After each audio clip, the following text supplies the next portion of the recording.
Let's play some Hunt.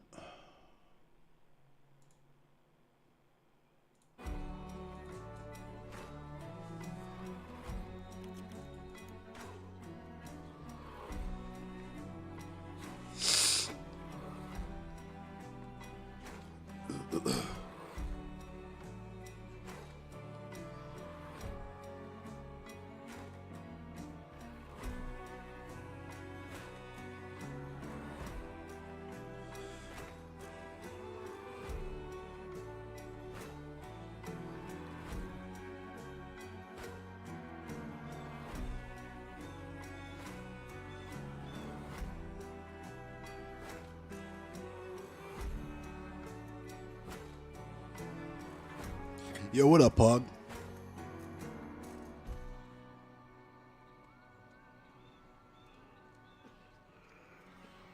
I'm just tweeting that I'm live.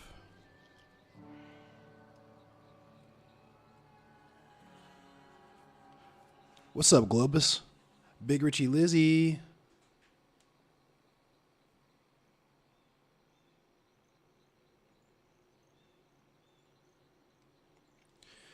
Hey, shout out to the comrades.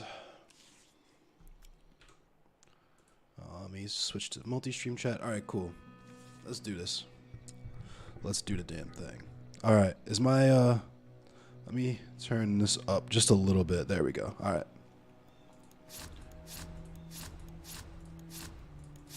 I want the cowboy hat.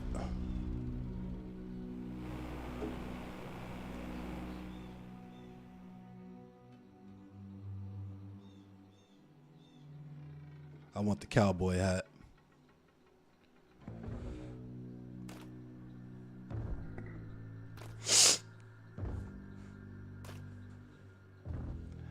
Do.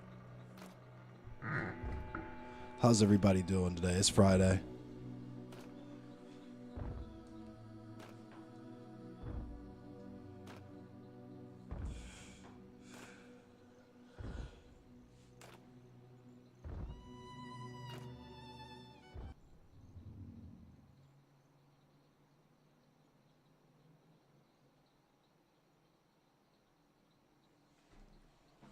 CK3, what's CK3?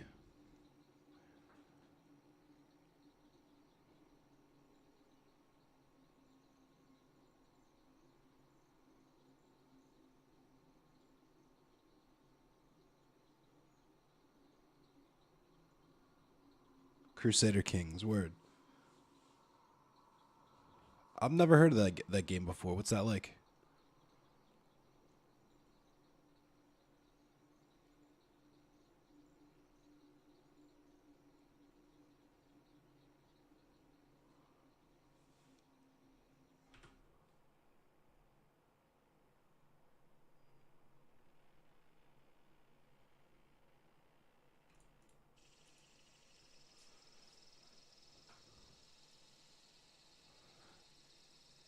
What exactly is snaky, Sankara? You have no idea what my feelings or thoughts even are. You just watched Dylan's video and you're like, yep, I like this guy. I'm not going to question any of his moves, but I'm going to go call this dude a snake. I hope he picks you, bro. Like, explain to me what exactly is snaky, and so I can explain to you why it's silly and why you're wrong. Because I've gone over this before, but I just knew that there'd be people coming in here since that YouTube video dropped. And if I'm being charitable, the funny thing is that Dylan probably didn't even authorize that video. Danabo and Mr. Geek were just in their feelings, so they dropped it.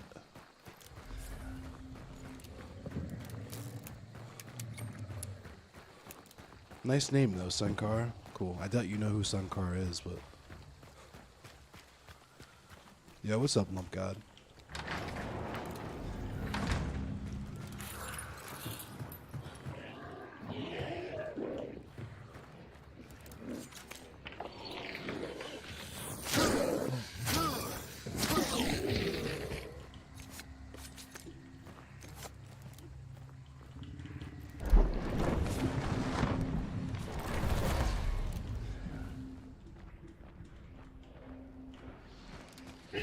What up, Vulcan? I'm still going to go live at 10 if I don't stay live until 10, just so you guys know.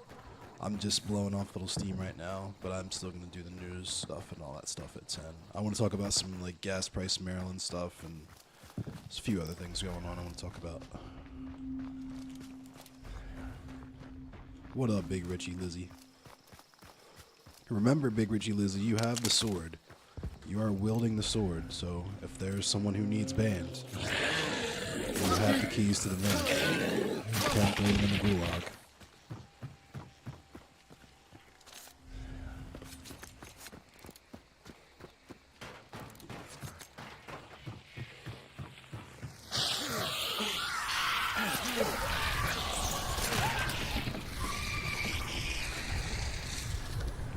I appreciate you, man, because it's starting already. Just so you guys know. On YouTube, though. I do have a Discord. I actually was just talking with my homie who made the Discord that he's handing the Discord off to me.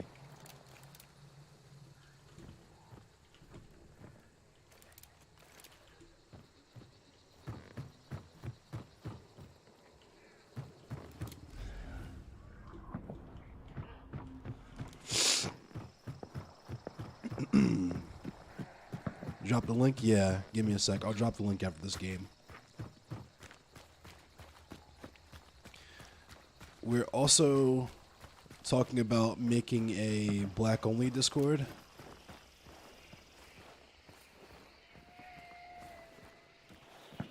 But this Discord is just the one for my channel.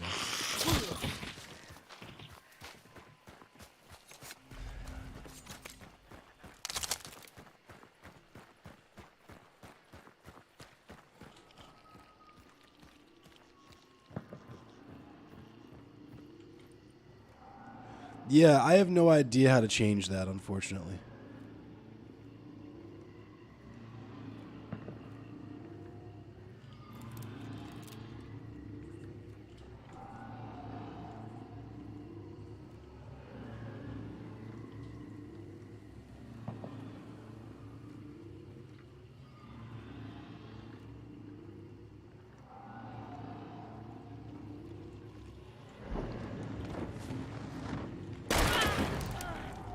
Nope.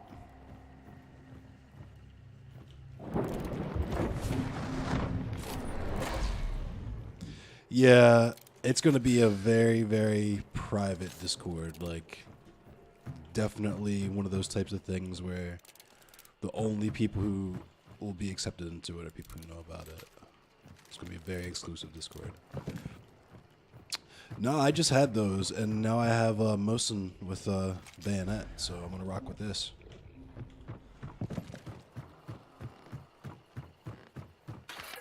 Two Pete's. They call me Two Pete's because I got two Pete's. I guess that guy didn't know that he either didn't hear my feet or didn't know that the sound that was Jesus Christ. Exactly, Kuma. They were trying to slurp the clue while it was red and making that noise, and I just creeped up on them. I knew they heard my feet.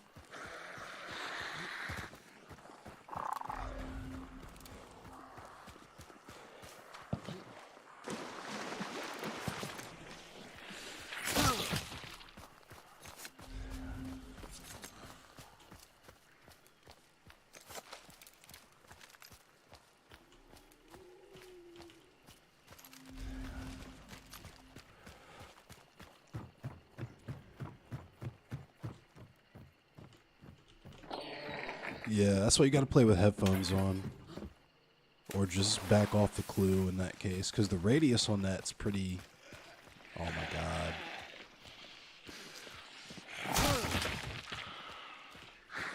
Okay, time to go.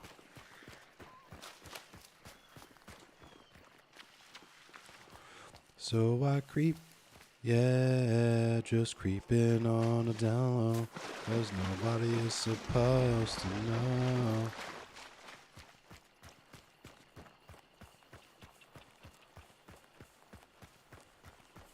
Here we go. Lots of new people in chat. Somebody got the wellspring already. I should have looted that dude's body. I didn't think. Now I'm down one in terms of the med kit.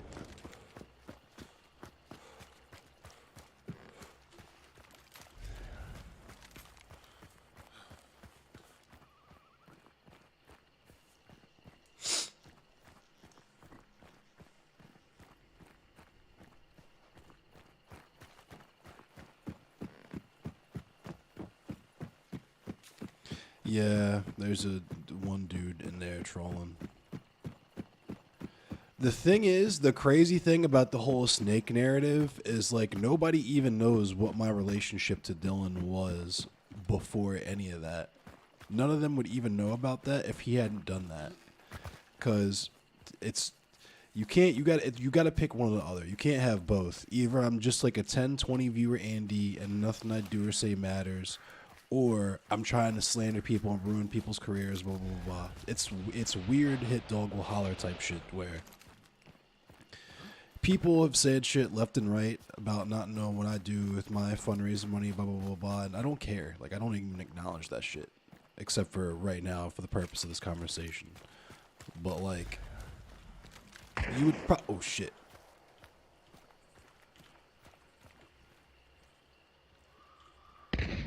You would probably think I was sus if I put out like an hour-and-a-half long YouTube video about it.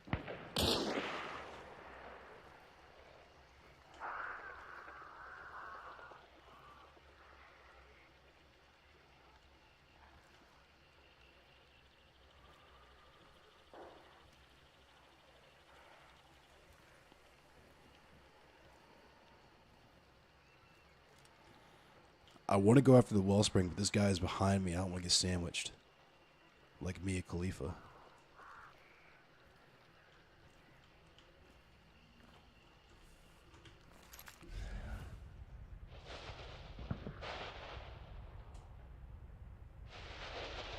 Oh, he's in there. Okay.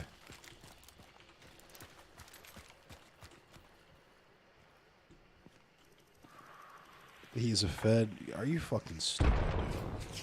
Do I need to explain what is meant by when we call people Feds again?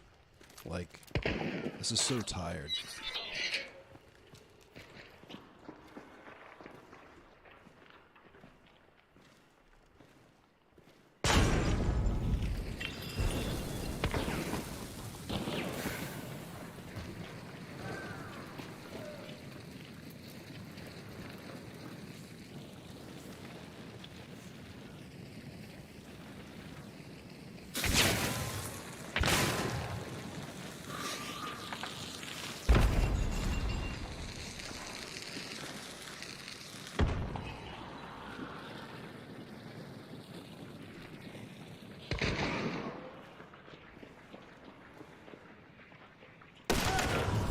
Nice.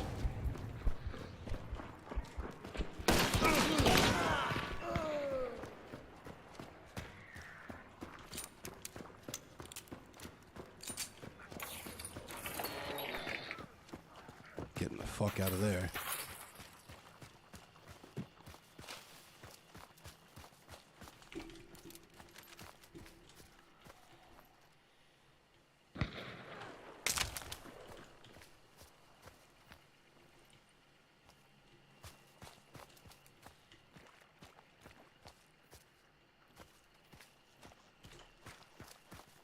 Gotta stay elusive. I talk about unions. I don't know how to change. I can talk about unions. I will. I don't know how to change that alert. For some reason, it keeps giving that. Oh, shit. Fuck!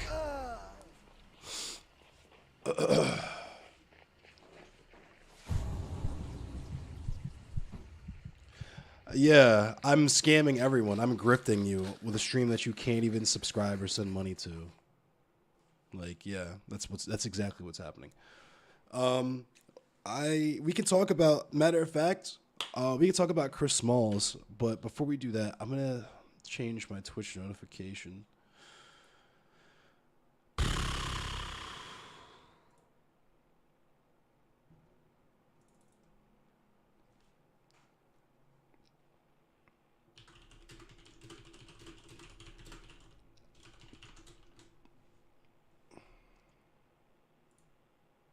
There we go. I just changed it, so it shouldn't say that.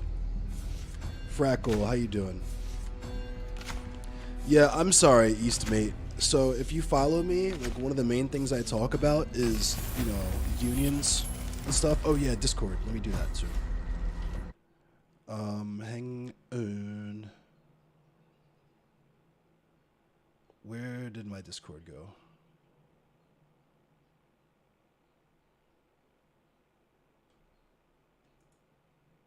Okay. One of the main things I talk about is unions and direct action and that sort of thing, boots on the ground stuff. Stuff that is the tools that I was given and the gems that I was given that I pass on to where you don't have to be rich. You don't have to have a bunch of free time. You just have to care and you can act and make change in your community in meaningful ways. Yeah, I'm grifting. Yeah, we can talk about them. I really just did this stream to blow off some steam, and I was gonna go live again at 10 if I didn't just stay live until 10 to talk about some Maryland news. And you followed from a Vouch conversation. That's cool, Eastmate. I appreciate you. I'm glad you came from that YouTube video and not another YouTube video that's currently making the rounds. I won't really talk about just because it's not important.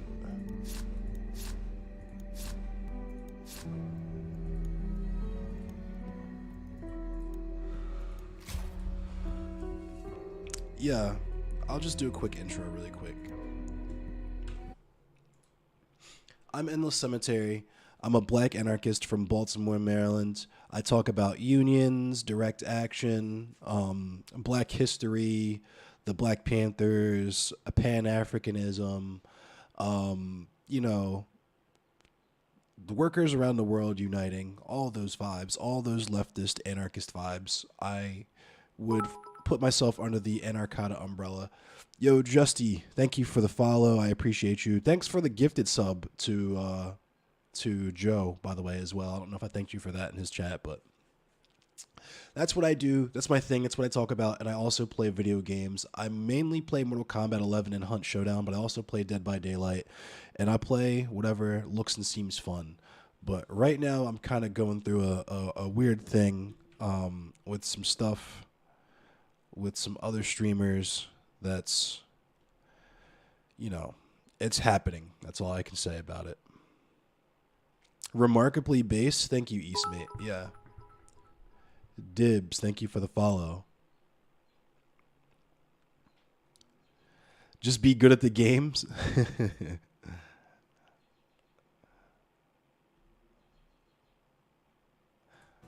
But yeah, y'all. I am a black anarchist. I'm an anarchata.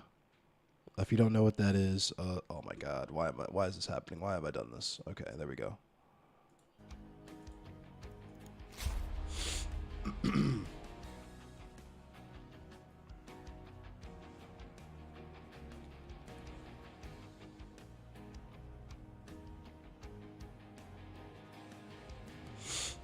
But yeah, Chris Smalls, incredibly based, historical.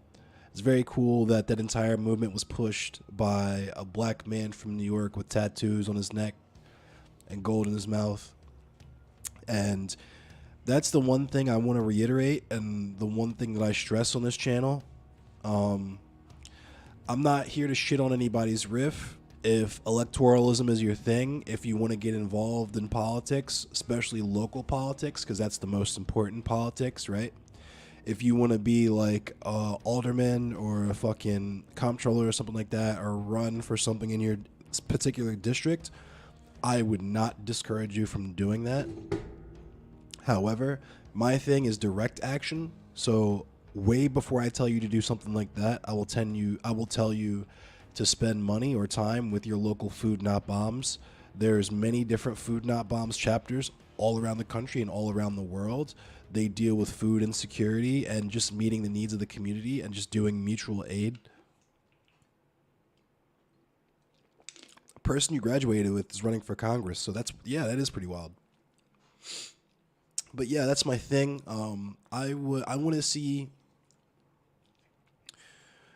love to see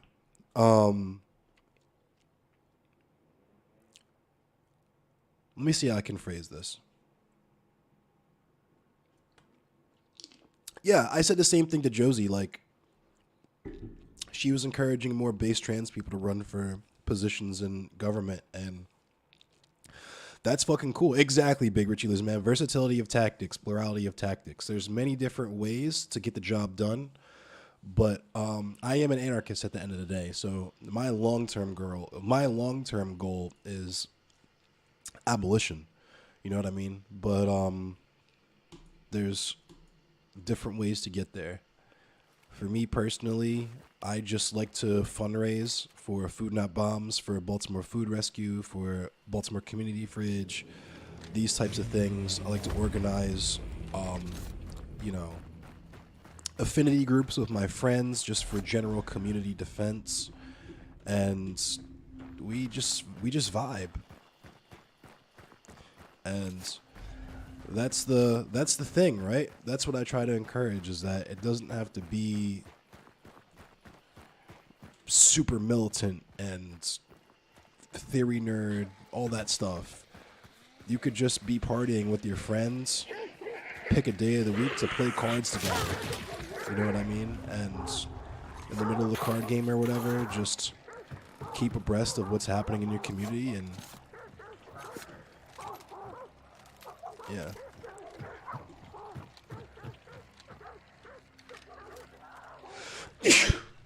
Sorry, I have the flu.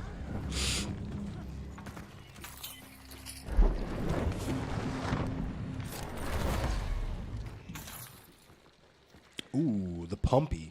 Should I get the Pumpy? I'm gonna get the Pumpy. Shout out to Big Richie Lizzie. I got the Pumpy.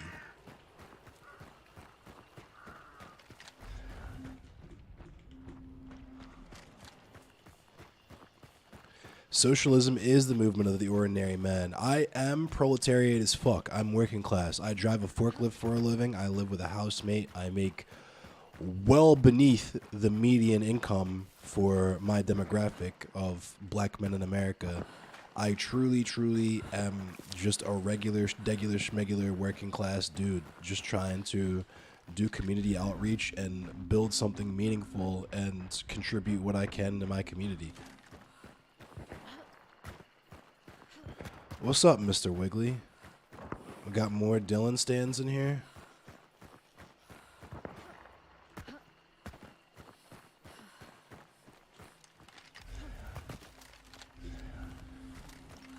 I should also make it known that my mods are horny as fuck to ban people, so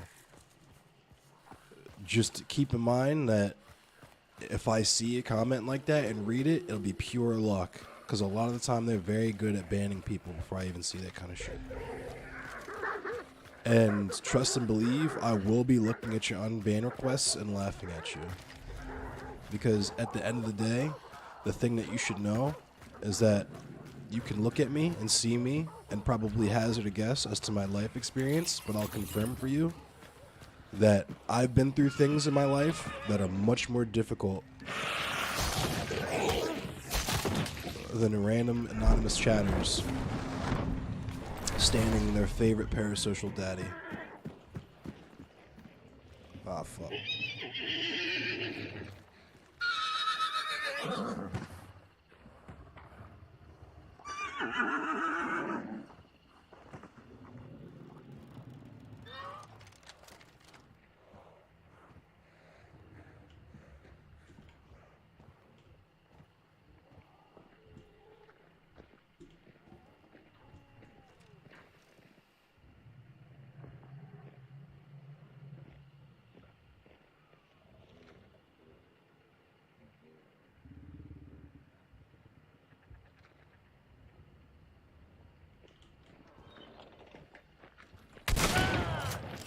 Knew it.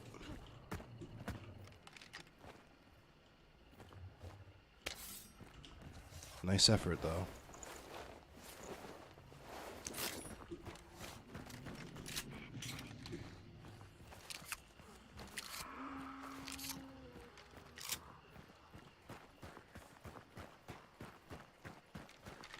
Shout out Big Richie Lizzie, because I got the Pumpy. I do have the Pumpy. got new backgrounds and overlays? Nice. Working ass, yeah.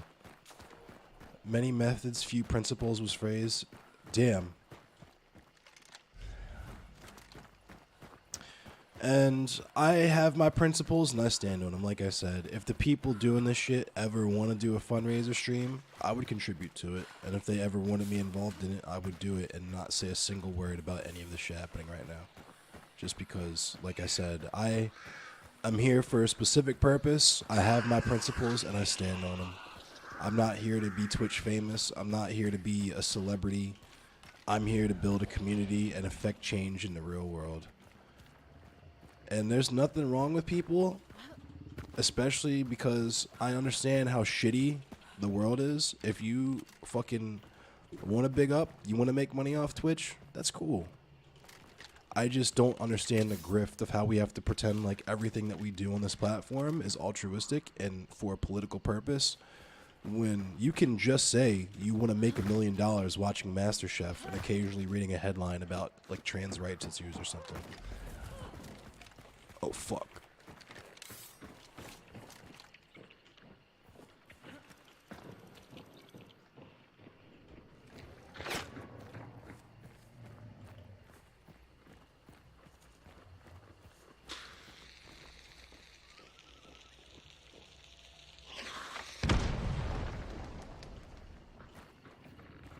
Fuck! I knew he was there. What up, Frackle? What up, Kev?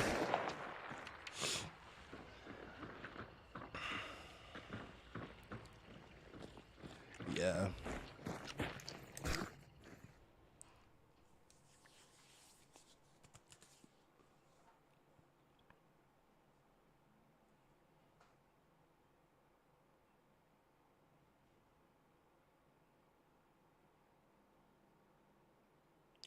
Good weekend? Yeah.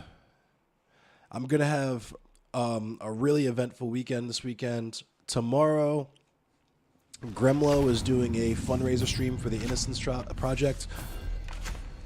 It's based here in Baltimore. On Sunday, I'll be on a panel with Seaweed and Critical Ace Theory talking about masculinity. That'll be at 5 p.m. Probably just kind of pop in and out. Gremlo's going to be streaming from 8 a.m. to 8 a.m. tomorrow, so. What's up, Fluff? Does my thing say I'm playing Dead by Daylight? I thought I changed it to Hunt Showdown. Yeah, I'll play Dead by Daylight later if you want. Yeah, and that's the crazy thing, right? Is that Innocence Project fundraiser has been planned and has been in the books for weeks at this point. So that's why I even mentioned it in the first place in some of my back and forth interactions with people. Why do people hate Vaush? On the approachability question, so for me, the Vaush thing is like, and this is the same criticism I have for what's happening behind the scenes right now that you probably, like leftism being looked at as unappealing. It's because if you asked me, so people like me, there's levels, right? Because you have to talk about different like levels of proletariat, bourgeoisie, like all that stuff. When it comes to the ground floor, the proletariat, our educational system is so poor that people hear the word socialism or communism and are instantly turned off. And they hear leftism because Fox News, like the mainstream media, controls the narrative. I'm going to tell you point blank, a lot of working class people are like not terminally online people.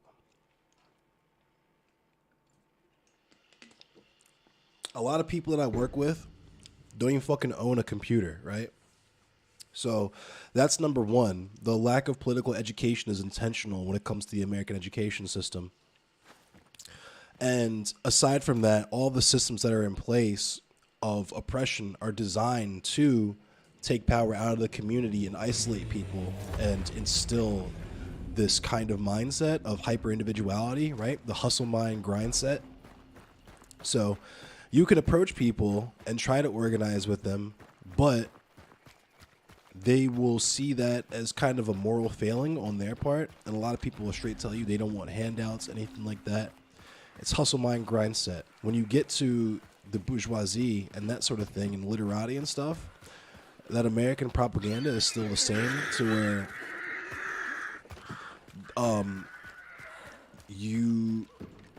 the word socialism is a dirty word. That's why liberals will call themselves sockdems, right? Because they're trying to appeal to people like me, and they think they're being more pragmatic or something like that. But in reality, they're just doing the exact same shit that Malcolm X and Martin Luther King Jr. warned us about. Where when I say things like abolish the police, you don't even take the time to ask me why I would say that or get more into that conversation. You're just like, no, that's bad optics. Let's just say defund the police. That's even more worse optics. Let's say reform the police. And it's part of the ratchet system where we've gotten all the way to actual radical. We've gotten from radical change. And now we're just at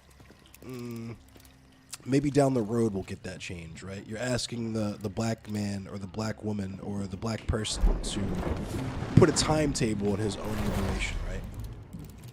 When it comes to people like Vosh, I think because he is invested so much, and this is not just a Vosh problem. This is a online left, like debate culture problem, which is that people get more invested in being correct than doing anything that actually invokes any type of meaningful change. So any type of criticism is met with hostility.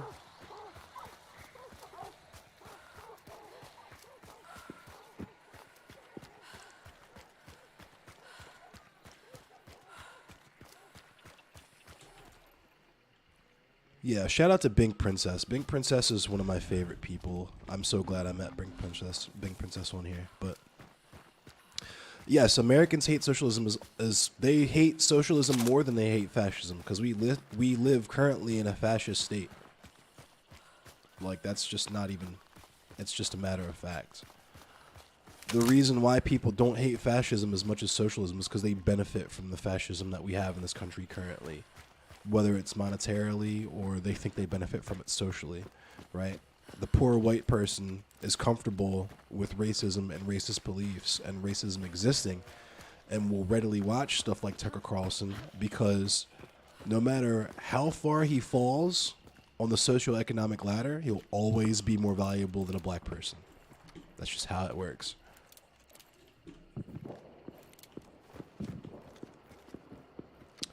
I'm trying to read chat, but I'm also trying to not die.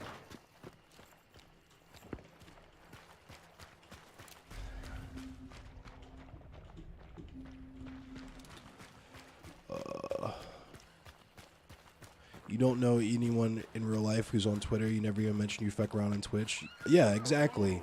Like, people at Food Not Bombs are not on Twitch. People on Food Not Bombs, people at Baltimore Food Rescue are not on Twitter. Food Not Bombs Twitter is dead. I had to tell them they should probably get more involved in social media because it might be a boon in terms of fundraising.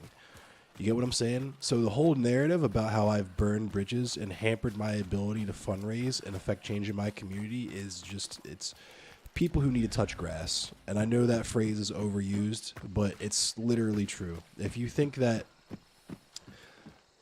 streamers not wanting to talk to me means that I can't help people in my community anymore or that I've ruined my chances at doing that, when the people that we're trying to talk to are people who don't even describe themselves with radical politics anyway, it's just tone deaf.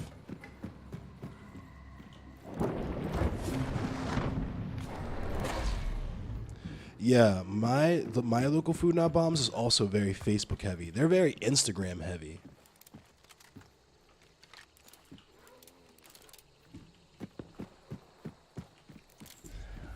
Instagram seems to be where everybody is in my immediate area, my immediate vicinity. But yeah, it's a thing to where people like me, I try to meet everyone in the middle, right?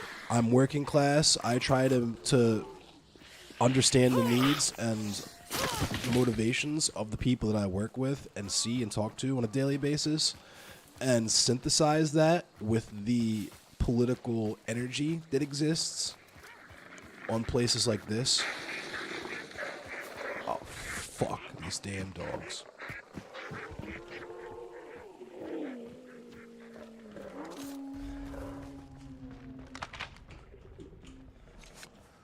because if we were all on the same page, the fight would be so much easier. But people would rather do drama content and that type of stuff than actually listen to people like me or Bink Princess or whoever.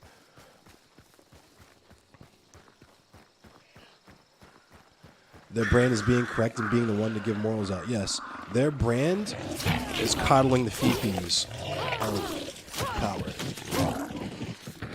Their brand is saying it's okay that you support police because you think trans people are valid. Fuck.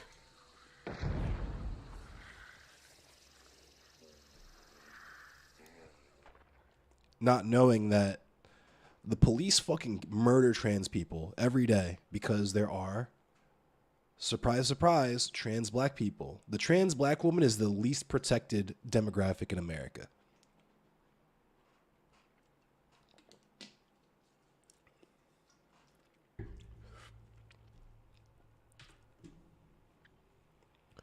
Let me read chat now that I'm dead. The roughest part is educating people on what leftism is and unraveling their capitalist programming. That is the most difficult and like, put it this way. There's someone that I talked to on the dock vehemently, and I mean vehemently anti-communist, to the point where I'm talking about communism and they're like, well, if you love communism so much, why don't you move to the Philippines so you can live under Rodrigo Duterte? You get what I'm saying? Like, they just have absolutely no clue. Their mind goes somewhere completely different when I say the word communism. But when I ask them, okay, if you woke up and saw in your bank account had $5 million in tomorrow, what would you do? And they say, I would buy a big compound and have all of the houseless, like unhoused people in my area move in there. We would all work, farm the land, work together, and just share everything, and everything will be Gucci. And I have to explain to them, fam, you're literally fucking describing a commune. That is a commune. What you're describing is literally communism. You know what I'm saying?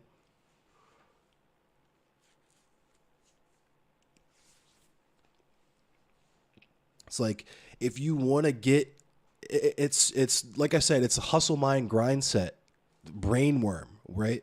Where people are like, I want to get the unhoused people off the street. I want them to be clothed. I want them to be fed. I want there to be some kind of social equity for these people that are regularly overlooked by mainstream society. But their stumbling block is that they think they need to work super fucking hard and make $1 million first to get there, right? When all you need to do is reach out and work with the people around you and organize coalitions and make moves, whether that be getting involved in your state level politics or just fundraising and doing shit as a collective to establish these types of things independent of the government. You guys know my position on that. I believe in building dual power, but like I said, diversity of tactics. The goal is the same. We want to make sure that the floor of human experience in terms of the effects of poverty on people is minimized, because poverty is violence.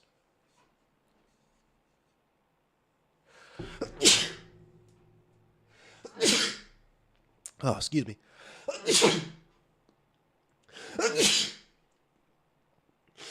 Oh, man. I think I'm getting better. Oh.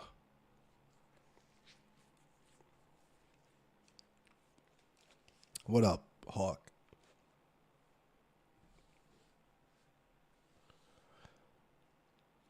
Yeah, some chapters of Food Not Bombs have almost no online presence. It's very decentralized, but at the same time, they can easily come together to work for a common goal. That's what I believe the end result should and would and should be. And yes, being princess, that's the same thing I want to do. The commune I'm describing is the same thing I want to do. And yeah, exactly, Eastmate. Whenever you say communism, people are like, iPhone, Vuvuzela, 5 trillion dead, not knowing that fucking millions of people die daily because of capitalism. Every hour.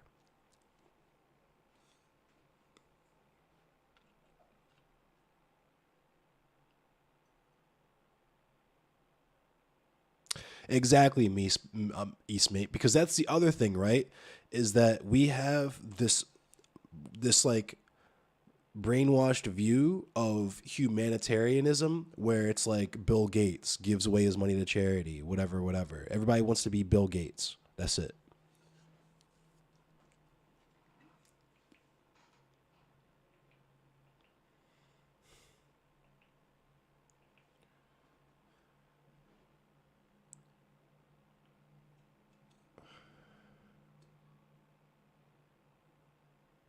You work with other contractors, they didn't seem to understand they were seizing the means. Yeah, exactly, Globus. Bill Gates has a personal park. Bill Gates is buying mad farmland across the country. Turn to aquaponics. We did ruin. That's extremely true, Twan. Extremely true.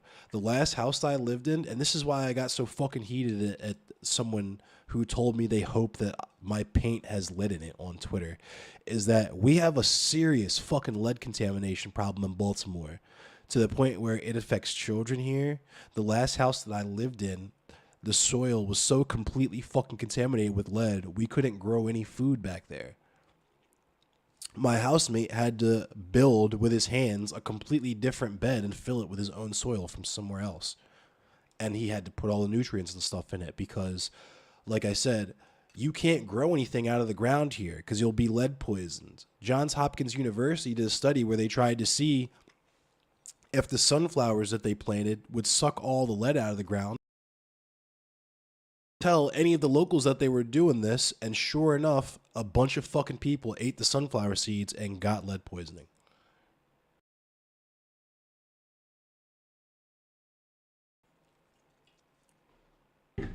The stream is buffering. I forgot my to.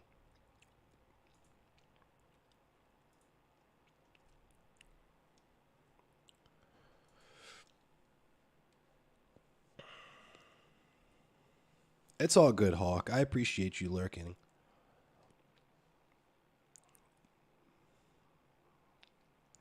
I wouldn't be surprised if people were trying to fucking like DDoS me or something now, just because that's how this works.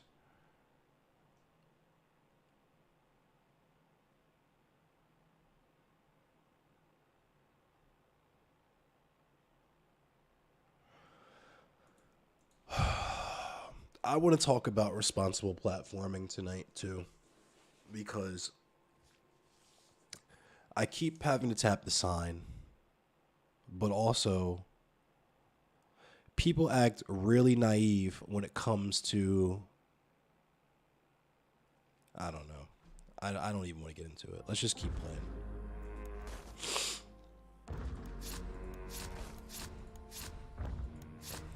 Yeah, fuck Johns Hopkins. Seriously. If you haven't read Medical Apartheid, I strongly recommend you read that book. It was a book that changed my life.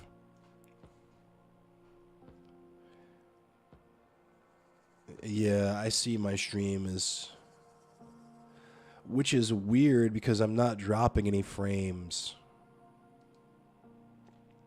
Let me just put the shit in performance mode and then I'll...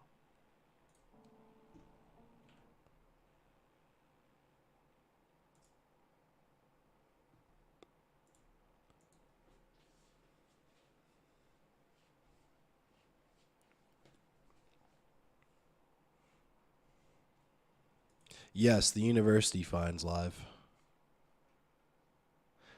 Yeah, JHU as an organization as a whole fucking sucks. Yeah, I'm getting COINTELPRO'd. That's what's happening right now.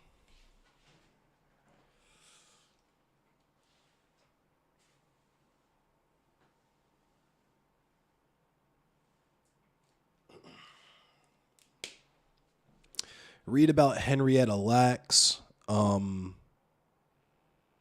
Read about the private police that they have set up right now. There's just so much I could talk about with Johns Hopkins University. I'm gonna save for the mainstream. CTV is hacking my router.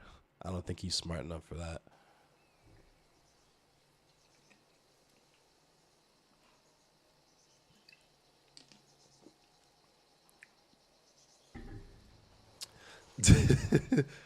The Color of Law. Yeah, I need to get that too. My housemate just got Black Shirts and Reds. I really want to read that. I haven't read that one yet. But if I could get serious for a second about CTV, since he was brought up in here, I would never, especially as a person from Baltimore, I would never. Uh-oh.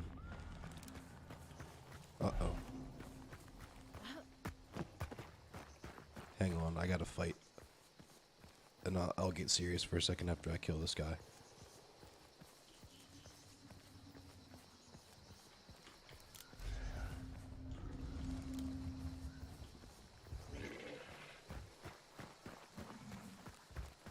He has critical thinking in his name. He's obviously smart. Yeah.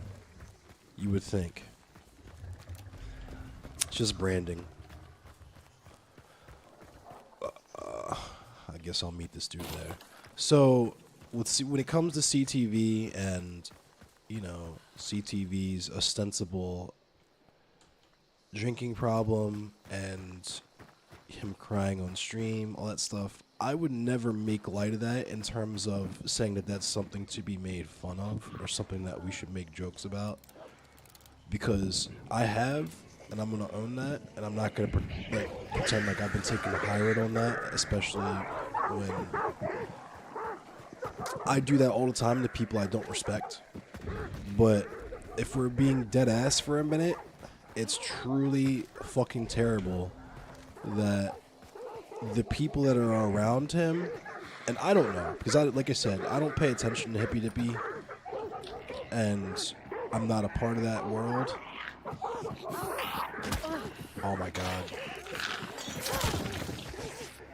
It's a shame to me that you have someone who very clearly actually needs help in his life, ostensibly, and instead of intervening to be like, hey, maybe chill out on the drinking, maybe move this way, maybe move a little differently, we're just letting him be the worst version of himself so that we can laugh at that, so that we can have cool, funny clips and stuff to farm. It's disgusting behavior to me. Absolutely disgusting behavior. If I had a friend, like I said, especially someone from Baltimore, like if I had a friend that would like shoot up or something on camera and nod out and say crazy shit when they were high on camera, I would pull them aside and say, hey, look, big dog, tighten up. I'm saying everybody has their moments. Everybody needs to have that conversation sometimes where you pull your homie aside, especially if they are really your homie, someone you claim to care about. You pull them aside and you say, hey, you need to tighten up a little bit. Your slip is hanging. You get what I'm saying?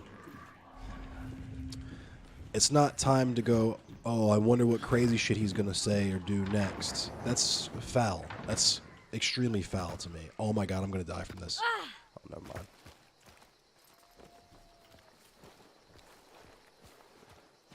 Swap alcohol for weed, yeah. Real critically thinking veterans are found on left flank vets. Absolutely. That is true. 1000% correct. But I just lost a bunch of viewers, but I don't care.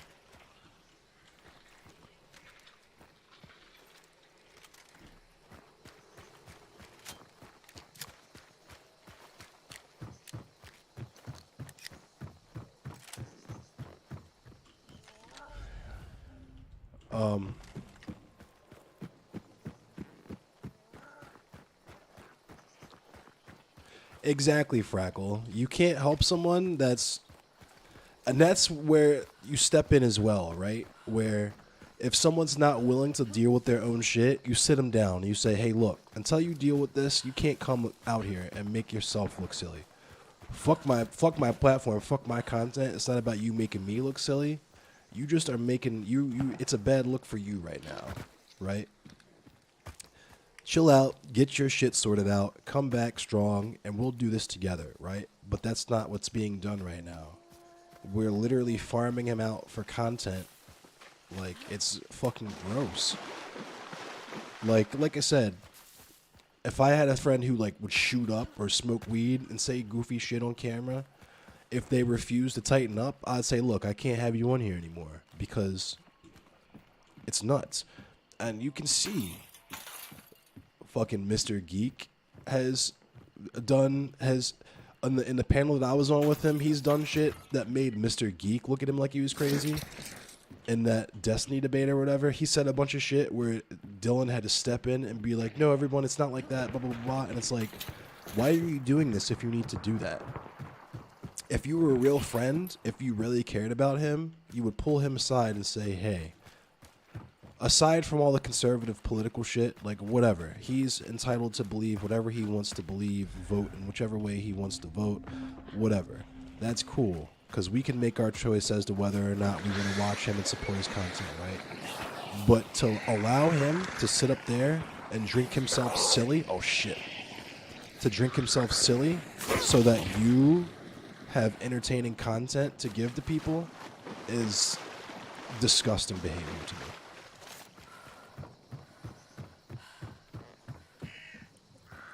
That's what really, if we're being honest, that's the thing that truly upsets me about the whole snake thing, the characterization of me as a snake, because I left my camera on and vented about how I really feel in a conversation I thought was private, as if people don't sit down at dinner with their racist, transphobic ass uncles and shit every Thanksgiving, right? Is that there's real snakes in that circle. Sansol did not need to show Dylan that VOD that I accidentally made. He didn't have to. But the reason that he did that was because he knew that it would affect me, or at least he would perceive that to affect me negatively, right? He had a grudge with me, and he had to have known. There's no way he didn't know that would hurt Dylan's feelings, right? My friends would never do that to me. They don't now. People are saying all kinds of crazy shit about me, and my friends are shielding me from that because it's meaningless at the end of the day. It doesn't affect me, and it would hurt my feelings if I saw it, and they know this. But when you drink your Kool-Aid, when you have a meteoric rise on this... oh, fuck. Where is this fucker?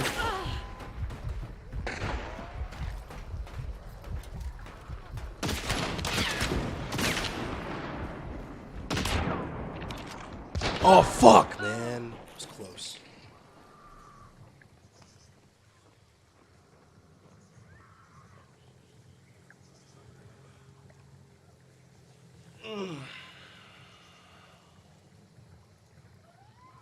It's okay to dislike CTV. I don't fucking like CTV. I can't stand CTV. I think and again, it gets into the thing of I don't know CTV, so I can't even dislike him because as we all know, CTV is a character.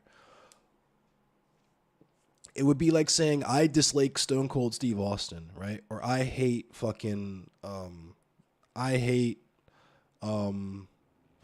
Undertaker, right? There might be some of his personality in that character. It might come from some of that stuff that he uses from a place of personal experience, but at the end of the day, it doesn't mean anything to say you dislike CTV because CTV is not a real person. I don't even know CTV's real name. I don't know what he's like when he's off camera. They do, and that's the sad part, is that they enable him, and we can't have that conversation because, you know,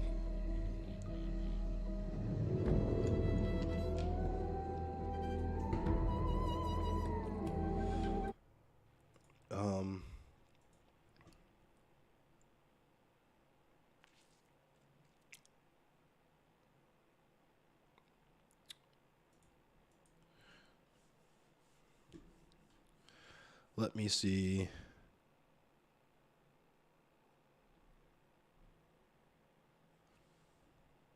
Let me read chat.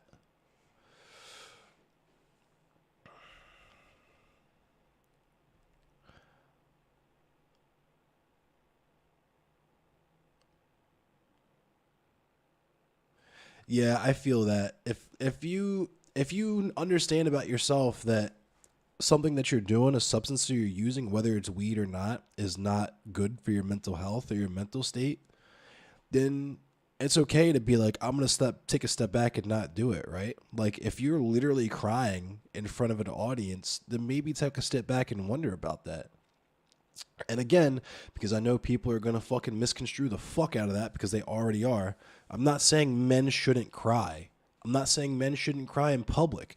I'm saying if the thing that you're doing is making you have those emotional reactions like that, it's worth examining, especially when it's something that we all know is addictive and has such a negative impact on people.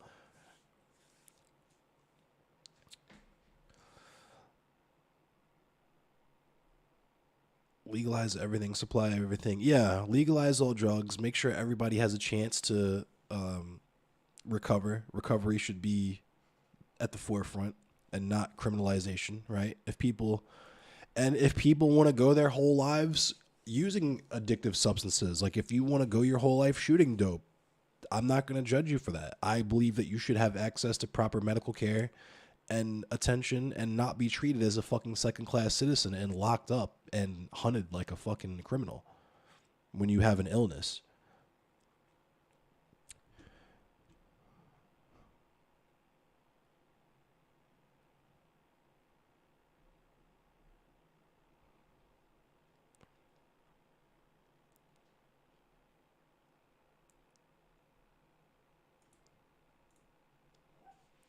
CTV's name isn't CTV, yeah. Yeah, hop in voice, Freckle. Matter of fact, I think I'm gonna chill out on Hunt Showdown, and I'm just gonna play. I'm just gonna chat for a minute because I want to talk about this before I do the regular stream tonight.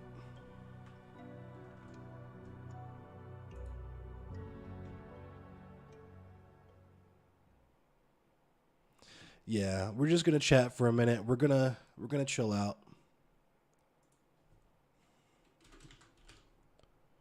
because I feel compelled to talk about some of this stuff right now that's happening right now because I'm inevitably gonna get a bunch of people harassing me and stuff in chat. It's already happening, so I have to talk about this, especially for people who are here for a good reason and will be wondering why this is popping off the way that it is.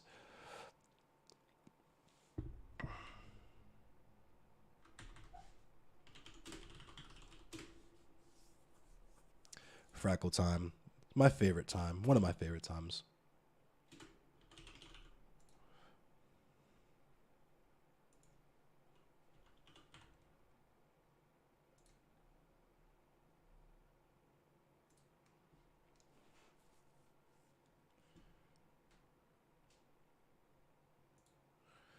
All right, let me jump in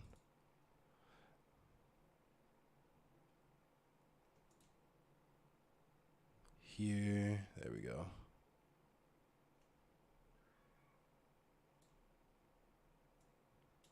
There we go. How you doing, Freckle? Hey, I'm doing okay. Let me just check that folks can actually hear me this time, because sometimes volume's a little low. You guys can hear him, right? Should I turn him up? Yeah, it seems a little low on stream. Yeah, let me make sure. Okay, I have the user volume turned up. Let me turn up desktop volume. Say something. Something. All right, yeah, it looks good now.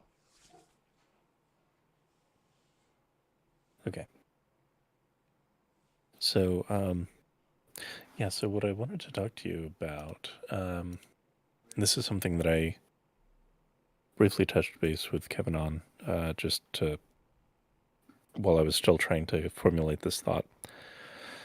But, so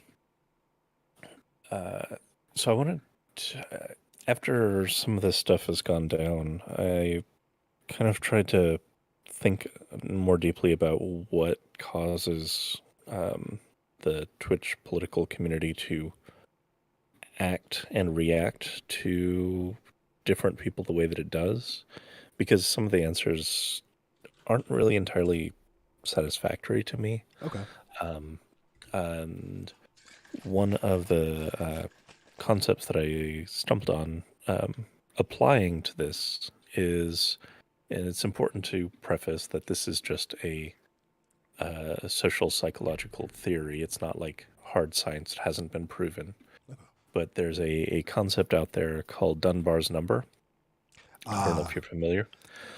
Um, the TLDR version is that people have kind of a limited number of other individuals within their social circle that they can fully realize and connect with, like emotionally as human beings. it's like 36 is the number, I think. Is it right? The upper limit is considered around 150, but most, unless you really work at it, is lower than that. Yeah. And what so that combined with the kind of homophily, that is, people have a tendency to seek out people who look or act or talk about things that they have in common right off the bat. So what happens is there's become kind of a de facto segregation in the Twitch community, where like white streamers have already made connections with their moderators, their regulars, with other streamers, and at at a certain size, they have kind of tapped out the limit of who they can even emotionally connect with. Like as a human being, they are running into their upper limits of that, Right. and I think that could, at least in part, explain why in a lot of these debate spaces, like the way people act around each other is not even like it's absolutely abhorrent. Like it's not Right. even talking to each other as human beings. You see them talking past each other, yelling at each other, um, and um, and yet you see those same individuals when they're interacting with someone who is kind of in their circle, be much more charitable, be much more of an active listener and an active participant in the conversation. Now, none of this is to say it excuses any of it, Oh yeah, but it's more trying to understand it, because if some part of it can be explained through this, then there actually are steps that can be taken. for sure. That is, like, the person needs to be able to, if they're going to have a conversation, take a step back and like create space, like consciously create space to accept who they're going to be conversing with or debating, kind of, at least for a moment, into their into their mind, and actually connect with them, so that a much more earnest conversation can actually be had. Um, and like it, none of this solves anything. I But it's a theory, I feel it. and I think that it at Uh, least partially explains things. this is we're partially talking about Vosh, Eastmate. It's kind of answering your question that you had earlier about in a roundabout way asking why do people hate Vosh, and yeah. So there's also there's something to be said for that. That's not to be discounted, but I believe as a consequence of liberal politics that like I can sit here and say something like I want Nazis to have health care, right? Mhm. Because the way that I perceive the world and the way that I perceive people that I don't know is very much different than the way that a lot of these other people do. Like a lot of the insults, and this comes into what I was talking about on Wednesday about the toxic environment, which is that we already, like, the entire world is a safe space for toxic white men. We've already established that the United States of America culturally uplifts toxic white men. And there's this idea that because we're comfortable with these liberal politics, to be fair, Vosh has specifically said he would still want Nazis to get healthcare. That's true. River killed the doctor. But what I'm speaking to here is that when we're having conversations with people individually like that, like to bring up something Sansol said to Bink, he said specifically that Bink getting rights as a consequence of his political action is an unfortunate reality, right? Like, if essentially implying that if it were possible for everyone to get rights except for Bink, that would be a good outcome for him, right? And that's something that I would never fucking say in a million years about anyone, just because my brain doesn't work that way. Right. It comes from a place of, we understand that the toxic white men kind of run and control everything more or less, and the Twitch space is no different, especially when I was talking about earlier. The, like, just a net of people that you're going to get into your audience is going to be skewed in a specific direction as a consequence of the people who would be on Twitch. And what they come here to see is kind of a feedback loop, right? They want to see Destiny call people subhuman, right? They want to see Vosh scream at someone and drag them. They want to see the blood sport, right? And the people watching who are incentivized by rising in the, like, coliseum of famous or prominent Twitch people, they don't not see that. You get what I'm saying? So they understand on a certain level. Like, Alan DeGenerate says it, like, he's trying to set himself apart from other streamers. He said, what was the quote that he said? He's trying to set himself apart from other streamers, but the only thing people know him for is trolling for clout. And it's like, that's the way that you set yourself apart, is by not engaging in that behavior, because there's plenty of that. And it's really weird that so many, like, black streamers don't want to. It's just like how black women complain about how black men are just kind of like white women in terms of how we don't actually want to subvert the system. We just want to be in charge. It's very strange to me to see black men who engage in the behavior of the mindset is, we got enough toxic white men, let's get some toxic black men in there. And it's like, that's not the move. Like, and that's how people end up with chuds and so on and so forth in their chat. And it's one of those things where there has to be effort put in to root that kind of shit out, right? To make sure that we're not engaging in that behavior. At least from my perspective, which is why typically, at least before the last couple of weeks, you didn't see me really go at any other content creators, period. Like, there's not really any criticism of, like, people like Candace Owens on my platform, just because I don't find that useful for you all in terms of my mission. And it's not really useful for me because I have no dog in that fight, right? But yeah, I think it's a combination of things. It's definitely the Dunbar's number thing, where people rise so high to a certain point that they can't really have the full range of empathy for the people that they're speaking to, because they've hit their limit in terms of people that they can engage in those types of relationships with. And because the nature of parasocial relationships is already so low-key toxic, that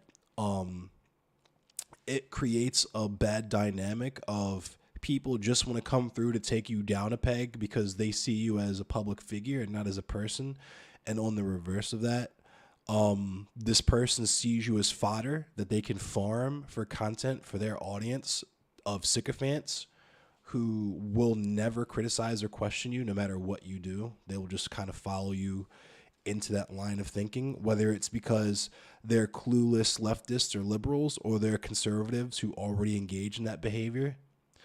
And no, this is a Baltimore County flag.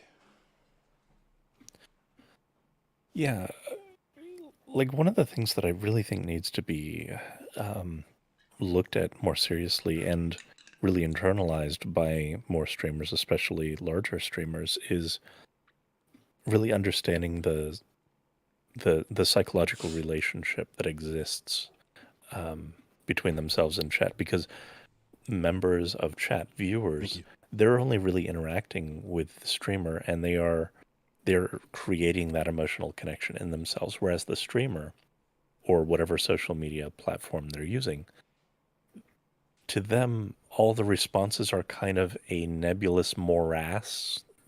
People aren't individualized except maybe a handful of regulars, your moderator team, etc. Everyone else is just kind of like if you blast a tweet out there and you get 20,000 replies, the human mind is unable to actually incorporate that much feedback from Right. that many different voices. It means nothing. Um, and I like this whole social media thing has developed so rapidly. I don't think we've really caught up to the actual new dynamics that exist in this space and understood how it changes us and alters how people interact with each other. Um, I think that really needs to be given more gravity. Definitely. I would agree with that, and also just like not to be the civility guy, but it's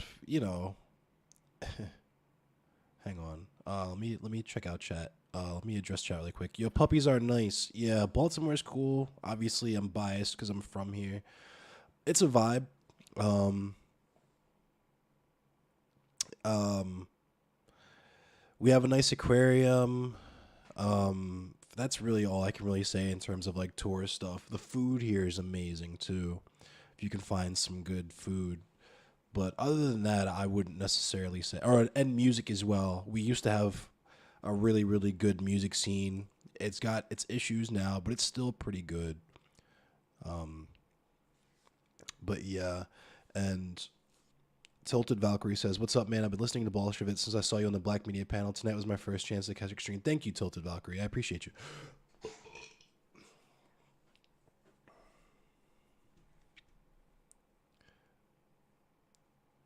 Zyram, interesting. I think it also depends on how you were raised, because that specific theory seemingly wouldn't apply to my family here, and you're Jamaican. Yeah, that's true. What music is Baltimore known for? Club music. We have DC has go go. Baltimore has club music. The punk scene and the metal scene is what I've been mainly involved in here. It's really deep, really good. Just recently getting involved more in the hip hop scene. Um, and just whatever music you want that you're interested in, you could probably find it here, and there'll be very, very good examples of it. Um,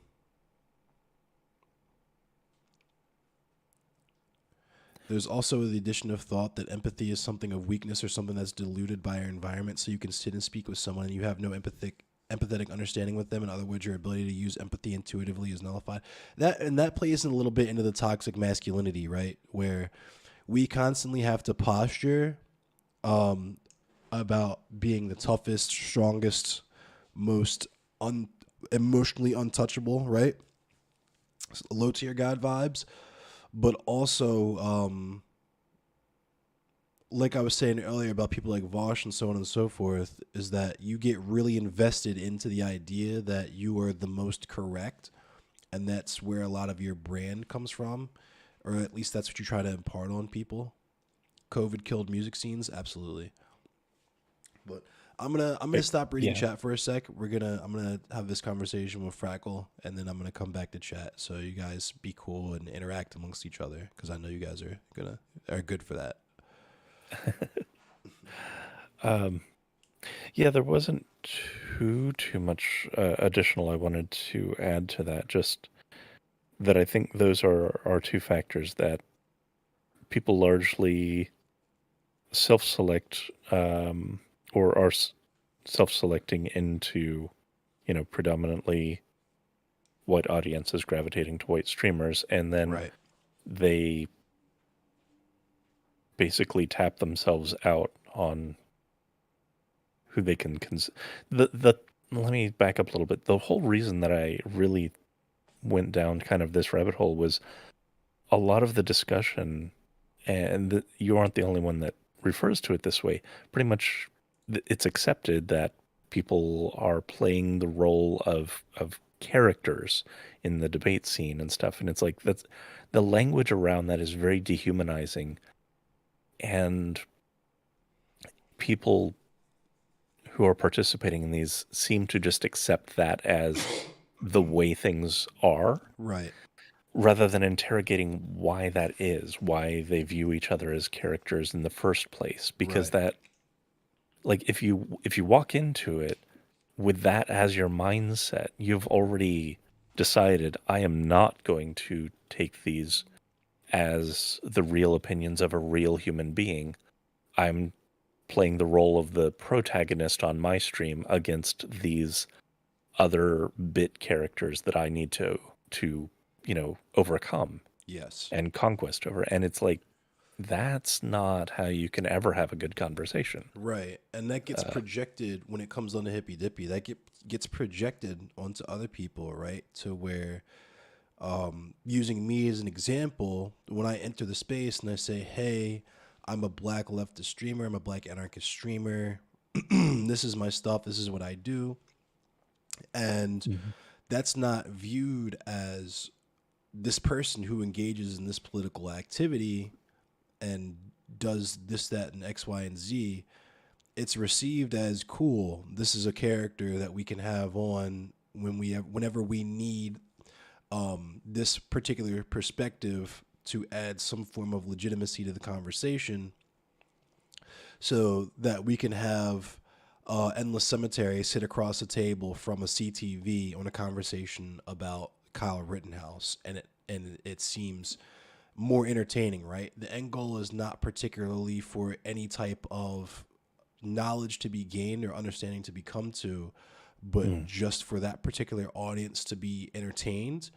And it's a question that Aston and I were talking about the other night, where it's perfectly fine for that to be a platform of like WWF, of like a stable of wrestlers or whatever, Yeah, but it has all the same problems that professional wrestling does, where it's content, but it's content by whom and for whom. And those are important questions to ask that never are really examined.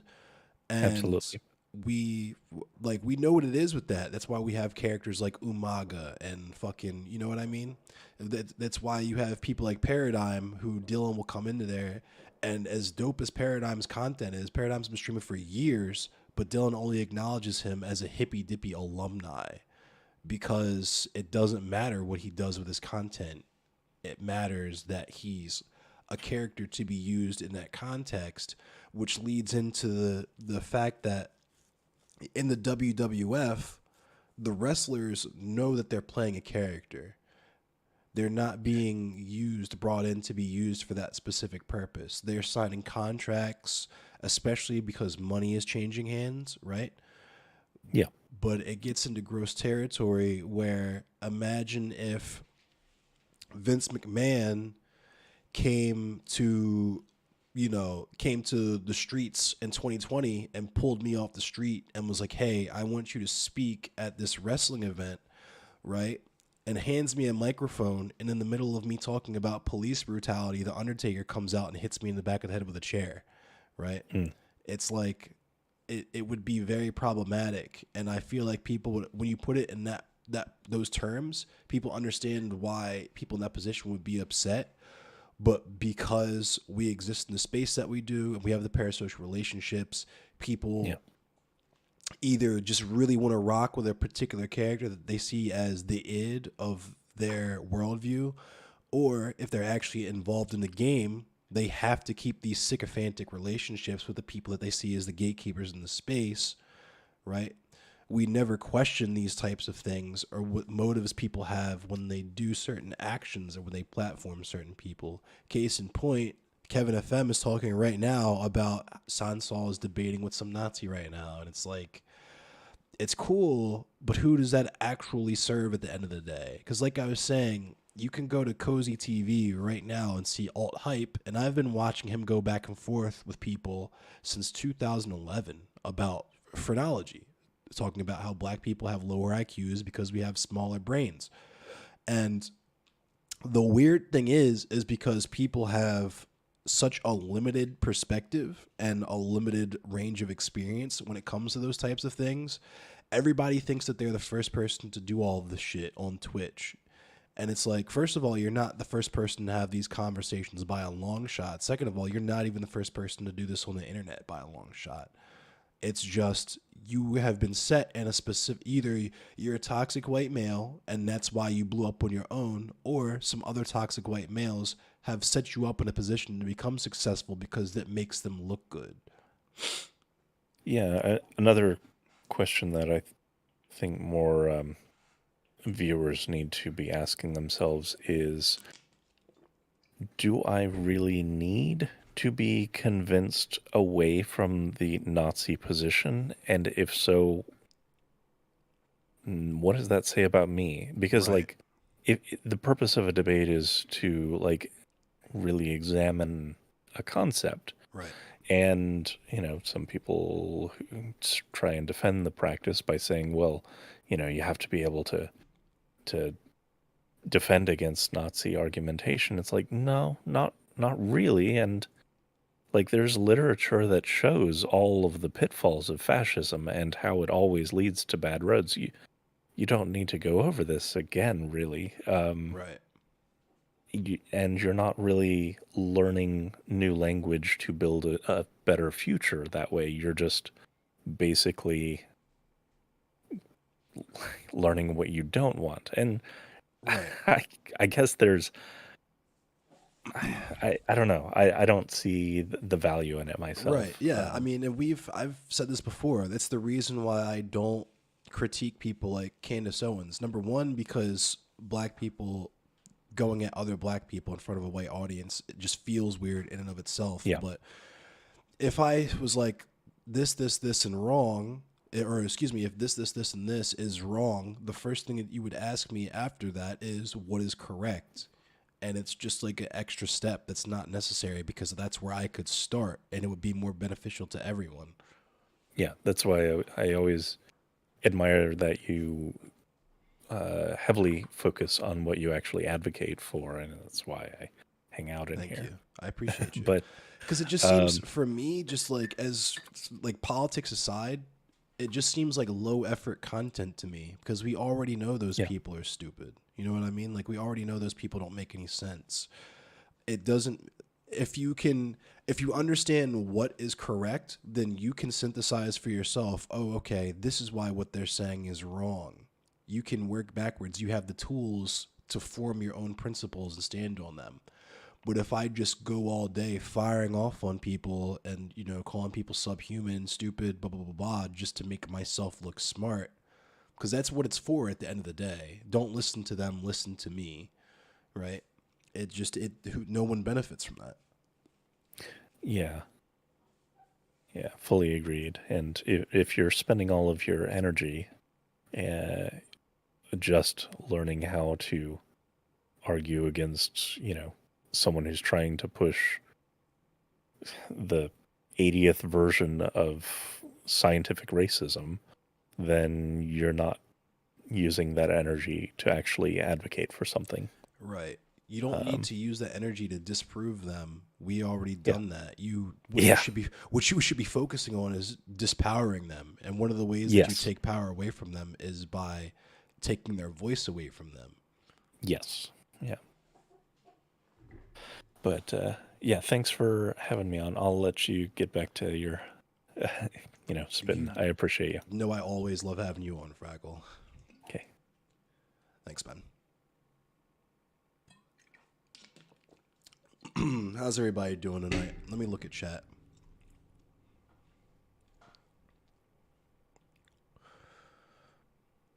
You're definitely a Vosh fan. You do understand the people who feel like they are being bullied by Vosh's community when there's a wave of criticism, no matter how good faith, correct, or honest. Yeah, so there's a way, and it gets into what Frackle was just saying, to where you can only conceptualize a certain number of people, and when people are all coming at you saying the same thing, it can kind of get washed out, especially when that thing is presented a certain way, right? With like ad hominem attacks and all that sort of stuff. Your initial reaction is going to be one of rejection, especially when you've drank your own Kool-Aid and your brand is built on being the most correct on any given topic, to the point where you genuinely believe that you would be more insightful in terms of, let's say, for example, black issues than an actual black person, right? And that's not to say that in terms of learning about the negative effects of white supremacy and so on and so forth, that you might not be, it might not be more beneficial to you to speak to a white man who has just read a bunch of books about it by like Angela Davis and the Panthers or whatever than to talk to Candace Owens. The reason why we say we would rather speak to Candace Owens is because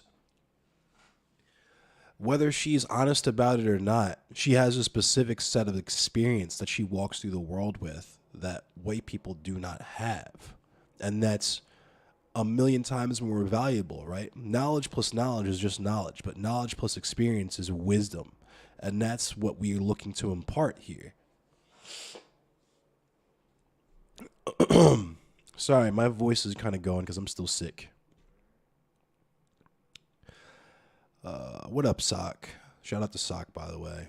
Shout out to Kevin FM. I see you in here. Aston Mack had a chat with two of the hippy dippy guys later today about the systemic racism in the backdrop of Twitch and by extension what they're doing. Yeah, they don't want to hear that though. They believe that they exist in a post-racial society. One thing you guys need to understand about white people is that they fucking hate being called racist. They hate being called racist, right? Because even though we understand that we exist in a country built on white supremacy, all the white people in this country have benefited from that system, right? Because we are public figures or whatever, especially when you have a meteoric rise like some of these people have had, you have to get invested in the idea that you're a good person and that that's why people watch you. So when someone comes out of the woodwork to challenge all of your preconceived notions about the one thing in your life that you think makes you the most successful, it comes across as a personal attack, especially when you've invested your personality into stuff like that.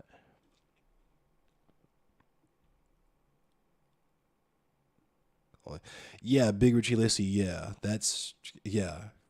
As a Jewish person, I can understand that. Or, I am not Jewish. I'm saying you, as a Jewish person, I understand your perspective on that. Eastmay, it gets very frustrating when I will present what I feel is a reasonable take, presented in a reasonable way, and I too get hit with a wave of people calling me a brainwashed liberal racist, sexist, transphobic piece of shit. That's part of the reason. The reason for that is because, at least speaking for myself, and I know Bink has expressed this, I know Aston has expressed this, multiple people have expressed this. We get tired of having the same conversations over and over again. There's that, and also the fact that we get tired of seeing white men, toxic white men, speak for us and over us when they're the ones who benefit from the very same systems that they are claiming to renounce regularly, whether we're talking about Twitch politics, YouTube, or whatever. For those of you who don't know, if you didn't know about YouTube back in the day, YouTube was, I mean, flush with Nazis. When I tell you that you could throw a rock and hit a Nazi on YouTube back in the mid 2010s or the early 2010s, like the content on there was so different. You could literally just straight up do race science on YouTube, like at Alt Hype, Ryan Falk, Alternative Hypothesis. He was going by Fringe Elements back in the day. Stefan Molyneux, right? All these types of people in the anti-SJW sphere were extremely insidious actors when it comes to the effect that they had on society. That's why we had such a crop of people coming up, like people like, you know, Kyle Kalinske and these types. Because the space, as it was known at the time, was for toxic white men, right? And this is why I come at people who want to argue with Nazis on here. And especially with some of the language that they use, like with people like Sansaw, right? Is that you're not different from the anti-SJWs, especially when you talk about people weaponizing their identity, right? If you want to talk about people weaponizing their identity, why not talk about white supremacists? Why do you need to sit them down for conversations instead of just saying, this is wrong, this is how we take power away from these people? Because at the end of the day, for all the talk that people talk about black nationalism, black separatism, all these things, we have no power. We have no power. In my back and forth with Dylan and stuff here, I have no power. They admit this. They acknowledge this, right? This is something that they laugh at. This is something that they find funny. I'm just a 20 viewer Andy, and they're just dogpiling the shit out of me for because their feelings are hurt, that I criticize them in a way that they didn't like.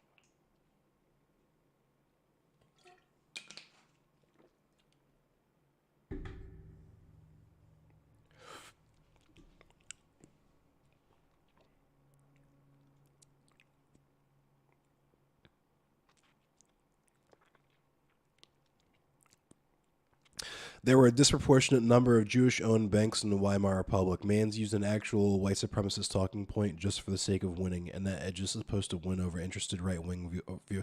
And that's the other thing, right? Is that just like, and at the risk of being called a LARPer, because people love to say that I think I'm Malcolm X or some other foolish shit like that, the Black Panthers did not spend time doing outreach for people who hate them. They were more worried about addressing the needs of their community. And that's what I'm trying to do here. Like I've said before, I've said it a million times, and I'm going to continue to say it because it's always going to be true. The space here is a safe space for black people, is a space where we hold that is sympathetic to black radical and black liberation thought, and the people who agree with that and are also sympathetic to that. Because as far as I can see, there is no other place for that on here, right? Joe Lewis is dope. Paradigm's dope. Aston Mack is fucking amazing. He actually does organization work on the ground. Bank Princess is someone who's coming up that I can't wait to see them come to their full fruition, right? But people like Sharky admitted in the panel, in our first Black History Month panel with us, that he never heavily identified with his blackness, right? And that's something that was disappointing for me. I've been disappointed in him a lot today with how he's moved with this whole snake situation or whatever, because he and I have never had an interaction outside of that panel, and he rated me once, but now suddenly I'm a snake and I'm not to be trusted, and I'm a backstabber because I was ghosting someone and forgot to turn my mic off and was saying how I really feel while I was ghosting them. It's just, you could sit and talk with me or actually look at my content and find out in 30 seconds that the way that the situation is being painted is not accurate. But because people's feelings are hurt, and like I said, we have these parasocial relationships, people are perceived as gatekeepers in the space. That's why I made nice with Dylan at first. You can ask Fade. I thought Dylan was sus. I oscillated back and forth between thinking Dylan was sus and thinking that he was a good actor in the space and thinking he was cool, mainly because of the 1776 thing, but also literally specifically because of Hippy Dippy. After the experience that I had on the recruitment and after watching a lot of these shitty debates, like what makes CTV a better candidate for champion than someone like Josie? Right? Why wouldn't Jersey Rose C be a good Hippy Dippy champion? Everyone in this chat knows the answer to that question, but it's something that's never examined, and we're supposed to brush that under the rug because it's just entertainment, right?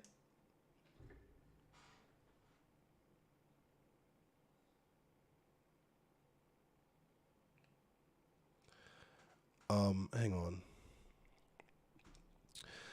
Because you guys are going crazy, and I still have more chats to read through. You guys are going back and forth.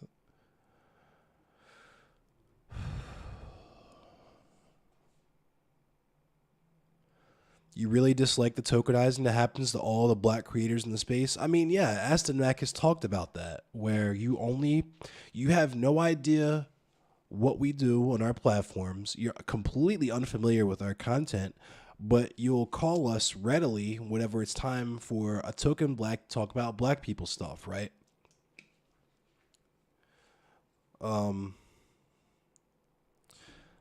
Sansol, does he actually make Nazis look comical? Because if not, I don't believe in Sansol's rhetorical skills, in other words, so I don't doubt his ability.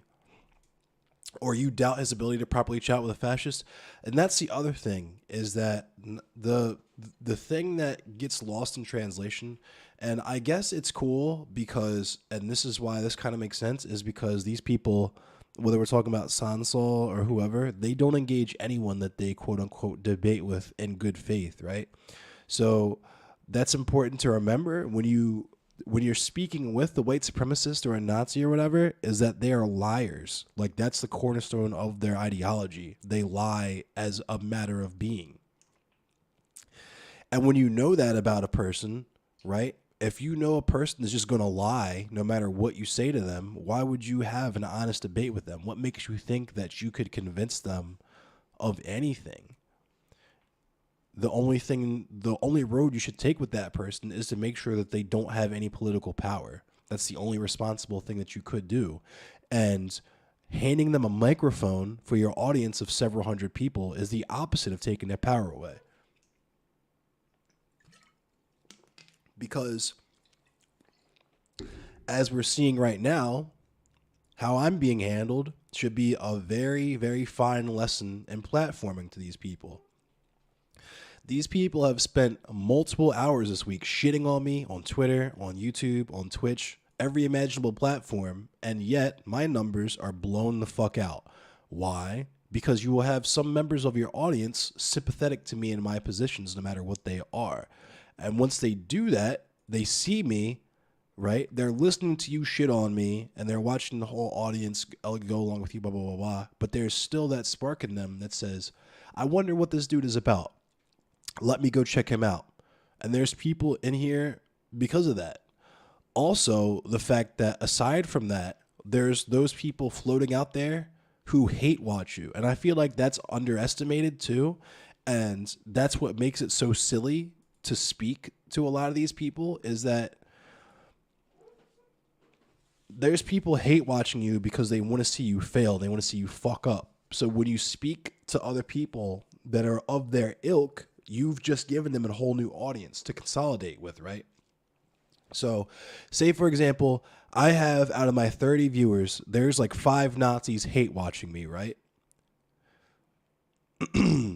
Whether they're people who are on the fence, like just like silly people who need to be convinced that Nazism is wrong for whatever reason, or they're just full-on Nazis who are about that life.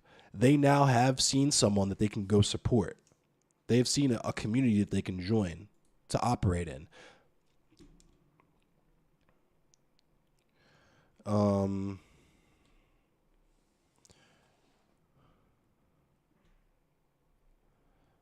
Sorry.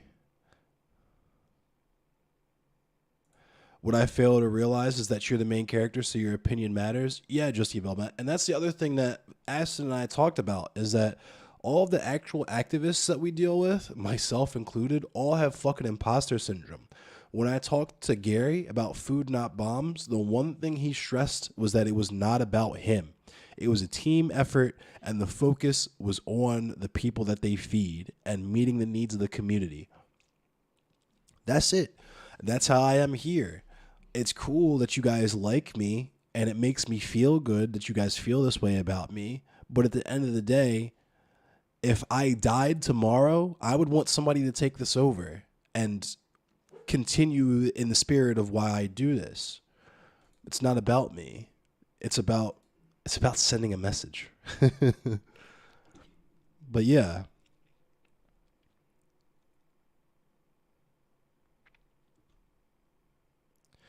Plenty of Jewish people have said in defense of Vosh, it was good Vosh said that because Jews got to that position from anti-Semitism. I think it's good Vosh to own that because accepting Jews were banks doesn't magically fucking make Nazis right. It's still a Nazi talking point. Feel free to stop it. So, okay, I think we have here another failure to communicate, right? So, I think, and at the risk of speaking out of my lane here, because this is just things that I've heard from other people on the topic. In ancient times or whatever, because nobody wanted to handle the money, that was seen as something lowly and something scummy to do. They forced the people that they were already discriminating against to do that job. And that became a Jewish stereotype, and there was a feedback loop there, right? So I don't think personally that it's accurate. And like I said, I could be wrong just because you see me and you've heard my takes on Ukraine and stuff. I don't care.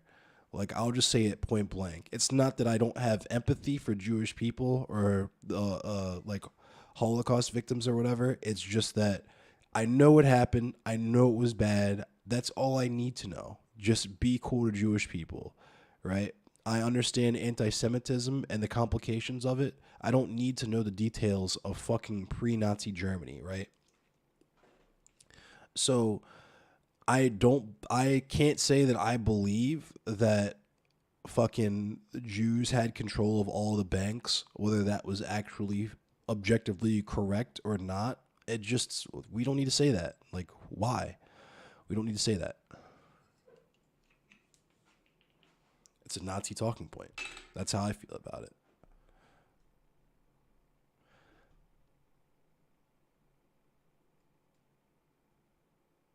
Yeah, and exactly, Frackle. Big Richie's entirely correct that the only people who are up on that point are Nazis, and that trying to say, well, technically they're correct, misses the actual point of why it ever gets brought up.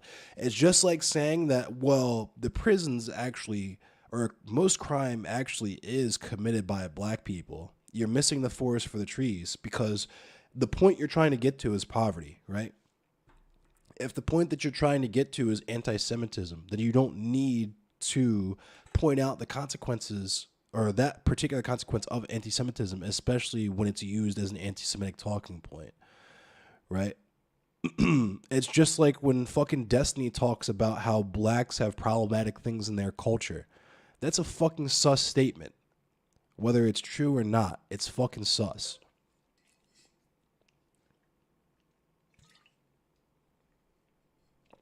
Okay, cool. You guys hash it out without me stepping in. Bird, what up? Yeah, what up, Eastmate? Yeah. Proto Zero, you're not allowed to say what we should do with Nazis. I'm not to say it either. You can tell I lift. I mean, I do a little something, something here. Also, if you're going to have affiliate and not have emotes, at least have a 7TV emotes.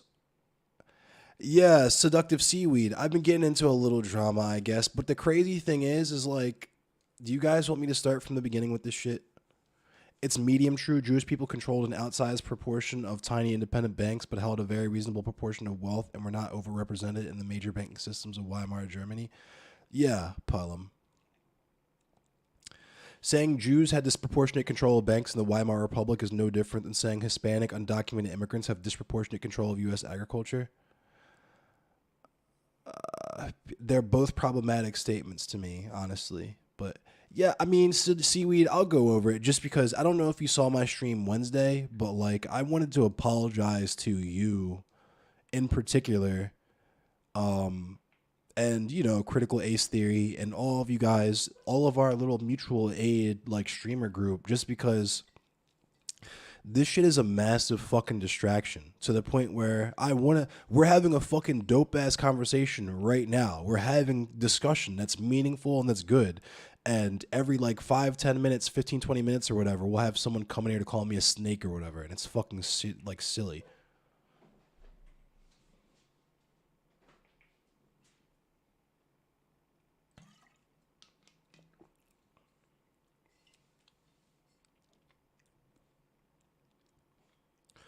The problem is that Luna Oi's husband was basically saying that the Nazis were wrong because they weren't correct about what the Nazis were doing.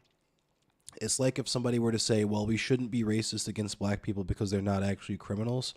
And then somebody says 1350, you have to be able to tell them that. Even so, there's systemic reasons for that. And regardless, you shouldn't be racist. Well, it gets into the thing again, like I was saying, like, okay, even if 1350, the 1350 thing was factually correct, you don't have to say that to get your point across, especially when that's used as a white supremacist talking point. You can say that poverty pushes people to crime, right? And you can it's just it's I don't know. I don't know if I'm articulating this correctly. The problem is they may have representation but not control. That's true. No reason to apologize, but no, but see, I feel I need to do that though because like here's the thing. We know as like rational actors that like I've said, Seaweed, if someone was like, I want to do a fundraiser for, like, if Sansol or Dylan was like, I want to do a fundraiser for this trans issue or this jail issue or whatever, and I was invited to do it, I would do it and not mention a word of any of the drama shit the whole time. It would just be for pure fun, pure fundraising, focusing on the mission. But clearly, as we can see by all of the shit that Dylan's doing, that's not what he said he was in Poland to do. These people are not rational actors in the space, right? It would be reasonable to assume that, at least from where I'm sitting, like, if Seaweed, like, if you were like, hey, we're doing this fundraiser, do you want in on this? And you tried to get any of these bigger streamers in on it now, they'd be like, nah, I don't like Endless Cemetery, and say no, even though it's not even about me. You get what I'm saying? That's why I felt like I need to apologize.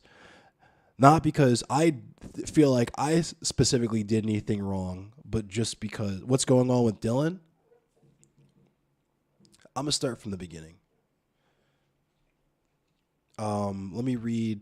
Let me read chat really quick though, because the whole Jewish thing is not really my lane. I honestly don't really want to talk about it. If you guys want to continue the conversation, that's cool. I'm not really gonna comment on it. Baduism, non-compete is pretty cool. I'm not really super familiar with a lot of non-compete's content. A lot of stuff he talks about is cool, but I wouldn't consider myself like a non-compete fan or anything like that. Luna Oi seems cool.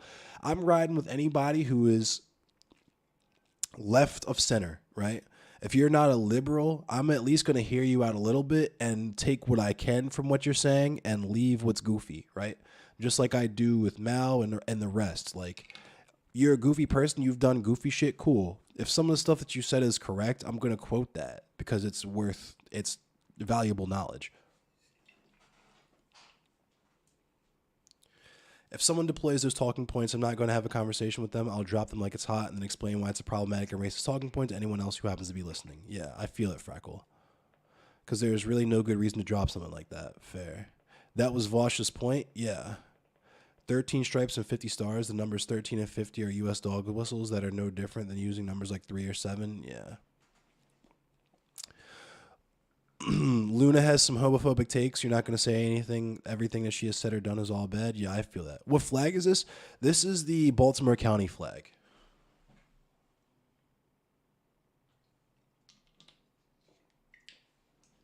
Yeah, I'm not into genocide denial either.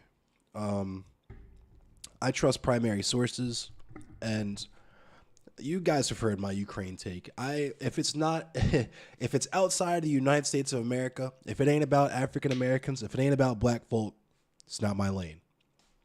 I'll let y'all argue about that shit. I don't care. And I mean that with the most empathy and solidarity with working class and marginalized people around the world. What does the flag mean to me? It just represents my upbringing and my background. I'm from Baltimore County. That's where I spent most of my time. It's where I became the person that I am.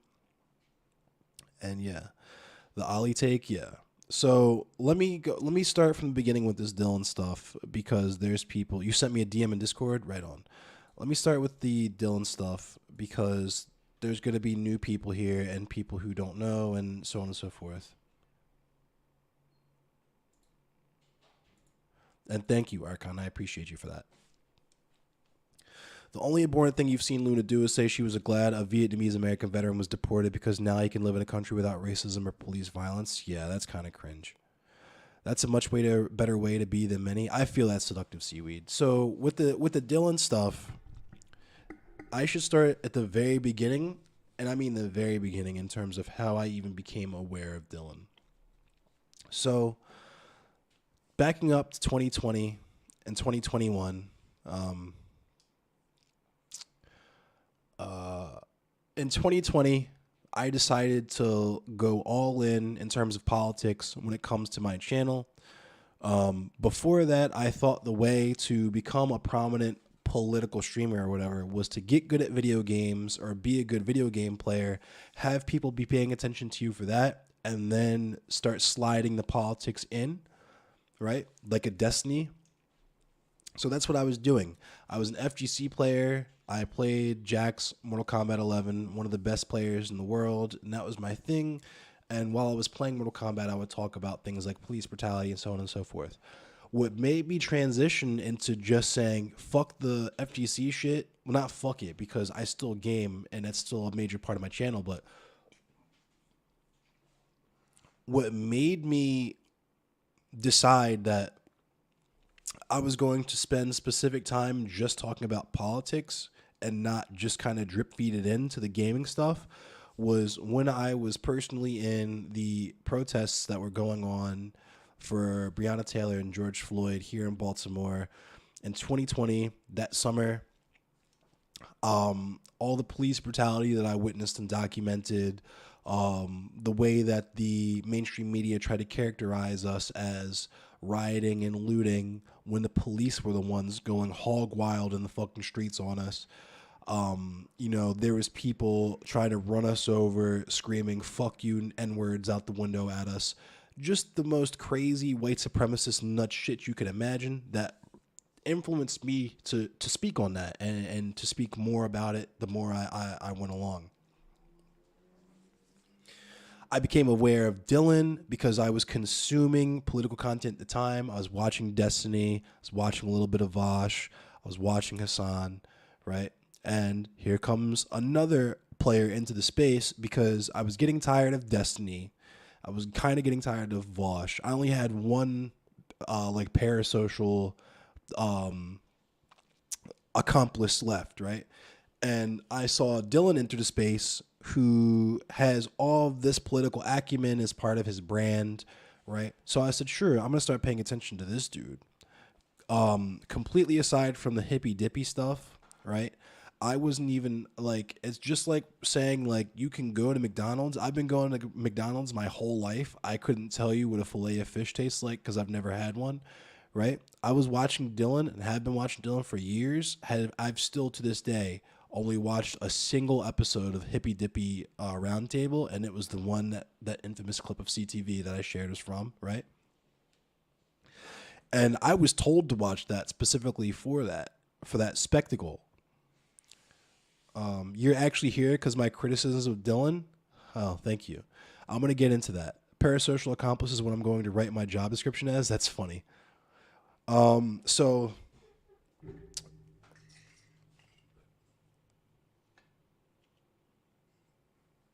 yeah, Fluff. We'll do that sometime soon, but I just want to get this out there. I've already talked about this. I talked about it Wednesday, but Seaweed's here now. Like the people that I was specifically apologizing to on Wednesday are here now to listen to this. So I feel like it's important to hash this over because, like I'm saying, since I fucking started this stream, there's been people, my mods have been banning people coming in here to fucking leave snake emojis. Someone on my YouTube channel was like, pretty sneaky, bro. Like all of this shit from people who have literally never interacted with me. The only thing that they know about me is that YouTube video that they just watched from Dylan, right? So my understanding of the Twitch politics thing is that Dylan was a gatekeeper in the space. Thank you for the follow as well.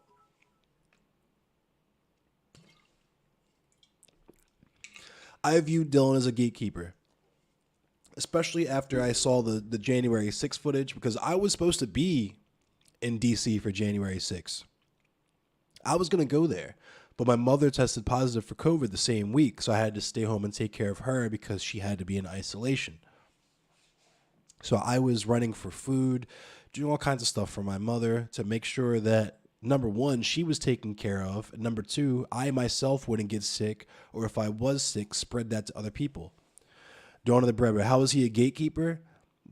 I viewed him as a gatekeeper because in the space, he has a shitload of views. He's like number 3,000 on Twitch, something like that. And it was one of those things where he could make or break your political career, just like he's trying to do now. He obviously himself also views himself as a gatekeeper, right? Where he's trying to ensure that my career, or whatever I guess we want to call this on Twitch, is ruined, right? It's not that he just thinks that I'll eventually fail. He's going out of his way to ensure that I fail with all the stuff that he and his compatriots are doing behind the scenes, with sharing the VOD that I deleted, and gathering all these screenshots of tweets that don't even make sense, but they're just presenting them in a specific way to make me look bad. But I digress. Let me go back to what I was talking about. Dylan definitely views himself as a gatekeeper where he can break you or enable you. Exactly. So all I know is Snah is big mad and you block many people. I do. I'll block. It's not even that I block people. I have them all muted on Twitter. Here's the thing. I don't engage with bad faith actors. So I said what I had to say because I was in a mood in a conversation that we had, but it was obvious that they were bad faith actors in that conversation, to the point where motherfuckers are saying it's not racist all the time when white people use the N-word, right? What happened in the CTV clip that started this? He says dumb shit all the time, so hard to know which clip. So what I think really started this specifically, I'll get there, but I have to preface with the fact that Dylan was a gatekeeper in the Twitch politics space, right? And Fade Runner, my mod, one of my best friends, my comrade, my coworker, pointed out that they were doing hippy dippy recruitment things. And he said, this might be a good idea to get you in front of a lot of eyeballs, because at the time, our perception of Dylan, our perception of hippy dippy, and our perception of the space was that there was a niche that needed to be filled for people like me, for people who engage in black radical thought and black radical politics, and working class people who are actually engaged in action on the ground, doing stuff like Food Not Bombs, doing stuff like the community fridge, fundraising, all that sort of stuff, right? Thank you, OCAT Gaming. As soon as you saw hashtag drama, hashtag expose in the tags, you got very, very suspicious, very clickbaity, and we'll get to that in a minute. So,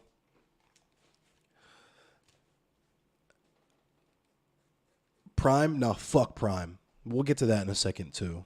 Fuck Prime. I don't work with sex pests. Allegedly. If he wants to... I am an abolitionist, so I believe that there's no such thing as irredeemable people. But you have to put in the work, and I haven't seen the work get put in there.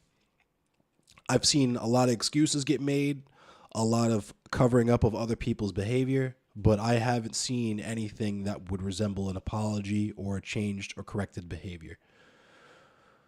As far as you know, Dylan was the one that started the sex pest stuff, but you don't know. We can get to that. Fluff would be a good person to ask about that. Fluff is the one that knows about that stuff. But anyway, completely different topic. Dylan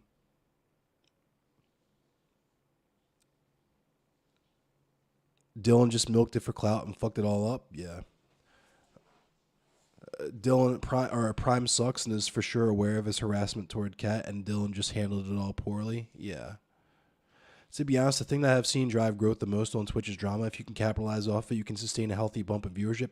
That's the other thing, Justy Belmont, is that I don't care about that type of viewership. That was not the purpose of this platform for me, and that was never my goal from the very beginning. I didn't understand that about Hippy Dippy at first. That's why I offered myself up as someone to go on there, right? You could ask, Fade Runner's not here right now, but he'd tell you the same thing. The way that we understood the space at the time was an actual political space that was sympathetic towards actual leftists like me, right? Hence why in their recruitment shit in the screenshot that Danabo or that Mr. Geek shared, where I say, "Hi, I'm Endless Cemetery. I'm a black anarchist. This is who I am." Blah blah blah blah blah. And reference in the screenshot that Danabo shared, but blocked out my name because he's a coward. Where I thank them for putting me on in front of those eyeballs. Right, I was not yet at the time aware of what Hippy Dippy actually was.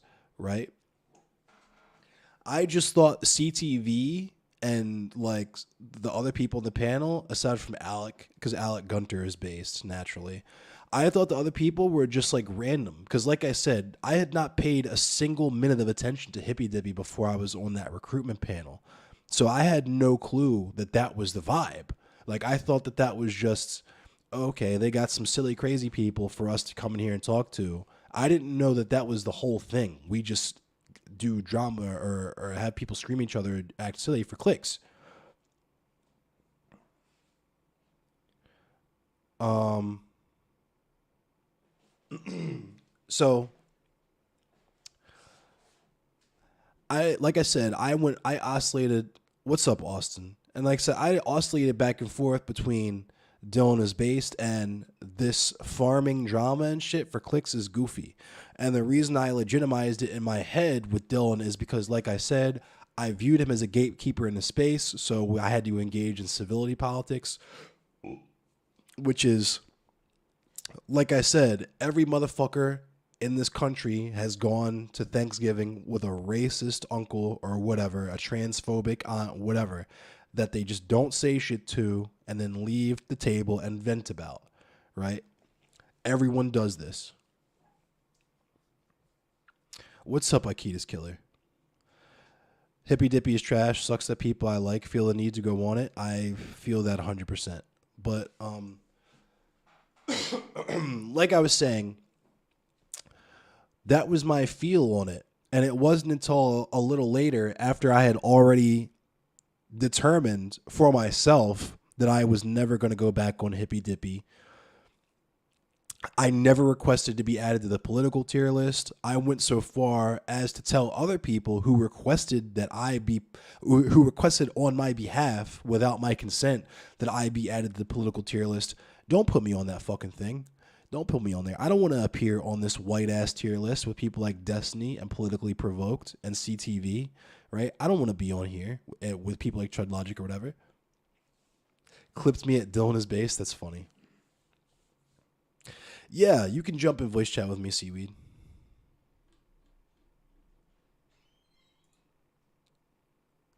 If you want to ask questions, because it might be easier. It might guide the conversation a little bit better. Seaweed is easily one of my favorite people on the space. I knew Seaweed was a real one from day one. We literally have a server called Lefty Streamer Mutual Aid. Like, I knew what they were about off top. Nothing but respect for that comrade. Make sure you guys are following Seductive Seaweed if you aren't already.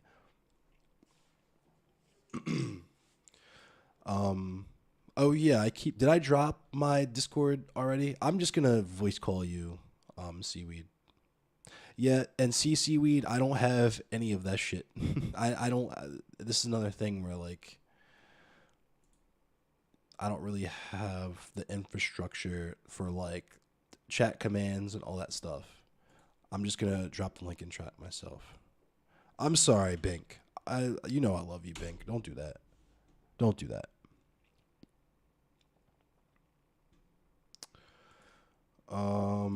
You can jump in the chat. Oh, there we go. Yo, What's happening? I'm fine.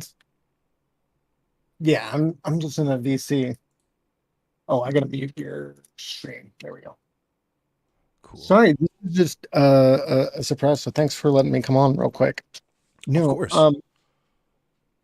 I was not all aware of this. I was like, and first off, that was really kind of you to say. That's very cool. And I think you're already blowing my mind with the fact that you're doing like multi-streaming, didn't have affiliate, and you're like have no emotes, and yet you have this audience. That I think is a testament on you. I terminated my affiliate contract. Like I Well, that terminated it. just found that out like either when you were like just before I came on or something. Like I think I was looking at on Twitter. I didn't even know that. Yeah, because I'm not here to fucking. I don't care about being Twitch famous, fam. Like I'm about community No, I building. get And, you. yeah. So like, here's I will. Hang on. Since you Someone said said all those, Rhizome wants on. Rhizome can come on. He can come on, but he's got to wait a minute. I'm gonna talk to Seaweed for a sec, really quick. If you oh guys, shit, yeah, you can unban Rhizome if you want. But go ahead, Seaweed. I'm sorry. no worries. No, sorry, I'm just thinking about what I was saying. No, what you just said, I think that's a. Don't get me wrong. I think it's really cool to be popular, and all, Oh yeah, me and too. like, Like I'm not gonna sit here and say like I yeah, never want to be partner or anything like that. Obviously, we're all here to. It's just my we want to be goals are different. successful. Yeah, exactly. No, yeah, but like the other side, yeah, because like my whole thing is like if I could get to the point, and that's a really successful point, by the way, to where like I'm able to do like a full-time job out of Twitch, but not even like obviously not be like Hassan or like a millionaire or whatever, but Right. like just having a full-time job or even a part-time while doing another job, Yeah. and this is like paying substantially, that would be amazing. Same. So like that's how I view that. Do I like care about money some? Yeah. Do I like people like, I run like Humble Bundle and shit like that. So I'm not gonna say that I don't monetize it at all, right? Right. I mean, I have a But I do Patreon. think, yeah, no, exactly. And like the one thing that I do think is that we got to get our bag, whatever. Like anyone crying about that is like, like we live in a society. Shut the fuck up. But um, and I'm all for like wanting to like have more money to make and do better things. And I think that's even a cooler thing. And the one thing that I do think, no matter what though, is like I just want to still be able to have my community here who can talk and learn from one another, and we can help people out. And the fact that we can do that, and like just being able to be a part of that and having done that is what is so rewarding about this, Right. right? The fact that like, and thank you again for hyping me up. You made me feel really cool. That was a cap on my day. Thank you, honestly. Um, but the fact is that we can actually like affect material change or with people that we know and do these things. And I think the one thing that you were bringing up that I really kind of is hard to engage with, what you were talking about, civility politics, Okay. and also drama, Right. right? Like I think the one thing about me is like when I first came like on the platform, like I was coming from wanting to be like I was coming like out of the Vosh community. A lot of people And do. yeah, um and I think a lot of my views were like, I'm going to combat this kind of like on the ground, like same thing, like be out there debating or whatever. Um, and I did some debates early on. I don't mind going on and doing that, like on occasion, Likewise. but right. And like, it depends on what we're doing and who I'm doing it with. Exactly. This discussion panel that you're coming on tomorrow, I've made a big point of it being not a debate panel, but a discussion panel, right? It's supposed to be Right. educational. Exactly. And that's the main thing is like we can talk, we can disagree some, but like we're doing this to bounce off ideas to like come to conclusions, Right. and not like just talk It's not because the blood biggest sport. thing that I hate, right, or the one thing that I hate the most about like the DGG or like stereotype, I don't know if you saw the copy pasta recently, but it was a joke copy pasta of like a guy fantasizing about how he was technically morally correct to sleep with his sister. It was like this whole joke on Twitter. It was great. It was a joke, but That's still weird as I fuck. was no, it is. Oh, is it the But is that it's the incest shit? The twincest shit or yeah. whatever? Oh god. hmm But like it was a joke about that. It was obviously joking about DGG, but it's always these like morality semantics that make no goddamn sense. But it's tiresome. But like what you were saying about Dylan Burns, and like I've watched Shippy Dippy, there's parts of it that I like. I think there's some good conversations that have come out of it. But you're There are. right, no matter what, there's going to be, and where Dylan lies as a gatekeeper is as being one of the most popular panel shows. Right. Look at not just Bosch and Destiny, who Destiny, being as huge as he is, still likes to just hop in on his uh, uh, debates, and he gets like full reign because he's the big name, Right, right? exactly. And same thing with like Bosch or whatever, but like Aristocracy, she made her start basically on that panel. So like there's for sure that can like absolutely affect where you're at here. Like I'm trying to go on a game show and stuff like that. That is part of the like collabing aspect, Right. right? Yeah. And real quick, shout out to Catarana because I owe Yeah, a lot of where I'm coming from now to Catarana. The Black History Month panels, especially the conversation we had with Vosh. that's Like, awesome. yeah, I wouldn't be like I was cooking and I was rocking with the FGC. Like, shout out to MF Slayer as well. Follow MF Slayer if you fuck with Mortal Kombat. Like, I was cooking with the FGC, but it wasn't politics. You know what I mean? It was there was based people in there, but it wasn't. I wasn't able to. I would not be where I'm at without Catarina. Without that, put it that way. Like I would probably be I feel that. cooking a little bit, but I wouldn't be where I'm at without Catarina. But I'm sorry, what were you saying? I just want to throw that out there. No worries. I'm actually typing out to my Discord that I'm on here because I'm about to go live after this. Okay, But I was cool. like, I wanted to jump in on this real quick.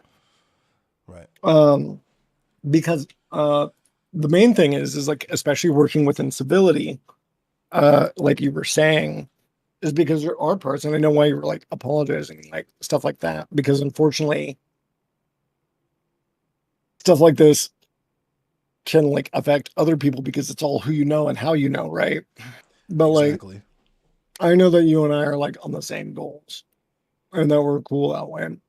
Don't get me wrong, I've thought about wanting to go on hippy dippy and stuff like that. I Of don't course, discourage people like, and that's the other thing I've said it before is like I wouldn't even discourage people from doing that if it gives you eyeballs. It's just that mhm, I have a problem with the way that people like us are presented. Like, you know, yeah, let's get if it's a gender thing, let's get some people in there, and it's like get us on there to talk about thing like get a black person on there, not just to talk about black people shit, right? Get a trans or non-binary person on there, not just to talk about gender issues or trans issues, right? It's very tokenizing to me. true. No, I mean, and it's hard to do, but like it just takes a little bit of effort. But like because that's been a thing that I'm learning right now with these like making these panels. And I do hate that like there is a tokenizing aspect. Part of that is like a lot of white people are just very popular already, of Right. course. Yeah. I was just talking to Freckle Um about that.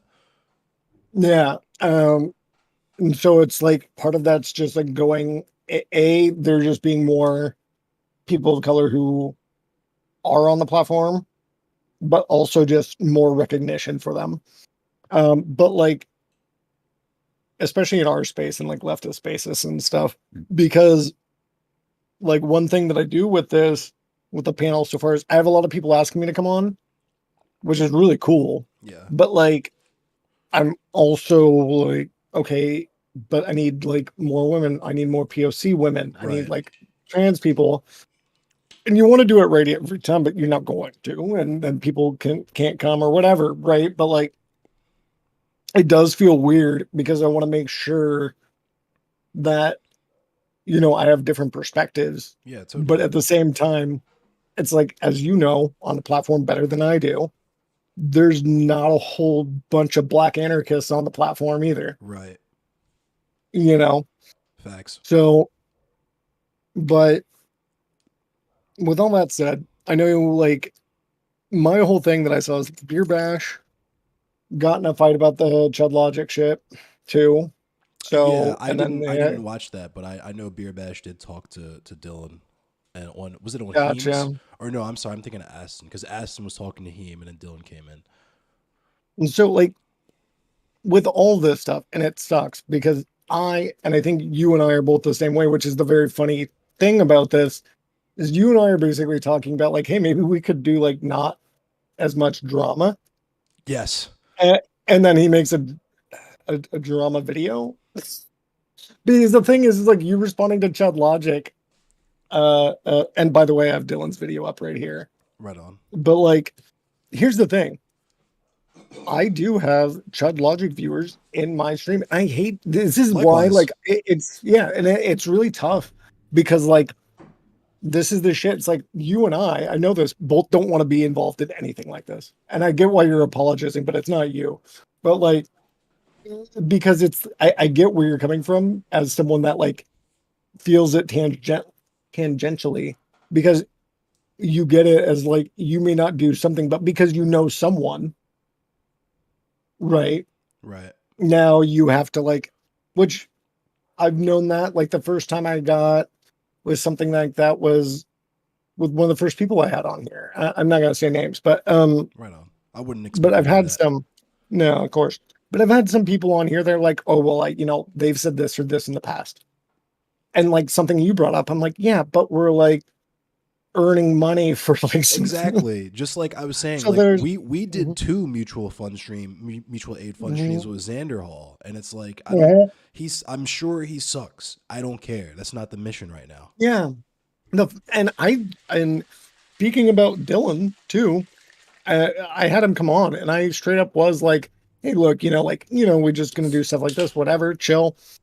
And by the way, like this, I had a good interaction with him, uh, uh, but but I said, and it's always nice to, I'm like, for simpler terms for it, to like have some other people with some clout here, obviously, as Yeah. some Right. headliners, Hmm. which is like, they understand that. Right. Denims by far, by the way, is a real one. Um, I fuck with as Denims much as heavy, heavy. yeah, as much as I've had a hard like she can sometimes be hard to get a hold of. As much as she did, like, and she said that she was very much like, I feel like I did nothing for this. My first fundraiser, where I earned the most, and she's like said all this, but I'm happy that we did it and whatnot. Yeah. But I'm like, girl, we used your PayPal. We used your like your audience base. Um, like you may not have done like all the other prep work that I was doing, but like you gave me basically because like I knew some people in your mod team. I've talked to you a little bit before. You gave me your platform completely, basically. Right. Like that was some real shit. Like, but like with Dylan with Xander, and this is nothing bad. We're not. They just said that they'll come by. Right. And they did. And there were people from both communities that showed up, that followed, that helped out. And similarly, and the reason why like I wasn't like retweeting a lot of your tweets and stuff because I didn't know all of it.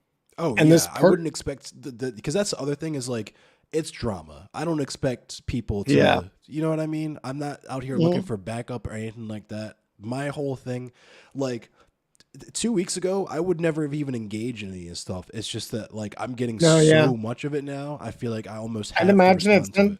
Oh, they're making no, I get it. I get it because like I didn't realize this and it was what put out this one was put out today. But Oh, like I'm that guessing yeah. you talked about it, yeah. But So like, that's the crazy thing about that is that the YouTube video that dropped today was a private conversation where like I had a boomer moment and didn't realize I hadn't ended stream after I rated out and I was talking to someone just venting like, you know what I mean? And it could have been a thing where if it was handled properly, if it was handled maturely, in my opinion, someone would have hit me up about it behind the scenes because I deleted the VOD ASAP. As soon as I mm, realized that I did it, I was like, oh shit, I got to delete this for multiple reasons. But what ended up happening is because people are just like horny for drama content, they sent that to Dylan and Dylan watched it live on stream in front of like 700 something people, and then now it's on YouTube. Really? Yeah, So that's what happened. Okay. yeah. That's just like, that's something else. It's different, I right? will too. There's some of that we can talk later about. But I'm yeah, sure. no, like, yeah, and it goes kind of like when what we're talking about here, right? Like, it's hard not to want to get into drama sometimes, chat. Like I get it, and some of it's fun. Like sometimes, and like sometimes it's fun to like knock on other people, Yeah. right? But it is scary too, especially when like someone has such a large audience. Right. But like especially when you're not thinking in dollar signs, and not that like everyone is at all times. Like I know that's a critique like levied against Hassan all the time, where they're like, oh well, of course he changed his coverage to this because that means that he needs to pay his mortgage or whatever, you know what I mean? Right. Like, okay, yeah, he has a job, like I get it, and they make Yeah. it by Right. donations and subs. Again, I'm not going to criminalize them for trying to make a buck, okay? But like it's just low effort. It's like Exactly. quality television, Exactly. and It's great value Fox News. Like that's all it well, is. and also it's just detrimental to like what we're trying to do. Exactly. Um, because the whole thing is like what you were saying, and I think the most important part is so like some of my biggest issues with like recently, for example, with like Noah Sampson, I had some video like issues with some of his videos, right? With I haven't watched the new Vosh one, but the original Debate Bro one. There were a lot of parts in it that I agreed with, right? Right. But that being said, and you brought up Luna, I didn't really like the fact that he actually uh like brought up Mel and Luna. Yeah, Because that Mel and seemed a Luna little are both unnecessary. right. I don't view them as like great people, and kind of it like in my opinion, as knowing about Luna and Mel's past. Luna, for instance, said that the gay movement in Vietnam was a CIA op. So Fucking like, yikes. yeah, so like that's why I was bringing up her homophobic take. Okay. Yeah, It's a okay. bit of a take, And see, but that's yeah. There and I don't but know, because Aston and but I were like having a conversation about like referring to people as feds and shit, and like why black people do that. Just yeah, mm, that's oh, different.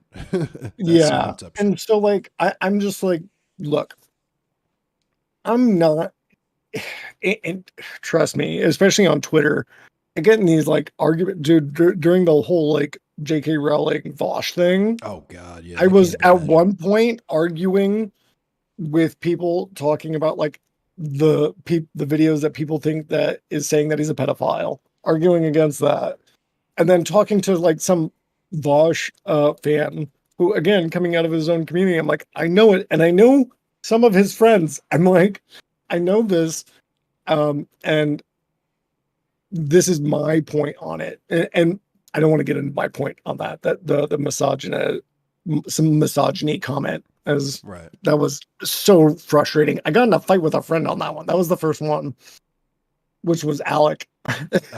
That's funny. I don't want to call it a fight. We put it down. We Yeah. were Shout out to Alec we were Gunter. Everybody, make sure you're following yeah Alec Gunter if you're not already. we were tweeting very rapidly at at another. um, but anyways, though, like the whole thing with like Noah, right? And then he's kind of made another video on that. And I looked at that and I'm like, I just don't want to look at that. I just, because again, it doesn't support our goals. Right. Because there needs to be at some point, and leftists are terrible about this. And the fact that we commodify our propaganda in this way doesn't help with that, Right. because we want to dramify everything. And I get that. And this happens on the right too, I think. Of course. Yeah. But but it but the people on the right are really good about stepping in line about issues. Always. We love to Kwame fight. Ture talked about that. Like, if an extreme example, but like, if there's an anti-abortionist like person, he goes to blow up an abortion clinic or assassinate an abortion doctor, right? They're very good about staying on message when it's time to do that inside the drama, right? Mhm. No, exactly. They'll like whatever. I don't care. And they'll do what needs to be done to get like legislation passed or whatever, right? Right. And so, or they'll vote on single issues. So the reason why I kind of talked about the civility politics part and why I wanted to jump in, because I realized that this did affect me, obviously, in a little bit of a way. Uh, and in the best way, I'm trying to not make drama out of it, like you brought up, Yeah, which is hard, by the way. It's a hard thing to do, it is. um, because you don't like think about it in real life, right? Like when you're frustrated at somebody, and you might tell a friend, talk to a friend or whatever, a mutual friend, right? Like we are. The main difference is right now is that we have, well, I don't right now, but you do, and my voice is recorded, is presenting it to other people. Right. So then they get to be on the gossip, right? So even then, which that's why I was going to say, like I talked to you about it out of it, but obviously, like there's going to be parts I've recognized that I'm just not going to avoid. Bless you. Thank you. I got the flu. I'm glad it's not COVID. Oh But yeah, it man, still sucks.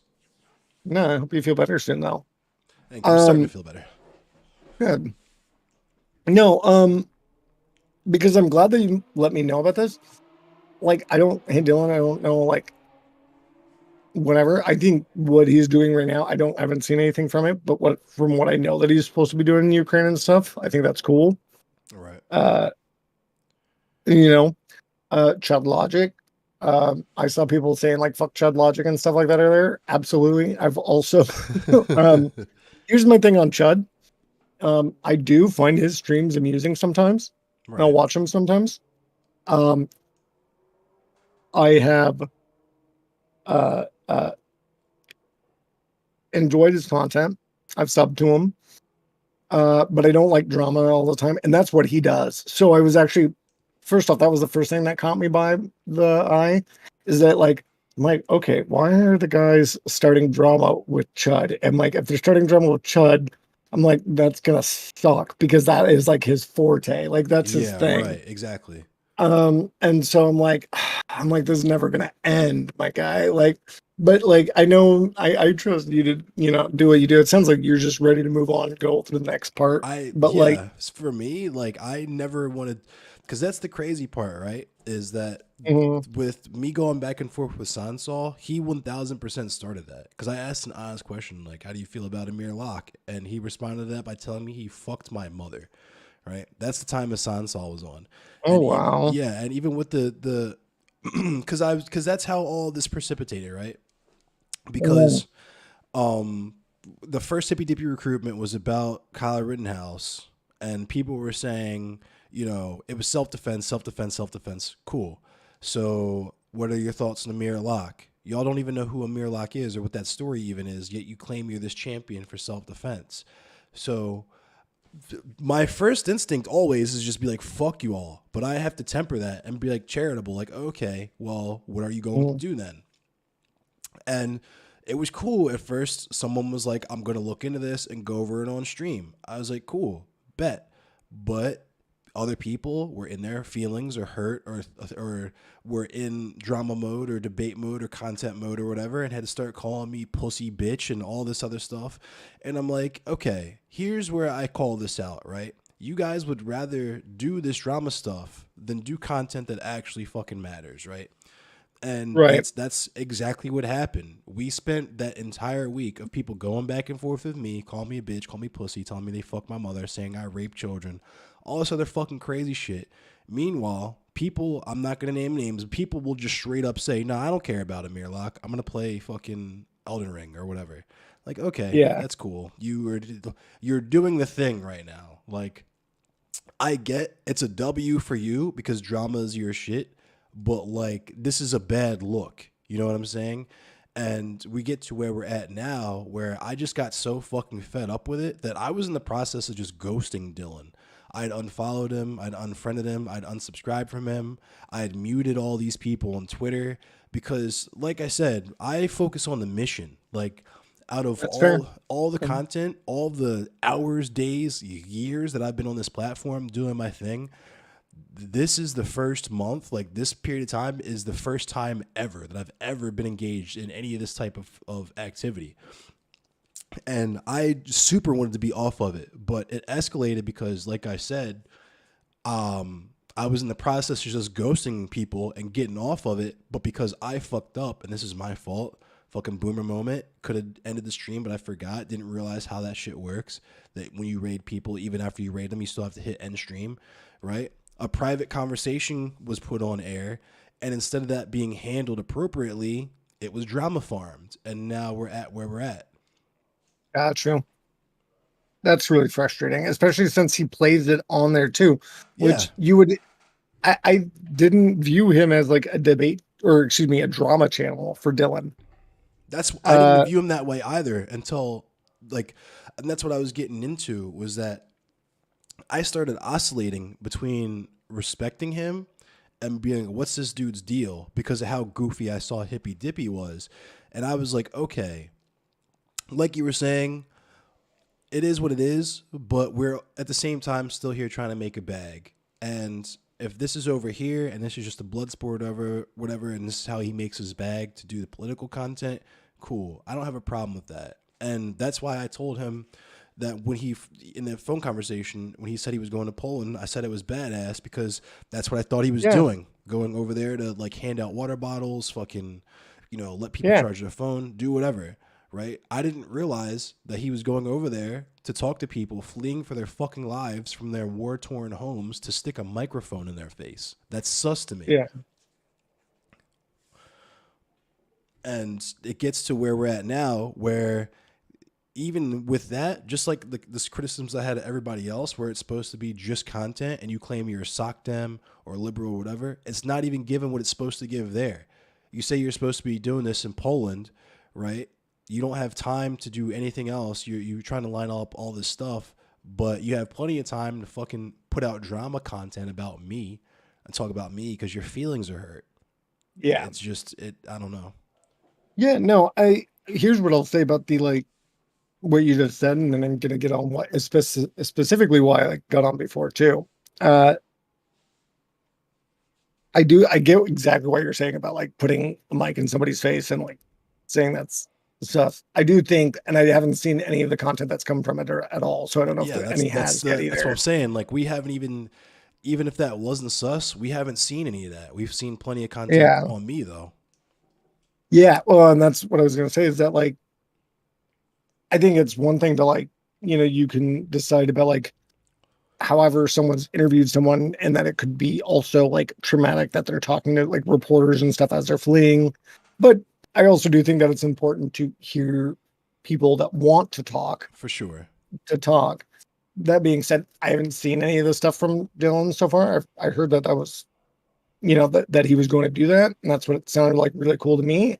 Hopefully there is something that comes out of it, but absolutely I agree that like okay, but then he's posting this and he should be in Poland right now, expectedly, but why is like this hour 10-minute video up of like talking about you that says leaked audio expresses streamer for snaky behavior?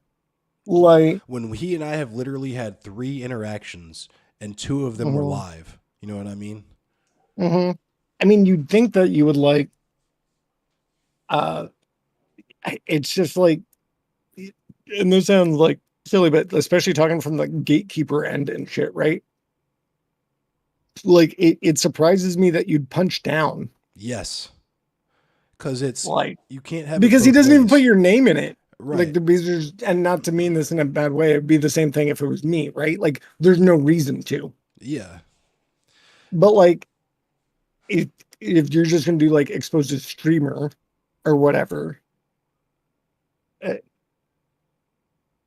if it was like anyone like bigger, if it was say Chud Logic, he'd say Chud Logic in it. It's like it feels like you got a little butthurt about something and like, oh, it's either that or like you thought that this would be like good monetized content, but that just seems weird. Yeah. It's just odd. Like, I feel like maybe there's some hurt feelings there. I don't know. Like, and we can talk about this off actually. Yeah, for Um, sure. the main reason why is like, and there's a bias here.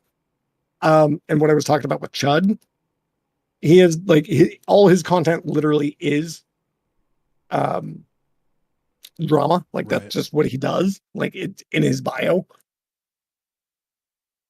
I've been very fortunate to have been rated by him 3 times. That is a bias on me because he's definitely, and like he came in during like got us a lot of money during like my first fundraiser and stuff. Yeah, Is does Dylan rated me. Dylan rated me twice, I Yeah, believe. yeah, and like yeah, like Chud has been like most of my largest rates ever. Yeah, So same. like Dylan, both of yeah, Dylan's raids are my largest raids. yeah, and like my one other largest rate I think around that was Denim's, and and so that was like a big deal. And Judd follows me and stuff like that. So this is like kind of going into the part where I was talking about the civility politics stuff. Obviously, like, and I hate to admit it, but like I sometimes think, even though like let's just Denim, she's cool at least. That's true. Hi Kat. What's up, Cat? Shout out to Critical Ace Theory. Make sure you're following Uh Critical Ace Theory as well. um, but like, I don't always say anything about it, which is kind of like really sad. But like, I'm also, again, at the other side of that, not trying to perpetuate drama, right? Exactly. Like you and I are. And so, because I'd rather just like us go back to like the things that we want to talk about, whether just chilling with our community or talking about like the shit that we want to talk about and getting money and doing that type of shit. And because overall, because here's the thing, and I have a sneaking suspicion, know enough about it. I just know from other very trusted friends in this space that I've heard some not great things about Chud. That is Yeah. one thing that I know. So, and that it's amazing because you're like the third person to go, yeah, like that. Like it makes it has very, how do I say, like Harvey Weinstein vibes. Yeah. Uh, you know what I mean? Like everyone seems like they know a little bit of something or other here and there. Right. But Uh, it's you can't really you don't want to step out in front of that train. yeah. You know what I mean? No, exactly. I don't want to like get dogpiled on the internet. Like, and by the way, along with this type of stuff, as I grow and I'm small, but like we had our first mask off panel. Guess who watched it? That got me a fuck ton of views that day. That was Destiny. You know what I mean? And Yeah. by the Oh way, I'm not yeah, I saying remember that. that. Yeah, I remember that. Yeah, and I'm not saying that I was like, oh, I was so excited. I was nervous as all fuck. I I was remember like, you talking about that because I thought that was weird as fuck. That yeah. But yeah, for sure. well, I understand that I'm completely. really curious. I checked the name before, but I forget it. But like, I saw who dropped it in their chat, in their chat, in Destiny's, and they're like, "Hey, have you seen this panel or whatever?" And dropped a link. Uh, but it's really funny and ironic, unless that person knew, and I don't know enough about that chat that dropped it, because the reason I started talking about that panel and doing like wanting to talk more about toxic masculinity and masculinity as a whole was because of Destiny's rape apologia. Yeah. So it was very hilarious to me that he watched it, Yeah, that's and then funny. said we were boring. Of course you guys are boring. You guys Yeah, everybody's got to be they're like, everybody people has to said the be same old talking points. I'm yeah, like, yeah, it's because we're not bringing up random bullshit. right. Everybody's either cloud chasing or low charisma or boring or whatever. Like Right. if you're not on code, then Hmm. it's not worth worrying about. Yeah. Right. No, that's part of me wants to have this talk like over a stream sometime, or the other side of it is I kind of want to talk in a private VC I was before, gonna because this say is a really After I really go interesting live, thing to talk we about. can definitely talk after I end live, and I'll actually make sure that You have to, yeah, you have to. I did like a kind of Easter No, egg Wednesday where like I acted like I forgot to end stream and like played the Pornhub music in the background. that's great. That'd be hilarious. That's hilarious, actually. I'm glad you're having fun with it. Yeah, I'm No, trying to be optimistic about it. no, like that's the one thing that you gotta do. And that's even me. Like, here's this, right? And something that you brought up, and it's my last point into this. I know I take 15 steps to get wherever the fuck I'm going in a conversation, but um you just have to ignore it and go on. And sometime you're Exactly. gonna find your own path, and your guys' path might lead again into one another. And that might mean you guys actually have to like confront and make things happen or make things not happen. You know what Right. I mean? Oh yeah, I've But said it a like, million times in the course of the last week. Like, if I had to do a fundraiser with like Sansol, Dylan, Xander Hall, whoever, I to be down for it 1,000%. Just because mhm, I'm focused on the mission, like laser focused in. right.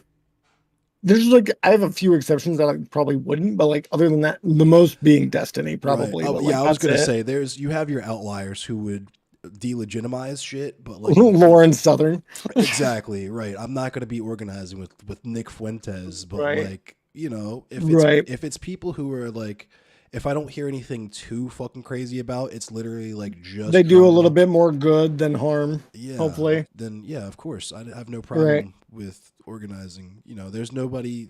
The comparison I made way earlier is, the Black Panthers had Angela Davis, but they also had Eldridge Cleaver, right? So it's like you Mhm. gotta do what you can.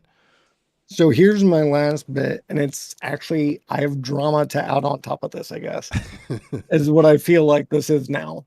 Because you put in something in context for me today. Did you see a tweet that I wrote about, by the way? Where No, I didn't. let me pull it up. I had to, because fucking Stardust was coming at me. I had to stop looking at Oh my Twitter. god, she's so annoying. I had to I stop hate her. because it was like, why the fuck would you at me? And then when I respond to you, be like, why are you talking about me? Like, I don't even want to talk about it. I don't even want to get into No, no, no, it. no, don't worry about it. No, okay. And I felt really cool about this. And I feel like part of it was uh genuine, but I can also tell now that there was at least some reasoning behind it because it kind of seemed out of the blue. But I said it's still straight up bizarre to me that many political streamers that Look, look, over the look, last look at few my years. chat. Look at my chat right now. This regular, okay, they banned Oh him. no. But somebody I was like, see. is this the snake Dylan was talking about? Yeah, Oh my god. yeah. But what were you saying? I'm sorry. Yeah, it's still straight up bizarre to me that many political streamers that over the last few years I've watched, learned from, and have been entertained by, I've also now spoken to or worked Oh with. yeah, I like that just Yeah, because I yeah. agree, because that was my feel when Dylan first came in and talked to me and rated So me. I was yeah, like, hell yeah, I've been watching this dude. Like, this is dope. This is awesome. I'm about to start making things happen. Like, yeah. understood that tweet completely. And I said I had a big name in the space DM me last night to make sure it was cool that I hadn't streamed. And here's the part that you might actually recognize now. When we had done a fundraiser in the past, wanted to let me know that they were up for more later and to let them know there's a morning nothing tweet. It's just surreal. All that's still very true. That person was Dylan today. Oh wow, that's funny. And it was about the last fundraiser, which is what you put on. And I'm not trying to like leak DMs. It was nothing crazy though. So like, but it was Yeah, just him. Here's the interesting part, I will say, and this is not to like this is what I'm saying. Like, this is not drama. right. Hey, Fat. Like, I don't think this is like, but you can. This is nothing like crazy. And this is part where I was saying like the gatekeeping part comes in, right? Right. Because obviously there's parts of me that's gonna be like, I don't want to like talk about this because then they're gonna say that I'm like, you know what I mean? That's And I get exactly why why. you're. That's I why know I why you're saying apologized. you Yeah, apologize. No, I get it. I get it now, but don't feel that way. Like you and I are cool, man. Like trust me. But I like, feel it. because no matter what, like we're doing things our way. First off, we're part of the next generation of politics streamers, anyways. First off, Like You think so? people, yeah, I think a lot of people, yeah, you hear that confidence, by the way? Uh, you, there's going to be plenty of others in between. I think the biggest thing that we can do is like, you know, mix in with the rest of other gaming and stuff like that. There's always going to be problematic aspects, but I think there can be more people actually doing like getting other people doing on the ground good or Definitely. trying to Definitely. do fundraising and stuff like that. And whether or not like that's huge or anything like that, I think there's going to be more of us able to at least make some sort of living off of it. Um, if not like full time or whatever. Um, but anyways, though, like because I will talk about my DMs, I do not always do that about everyone. Obviously, that could be considered drama. That's why I kind of want to give that context. Right. Yeah. It's Because that's how it'll I be don't think it's received. exactly. It's like, oh well, now you're just like leaking Dylan shit. Right. Really, it's not that much. It's not even that crazy. Right. It was a nice conversation. It was nice, I'm happy I met you too, Kevin. and hopefully it can continue to be. This to me looks like it was tying up loose ends, which I'm not. By the way, again, with what we had talked about before, you and I understand this, both don't look at Dylan as like some evil villain here. Right. Exactly. I actually like the way that you brought it up. Goofy. Like, no, dude, you're just corny. Like, Right. Yeah. Facts. Facts. Right. like, um, no, you know what I mean? Like, yeah, we're, not that you weren't good, not that you haven't done good things or whatever. Right. This is Just like just this goofy shit is behavior. corny shit. Yeah. This is Yeah. goofy behavior. Yeah. No, absolutely. And so when I say tying up loose ends, yeah, this is part of the like social aspect that you guys don't see behind our backs or behind our backs, excuse me.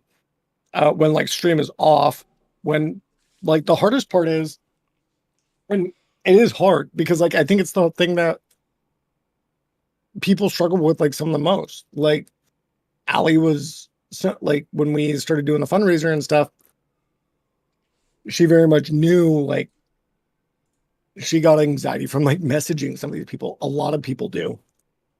And it's hard to like try and get people to come on and do things. And it's scary, you know? I Just really literally quick. Sorry, Proto. I timed you out just because I'm so tired of y'all going back and forth in the chat. Settle that in the DMs. Shoot the fade or shut the fuck up. Like I don't care.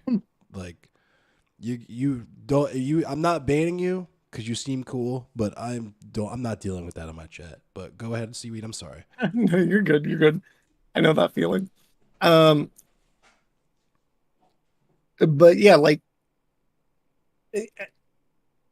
oh, with Allie, like getting people like messaging people, it's scary too. Like I messaged Keffels the other day and I asked her about wanting to come onto like the masculinity panel and stuff. Kat pushed me kind of to do it.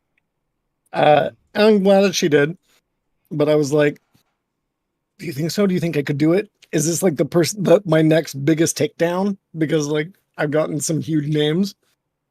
Um, and she was like, sorry, I don't really do panels. I don't really also have much time or use for them and whatever. I was like, ugh, like throwing up in my mind. I was like, I failed. But she was nice about it. That's cool. But I felt like I felt like my guts were coming out. But like with Dylan, it looks like that he was worried. Hold on. Basically, Wait a minute. yeah. Proto, I thought you were cool. I was just going to time you out and let you cook because I thought you were cool. But yeah, you can eat a fucking dick. Enjoy this band. What do you do? Get that ass band. He's in my DMs like, so Fluff keeps going when I say stop, but I get the boot. Fuck off. Hope you enjoy all the hate mail from Dylan fans. Fuck you, trash can. Jesus. Why are you so fucking mad, bro? Eat an Eskimo pie. Go get some pussy or something. Jesus Christ. The fuck? But I'm sorry. What were you Yeah, saying? no, you're good. It was just looked like they were just chilling. Yeah, so fuck them. Yep, it is what it is. No, but basically, he just messaged me. Uh, and like I said, he didn't really say anything sensitive here. So like, he messaged me like last night, like at 11:46 p.m.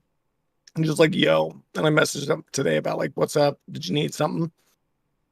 But yeah, he was saying, I just wanted to double check that there was no issue with me not streaming the fundraiser, which is interesting about this specifically. I don't know if anything about that like came up, but it sounds like he felt like he was worried that like it wasn't, which to be fair, this sounds like maybe it was genuine worry Hmm. because I've when criticized. we did talk, I did criticize. Are you talking about Dylan still? yeah, Yeah, I did criticize him on that. So okay, because in context though, because in the moment I wasn't pressed about it. Other people were like, "It's weird he didn't go live or even turn his camera on," and I was like, "I don't care. You know, he got his followers to contribute. That's what we had him there for in the first place." But in the context now, where he couldn't be asked to do that, but he's super ready to drama farm my shit on his platform, yeah, fuck him for that. yeah. I will say with that context for sure. I do think it's pretty ridiculous that like he would go and make that video. I don't know, like I do know like if people were getting upset about it, like I do think that there's a place to be charitable there. I do think that like Likewise. yeah, like I know that he said that he was like just really tired. Yeah. He's got a lot of stuff. I'm not going to force anybody that comes on and helps out and is trying to help out like that they weren't live. Like Right. Yeah. because like it takes work, it takes time, it takes energy. It's a Like job. all of it. Yeah. No, and I'm like, I'm not gonna tell him to like come in that he has to like do that. Because one thing that like Dylan and Bold Hall, who both did not stream, but Didn't both turn their came cameras and at on least right brought people that came over to and the contributed. stream Yeah. and at least some donated. Yeah. Right. And so like not that it matters, but like contributed to like us getting together at the very least, right? Facts. So I will say like he definitely did. Yeah, that's not For nothing. me, what is yeah, no, absolutely. And that clout, like I mentioned, is important. Like people were there, like, oh, we came from Dylan's, oh, we came from Zan's. Like Right. people did that. And like they listened. They were in the Discord. Like my community, they have some like loyal people there that want to go help out and do these types of things when they can. So like I didn't want to give him any shit for that. So it looks like that's one thing that he was asking. And I did tell him, obviously. No, that's not an issue. I do think, like you brought up, there's obviously a hindsight where it's like, and I would suggest just not looking at this too much of the other Yeah. things, just because, like he's at least now maybe, and I agree that like he shouldn't be spending his time there, like editing or like putting out a video like this. Absolutely, but at the same time, like I think that day, like he was just beat. Whatever, like Yeah. whatever. That was a different I could day. hear in his Like voice. yeah. Like I think he was just tired. I'm not gonna give like anyone shit for that. Like again. But like but yeah, and then he said, and please let me know of any future fundraisers you are a part of. Very nice. And obviously, depending on how things are, Stand up shit. uh yeah, like as long as like some people don't care, which I've dealt with that, like you brought up. Like I've dealt with some people's like, oh, I don't want to be there because of this person. Obviously, like that could be always a thing that comes up. I'd always hope to be able to like this isn't really that much of an issue, and hopefully that's gonna continue being the way that it is. Right.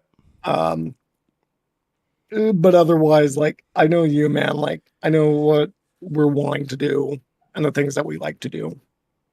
um Nothing against Dylan. I think he's a nice guy. I think that his heart, no matter what, is like in a right place. Yeah, for sure. I just uh, the exploitation of viewership is It feels weird. pretty It yeah, feels weird. it's pretty cringy that it's also like leaked audio exposes streamer for snaky behavior Yeah, when you that's literally took it from a VOD. like, and then call that like leaked. So Yeah. like this would be audio that you could have too, but this is just because like you left their VOD up. Like, is that what I'm basically getting? Like that's where the audio came from, right? Like, Is it if it's just audio? Yeah. That's cool. He doesn't have the video because I didn't watch it. I didn't look at it.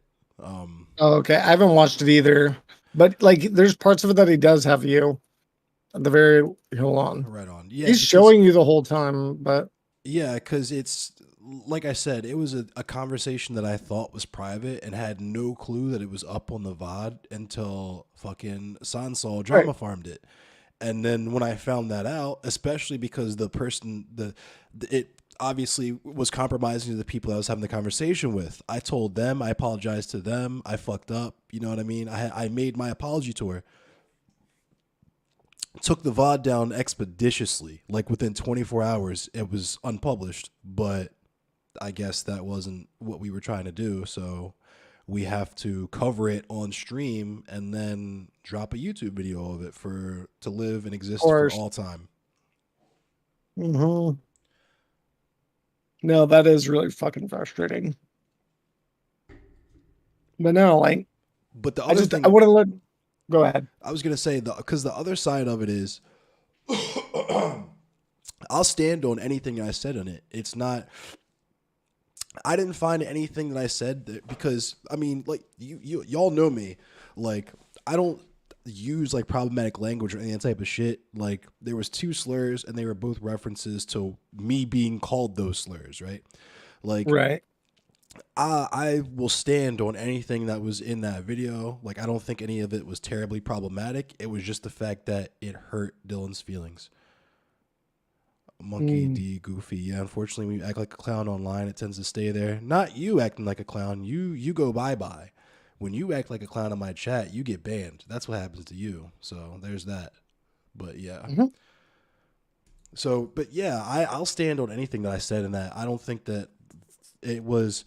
It'd be different if it was a thing where like because I portray myself a certain way, if I was like, using gendered slurs or like it was something that demonstrated like truly snaky behavior, like I didn't stand on my principles, right? But it Right. was literally just bad stuff about Dylan and his feelings were hurt. Hmm. No, I mean that's kind of what it sounds like. But like, here's what I'm gonna say about this. I think we've already talked a good bit about it. I do need to go live. I do feel free to like continue this conversation with me, like DMs or call later, Oh yeah, well we whatever can you we need can to talk do. later because I need some advice with stream stuff too. Oh, absolutely. I'd be happy to help you. I appreciate you. Um, but yeah, no, of course. I also have to use the Next bathroom. time oh, cool. Next time I'm down there though, like we got a kick out, dude. And Um, and Be more. yeah, Hell yeah. I'll definitely come by probably in the next few months. I'll just to go see my friend in Virginia. Hell yeah. Um, We were all planning on making a trip up to New York too, because I think Catarana's like coming through and yeah, we were all gonna do the IRL stuff. you and Kat. Yeah. Well, me, Okay. Cat, Fett, and Fluff, just a bunch of us just getting together and getting the band together. You know what I mean? Talking about yeah, no, absolutely. That'll be really interesting. Um, there's yeah, we gotta talk. I hate the drama bullshit. Me too. Anyways, Me too. um, Good luck with your we'll stream. talk later. Yeah, we'll Thank talk. you. Bye. All right, CB. All right, y'all. I have to fucking race like a piss horse, so I'm gonna be right back. And yeah, unlisted VODs can still be yoinked. Yeah, I'm just gonna delete it, but I'll be right back. I have to fucking piss so bad. Hang on.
Okay.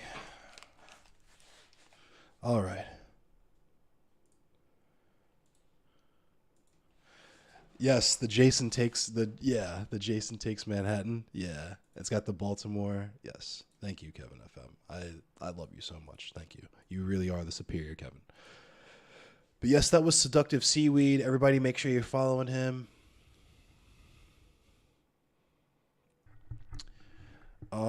But yeah, that's kind of where I'm at, and yeah. Thanks for the like, Carmen. What up, Bronx? The band hammer is strong. It has been all week. What's up, Yossarian?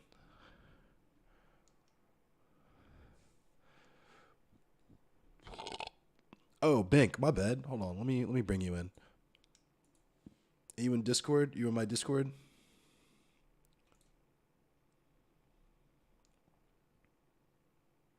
We're gonna do weird stuff. You wanna talk too, Fluff? We can talk later. We can do that another time. There we go. There's Bink. Good old Bink. What up, Bink? What's up, homie?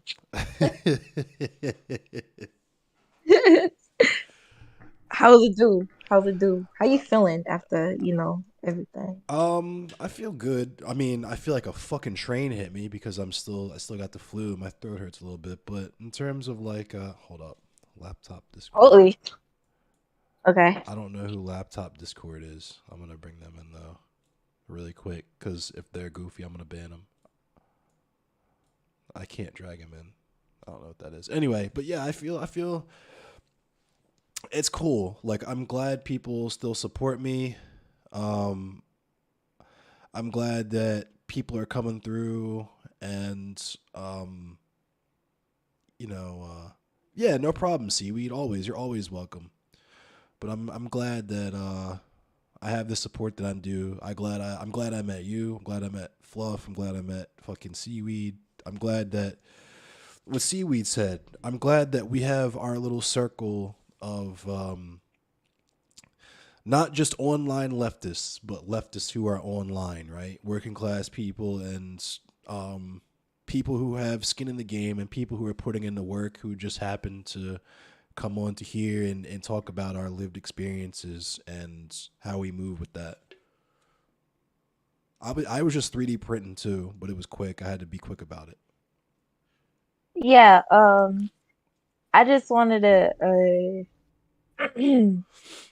say that I think one of the things that I like about our little group and everything is that we're really big on community. Right, exactly. Um, and I think a part of it is because of our upbringing. Like for me personally, right? Um, and I've said this before, my way of community is because of how my family is raised. My mom was raised in the 70s. Yeah, my mom was 70s. No, yeah, my mom was a 70s, 80s baby. My grandma was a 60s baby. My grandma was a 50s baby. Right. Jamaica. And everybody had to fight for everybody. You can't afford to, just beef with the next door neighbor and not cool them afterward. You can't afford to do this survival, right? So Your for me, audio is kind of cutting in and out. Sorry. can you hear me better? Yeah, I hear you now. Basically, the sense of community and what I was saying before. I just wanted to talk about it really quickly. A lot of the times when it comes on to political streamers, they tend to be anti-intellectual in the sense that they put on a facade of always being correct. Right. And that in and of itself is anti-intellectual, that um the lack of telling people that is encourage people, there you go, encouraging people to do research and to question the ideals and inherently anti-intellectual. I think that that specific view of branding, 'cause that's what it is, because we are all people on the internet, and when it comes on to being a public figure, you as a person is your branding. When it comes onto that, it affects the way people interact with one another, and that's why it's really hard for us to kind of navigate in space, because we are by definition combating the idea that they are automatically correct. People tend to view us as streamers as um their sense of morale, and that's what I said before, and I was talking about like the Pope shit. Like by default, because we are public figures, people are going to idolize us. So um, it's really, You have to it's use that. You something have to that we guide have that to, energy in a specific direction. Yeah. yeah, we have to be very careful with that because that's a lot of power, like it or not. And I just think that I just love, I love you guys. Like I don't even understand. We have to hype each other up. You feel me? Like Right. we fuck with each other, and You know I'm that's gonna some real gas you all the shit. time. Yeah, you give me too much damn credit. What the fuck? I can't believe you are talking to Bing. Don't you know there are anti-white racists that wants to kill white people? That is very problematic. Oh man. But yeah. Oh, I know also that Justy was joking. uh, yeah, I know. I was gonna talk. Big Richie Lizzie didn't know the context. Yeah. Um, what is it called? We need to plan the link with Bink, and I'm gonna call you out publicly so we can all harass you in chat. Okay, we're going to harass you in chat and talk about how we need to do more link with Binks. Okay. Okay, we're Okay. gonna act do. Good lord, y'all hate me. But we're protesting in chat. Okay, we're using our free speech on the platform Okay. and spamming you in chat now. All I right. love how I'm calling for action and everyone's being not active now. Y'all actively hate me. Y'all actively hate me. But yeah, I just wanted to come in and be about you and be to you because I think it's funny. I But yeah, appreciate you. You know, y'all know I love y'all, and I'm glad we need a Discord mod. Yeah. no Freeze real talk Peach. though. Yeah, I'm everybody that's here. Y'all know I rock with you. I appreciate y'all rock with me. I rock with you because you rock with me, and we're all on the same. We're on code. It's a different type of vibe than just like Seaweed was saying. We're not here for the drama shit. We're here to educate and to raise money for what we believe in.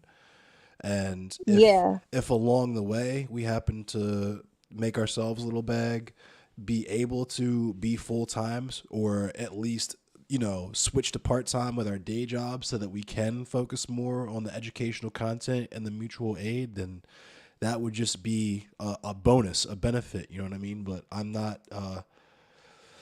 I've gone back and forth just because I was getting burnt out for a little while. And honestly, I gotta think this whole situation was good for me because you know me, I'm petty as fuck, and I was gonna stop. I dang. was gonna fall back to doing just like once a week or a few times a month. But this has given me a whole new like energy and drive to really go into like Wednesday night. I talked about how they finally locked up Thomas Sankara as assassinated. But they finally charged and locked up the people who assassinated Thomas Sankara. Talked about more police brutality stuff. Tonight, I wanted to get into some Maryland news, like really double down on the stuff that I was doing before all of this goofy shit popped off. And yeah, that's just like C was saying. I'm trying to find a lane, and this ain't it. So I want to go back to doing what I was good at and why you all even started rocking with me in the first place. Yeah, I agree. Actually, like my fuse, I think my first two streams, You I've just done, took off I think Dondiger's three or ankle bracelet? four. I think I've done four, three streams. I think my first two streams were about streamers. I'm not even gonna lie to you. It And is it what it is. felt, I got bored. Like I get very bored streaming, Yeah, very easy because it's if low I'm effort. not like It's to extremely it. low effort content. It's just like Seaweed was Yeah, saying. yeah, so like that's why I was like saying like I want to do like more research based stream. 'Cause I think it's more so like I like hanging around you guys because we all bring something to the table. Like if this is like it's not the same shit, different font. You see what I'm saying? Right. Like even the concept of like say like how we bring in Frackle. Like Frackle be like down into like the philosophy shit low key. Like Right. really like into it, and we Yep. love to have that energy. So it's just like everybody bring different energy into everything, and I think that's something about community that's very valuable. And even how we interact with the audience, sometimes everybody like how always have a different point of view, and we encourage everyone, talking about things and having discussions. And I think that I'm saying we, like, your community is my community. That's so weird to say holy, Right. but like Because it's that imposter syndrome shit too, where it's like I don't even think of it as my community. It's just the community. You know what I mean? yeah, literally the community. Yeah, but overall, like, I be harping on y'all shit because, like, as I said, holy, we need to have more like propaganda that ass. Like this whole debate streamer shit is just such a false thing, and a lot of political streamers are such a falsehood that it actively hurts the perception of movements actively. Because if you think about it, what people think of leftists, who do they think of? They think people who like go on Twitter, and then also like, holy shit, oh wait, there's people who are like on Twitch, because that's the thing that generate the most drama and the Right. most views overall. You notice how a lot of people who are video editors don't even want to be associated with y'all, but y'all never even ask that question to begin with. Right. Y'all don't care. I knew off top. First of all, thank you, Tilted Valkyrie. I appreciate you. And yes, we know this is a francophobic platform. If you're in here speaking French and you're not black or brown, you're getting banned. Fuck the French. But also, I knew off top immediately when I decided I was gonna do, abolitionist content, black liberation content, Panther vibes, black history content, that was not gonna be well received by probably I would say the vast majority of people who spend time on Twitch. And I was okay with that because, like I was just saying, seaweed, my goal with this was never to become a big streamer and make $1 million like a lot of people I feel like are in the space.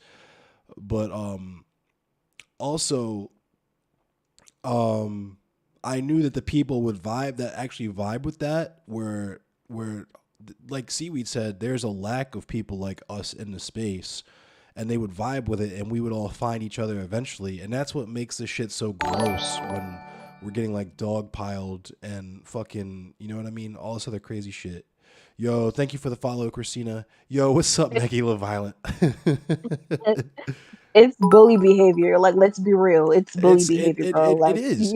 It is like that's what it is. it's me. That's my toxic masculinity because can't nobody bully me. I'm goated. You're not gonna bully me. But yeah, it's you're punching I down. mean, that's not even toxic masculinity. That's just you standing up for yourself, to be real. Because I don't deal with the shit either. Like, Right. if you want to fight, then we can fight. Like, Right, but it is what it is. it's like we were saying the other night. Like we don't have power in the situation. They do. They're the ones with 20,000 followers or whatever, 700, 800, 600, whatever people a stream like Yeah. partner and all that stuff. It's just like fucking what Aston was saying. You can't have it both ways. Either I'm just a 20 viewer Andy that's not worth dealing with or acknowledging, or I'm a massive threat to your platform, and that's why you have to fucking deal with me the way that you're dealing with me. Because like since Yeah. Monday, or rather since Tuesday, I haven't fucking the Sansol, like people coming in from Sansol's community fucking has been on and off the thing for a minute, but like it's been nonstop with the fucking Dylan shit since Tuesday, and especially today after the YouTube video dropped. It's just like, and it goes into, and the crazy thing is, it goes right back into my original fucking criticism for these people, which is, hold on, ban evader. Yeah, you can go ahead and get banned. I'm not even gonna read your shit. Oh, he's banned already. Yeah. Wave Kid, do I think Terry Bogard needs a nerf? I haven't played King of Fighters, but what was I just saying? I'm sorry, I was looking at chat. I got distracted. What was I just saying just now? You're talking about the influx um of people because of Dylan now, Oh and how yeah. was it Well, right. popular? Well, yeah. That's what that was literally. Because you remember what was my original criticism? You guys would rather talk about drama and do all this goofy shit than do or talk about shit that actually matters, right? Yeah, We I haven't think seen none of the fucking Ukrainian refugee content or whatever. Haven't seen none of that, but now there's a fucking almost hour and a half long video about me on the channel, hashtag drama and shit, and it's like you literally, it's why, like why, for what? And what's up, Wave Kid? I play Mortal Kombat 11. um, I just wanna like me personally, I don't know how you feel about it, but I just genuinely want to apologize to like um my trans, brethren because I feel like this is such a distraction from like the the way that Yo, that's legislation been. yes, that was my exact feel. Like this shit is such a fucking distraction. Like, Yeah, and I'm making a doc about like the whole don't say gay bill right now. Like all of the people, not people, but all of the thank states you for that the are follow. passing that. Because I didn't even know that. Because this is the thing, right? This is what people don't even understand. Let me backtrack so I can make sense. People don't understand how quiet take serious. Hold on, wait a minute, Like, Hold on. When did thank you, cute? What's up, cute Nico Bree? When did I say the word Eskimo?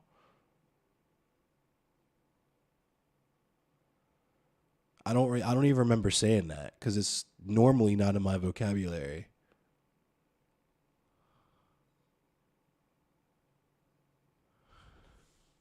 When did I say that? Because that's concerning to me now. Thank you, cute Nico Bree. I appreciate you. Eat an Eskimo pie? That's literally, it's a food. Hold on. Jesus fucking Christ. You see, this is why I can't deal with you people. Look at this. I'm about to have a fucking aneurysm, dude. Look. You guys see this, right? Eskimo pie.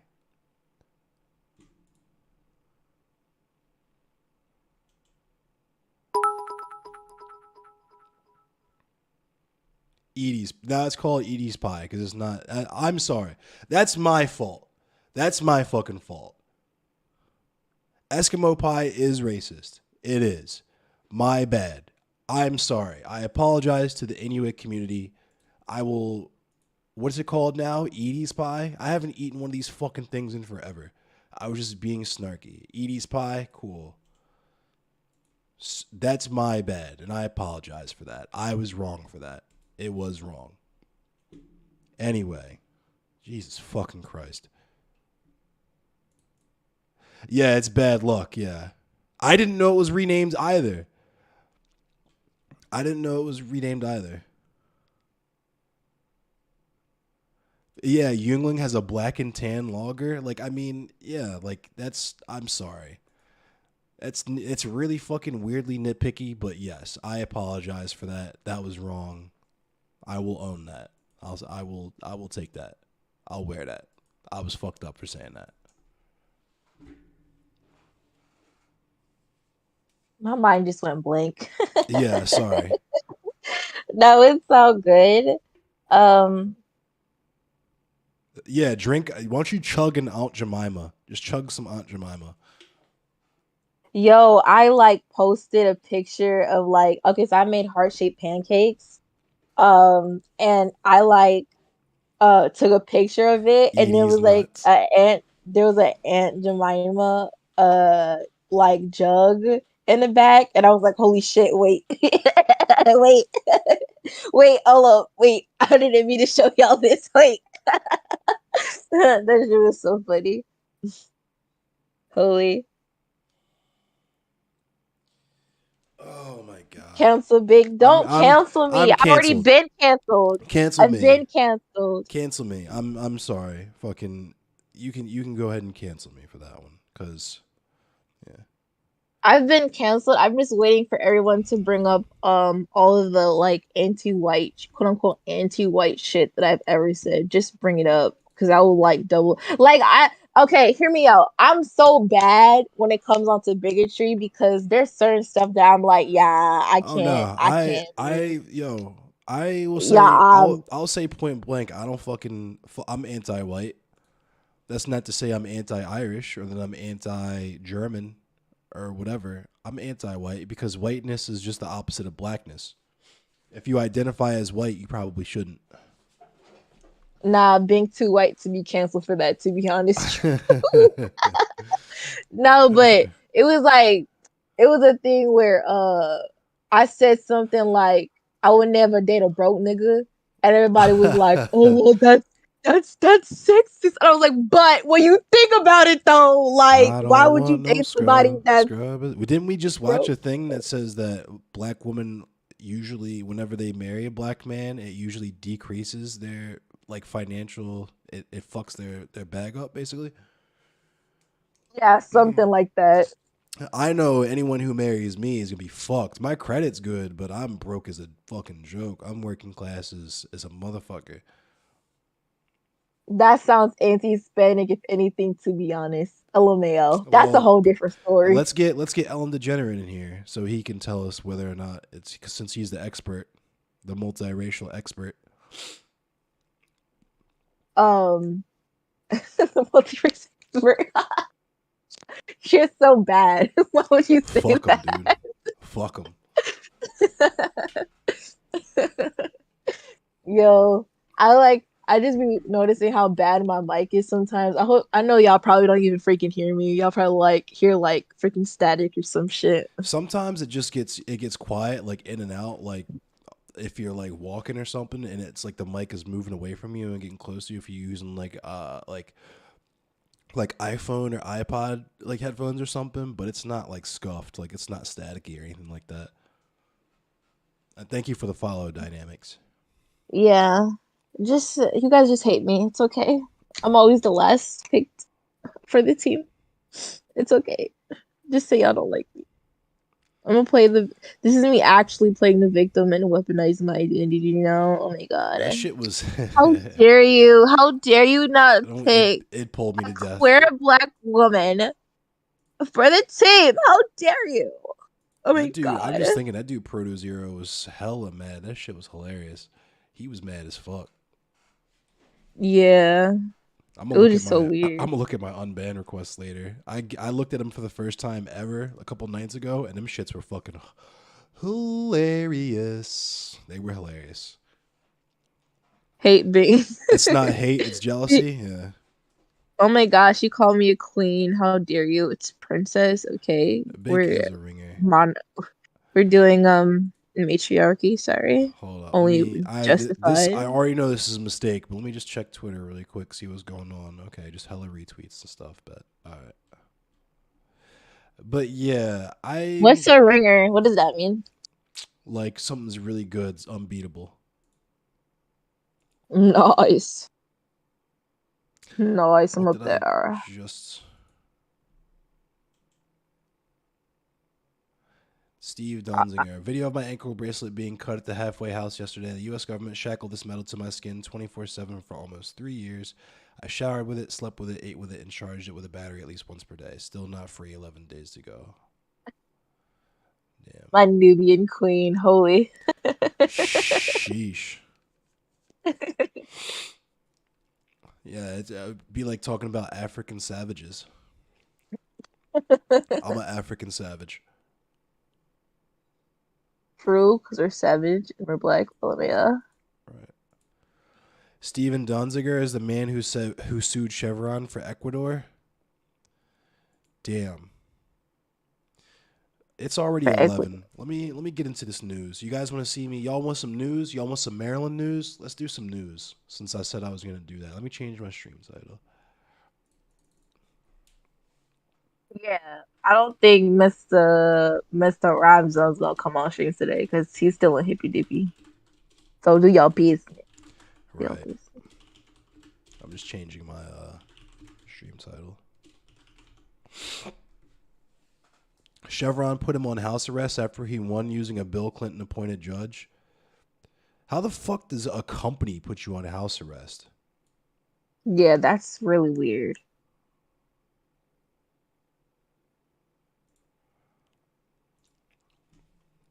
That's really What? weird. Yeah, that's wild. Yeah, I'm gonna hop off because you're gonna do news and talk about Maryland and probably Baltimore because you Lit. be.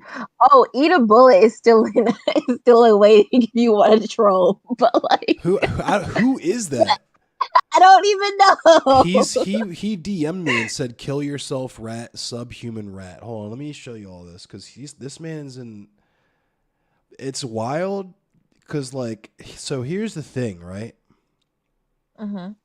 Like I'm not new to this. I'm true to this because Stardust mentioned earlier that I've never been hate rated before, and I thought that was fucking hilarious because, oh shit, damn. I hope there wasn't because look at him. Here he goes. You got your attention. What you got going on? Eat a bullet. What you got? Let me wave to him. Wave at him. Wave at him. Live talk. They type in live. They're like, hey, yo. Is that what you think, Eric? You know I've never even met Dylan in real life, Eric. Like you could ask me how I feel, or you could just go off of what your favorite parasocial daddy says. Because the mischaracterization of that entire situation is huge. He even says it was a leaked conversation. Like, from the outside looking in, I started it. I'm sure you feel that way. This isn't a hate Mayo, raid. who is this Suck on a gun, guy? please. I want to watch. I'll pay your family. You broke, right? Do your family 2 favors. Get paid for you dying.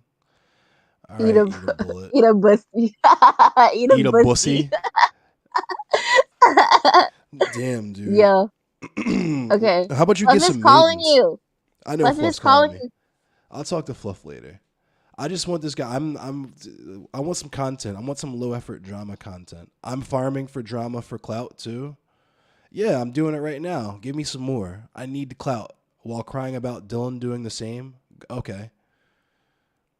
Where's the drama where's the drama streams at?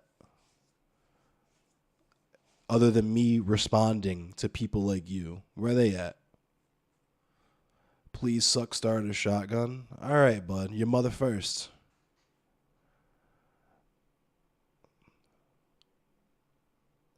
What else you got for me? Kill myself? What else? What else you got? I'm crying Another about Dylan's Tuesday. drama. Is drama farming? Oh, right. Of course. Yeah, we would feel that way, wouldn't we? I'm complaining about what I'm doing. Is it you can't even spell, bro? You're so angry. Just take a second. Take a second to read what you type before you send it, because you look foolish. I mean, you're gonna look foolish regardless, but you could at least spell correctly. Play in traffic. Damn, I've never heard that one before. Fuck. All right, I'm ending stream, you guys. I'm depressed now. This guy has broken my spirit. I'll see you guys later. Like, what else you got for me? Please paint my bedroom walls red with a sunset. What else? You done? Oh, he's still going. Never mind. Why are you so invested? Like that's my question. Like You'll come on my blown off face and call it mind blown. Damn, dude. Is that like a Immortal Technique bar, or is that a fucking decent lyrics. you can be thought what? That These are the that dirtiest must be a threats. Tom McDonald theory. That must be a Tom McDonald. I'm simping for a rat. Who am I simping for? I don't simp. I'm not a simp, my dude. They're probably talking about me. LMAO. These are the nerdiest threats ever. Yeah, this dude's gonna drop the N word. He called you a bitch, Bink. Said you're simping. This dude's At psychotic. least you noticed my existence. The I'm like, tactical that's N pretty word. hot. I want to know why you're so mad. Eat a bullet. Like what? How? Why are you so upset? I'll like actively troll, but I'm just chilling right now because I'm used to shit like this. I used to be on like open chat discords, and they would like actively be like, "Well, you're a black woman, so how dare you talk to me?" Right. Like go full on, and I just meme. I'll just use horny voice and then meme about them and be like, "Oh my gosh, that's pretty hot." This You just is said that again. Steve So this Donziger. is momentous. Yeah, I've had no fun with this eat a bullet, dude. I'm just gonna block it You're clearly mad, Eat a Bullet. Very clearly mad, but it's okay because now you can be mad by yourself. Get blocked. True.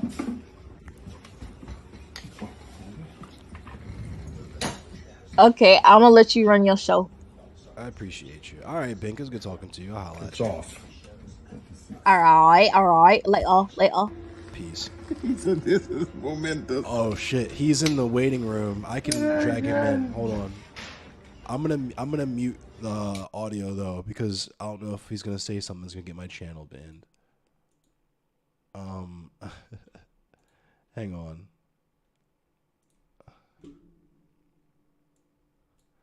What you got for me, bro? What you doing? Why you mad? You had so much to say in text. You don't have anything to say on voice now? What's wrong? Okay, I got your tongue? All right, bud. Get banned. Get that ass banned.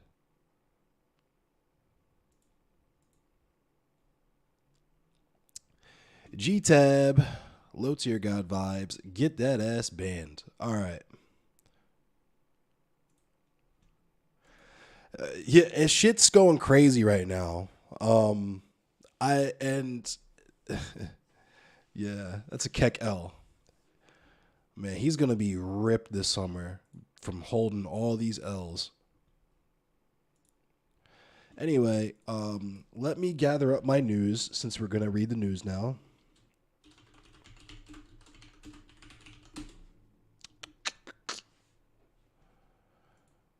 I gotta get this. This means I have to get gas tomorrow.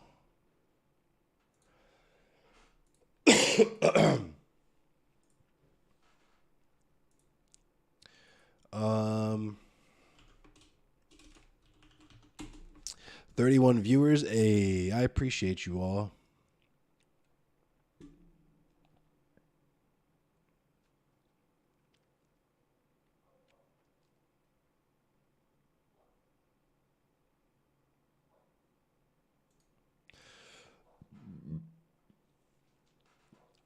Shout out to Meggie LaViolent.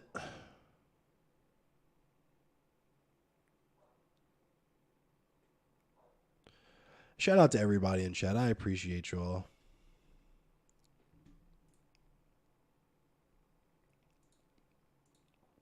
So, none of these headlines are really appealing to me. Honestly, I'm not gonna lie to you all. That looks interesting.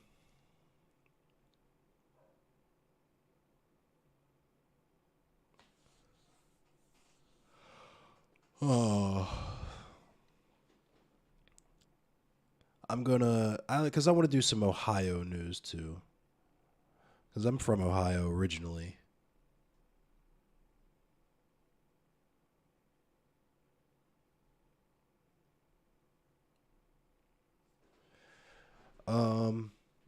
My bad. I'm not gonna shout at you. Did you still want to talk, Fluff?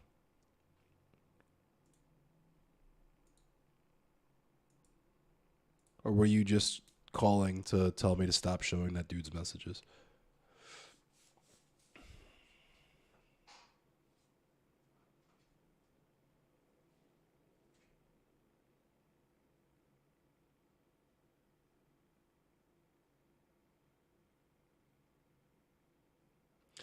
I just saw what you sent me about that dude Proto too, and I'm glad I banned him. Fuck that guy.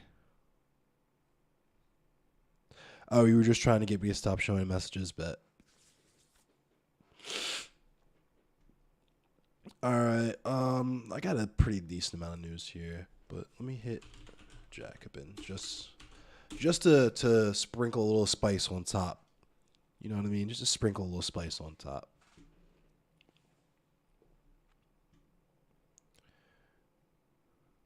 Ooh, that looks spicy.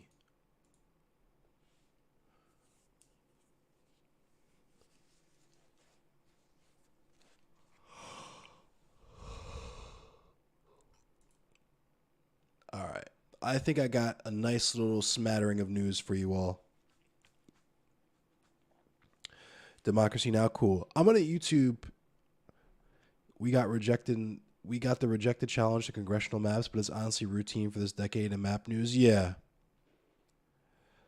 FickBick6126. Hi, how are you doing? Welcome to the stream. I'm Endless Cemetery. I'm a black anarchist. What is time? It's 10 after 11 where I am. All right, let me see if I could just find a YouTube video about Stephen Donginger. And I kind of want to do a second thought watch as well.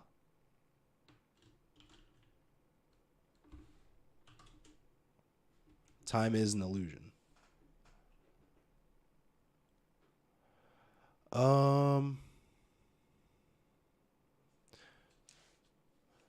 Here's a Democracy Now! Thingamajigger. It's about 10 minutes long. We can watch. This is democracy.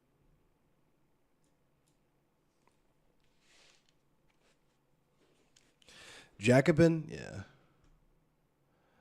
Second Thought sus as fuck to you? My friends are on Second Thought. That's why I fuck with Second Thought. What's up? I'm a Peaky Blinder. Time is 10. I guess it's 10 where you are. Thank you for the follow. Shut the fuck up, Eric. Nobody gives a fuck about what you have to say. Anyway, let's watch this shit. I'm literally trying to do the news right now, and you're trolling me. This is Democracy Now!, democracynow.org, the War and Peace Report. If you'd like to get our daily digest, you can get it emailed by texting the word Democracy Now! One word to 66866. That's Democracy Now! To 66866. Protesters are rallying in several cities today to call for the immediate release of environmental and human rights lawyer Stephen Donziger, who's been held under house arrest in New York for 2 years after being targeted by the oil giant Chevron. The case stems from Donziger's role in suing Chevron on behalf of 30,000 Amazonian indigenous people for dumping 16 billion gallons of oil into their ancestral land in the Ecuadorian Amazon. 10 years ago, Ecuador's Supreme Court ordered Chevron to pay $18 billion. The landmark ruling was seen as a major victory for the environment and corporate accountability. But Chevron refused to pay or clean up the land. Instead, Chevron launched a legal attack targeting Donziger. Last month, a federal judge found Donziger guilty of 6 counts of criminal contempt of court after he refused to turn over his computer and cell phone. In an unusual legal twist, the judge appointed a private law firm with ties to Chevron to prosecute Donziger after federal prosecutors declined to bring charges. Today marks 2 years, 730 days since Steve Donziger has been in house arrest. Steve Donziger joins us from his New York home. We welcome you back to Democracy Now!, Steve. If you can start off by speaking about the trial that just took place. We talked to you right before the trial. You've since gone to trial and been found guilty. But talk about who prosecuted you and what the courtroom and the trial were all about. Thank you, Amy, for having me. It wasn't a trial as trials are commonly understood. There was no jury. The judge who had already locked me up pre-trial, I'm the only lawyer in American history ever locked up pre-trial on a misdemeanor. I want to emphasize this is a misdemeanor case, a petty crime case, and I assert my innocence. But even if I were guilty, it's a very minor case. No one's Don't be ashamed you haven't heard of this. I hadn't heard of this either. This is fucking nuts. Ever been locked up pre-trial but me. So the same judge who locked me up now for 2 years, I haven't been sentenced to anything, is the judge who denied me a jury and alone decided my supposed guilt or innocence. It was intended really to be sort of a show trial where a decision that had previously been made by the Chevron prosecutor, the Judge Preska, allowed a private law firm, Seward and Kissel, which has Chevron as a client, to prosecute me after the government refused to prosecute me. It was all just pre-cooked, and you kind of felt it watching it in the courtroom. During the trial, Judge Preska was reading the newspaper during witness testimony. All the main witnesses were Chevron lawyers. They testified that Chevron had paid them, Chevron private lawyers from a second law firm, Gibson, Dunn and Crutcher. Chevron had paid them $1,300 an hour and more to help the other Chevron private prosecutor try to convict me. It was all kind of run by Chevron. And the dangerous part about this, beyond the fact that my liberty has been deprived and I've been unable to work and help my clients in Ecuador and do my human rights work, is that this is a broader threat to our society. I mean, we cannot allow in any rule of law country or any country private prosecutions run by corporations. It's just extraordinary. You know, if this were run by a normal prosecutor, the case never would have happened, or at a minimum, I never would have been, locked up prior to trial. Well, I mean, the federal prosecutors refused to prosecute you. Is that right? That's exactly right. What happened was, underneath all of this is the fact that I worked on a team of lawyers for years to hold Chevron accountable for the Amazon Chernobyl, this massive, deliberate dumping of cancer-causing oil waste down in Ecuador where indigenous groups have been decimated. And Chevron wanted that trial held in Ecuador's courts, and we fought for 8 years against Chevron, won this big judgment in 2011. And rather than pay the judgment, they decided to try to demonize me and try to criminalize lawyering, criminalize human rights lawyering. They've had this plan for 10 years. We know for a fact, and they've admitted it, that way back in 2010, they went to the SDNY, which is the federal prosecutor in Manhattan, seeking to prosecute me for this supposed fraud in Ecuador, which is just hogwash. Jesus Christ. And they refused to prosecute me then. And, I kept going along with other lawyers to try to enforce the judgment against Chevron that we had won in Ecuador, which, by the way, has been affirmed by 6 appellate courts in Ecuador and Canada. I mean, this is a real judgment. And they then went back to this U.S. federal judge, Judge Lewis Kaplan, who's a former tobacco industry defense lawyer, and got him to demand I turn over my computer and cell phone and electronic devices to Chevron. Again, no one's ever heard of such a thing in the middle of a litigation. When I appealed that order, he then charged me with criminal contempt of court for appealing the lawfulness of his own order. No lawyer in American history who's appealed a civil discovery order in this fashion has ever been charged with criminal contempt but me. No lawyer charged with any criminal contempt in New York has ever been held pre-trial, and the longest sentence ever given a lawyer convicted of this supposed crime is 90 days of home detention, and I've now been over 8 times that amount in my home. So what's really driving this, Amy, is I believe Chevron and its judicial allies want to, A, protect Chevron from having to pay the liability to the people of Ecuador that the company poisoned, and B, they want to send a larger message to lawyers and the legal profession and environmental defenders and water protectors that you're not allowed to do this work, at least not at this level. You will be attacked, and we'll throw everything we can at you. And by the way, Chevron has used 60 law firms and 2,000 lawyers Jesus Christ, to target me. So you are sentenced to 6 months in jail, 6 months more? Yeah, so Judge Preska, who's driving this, has set a sentencing date for October 1st.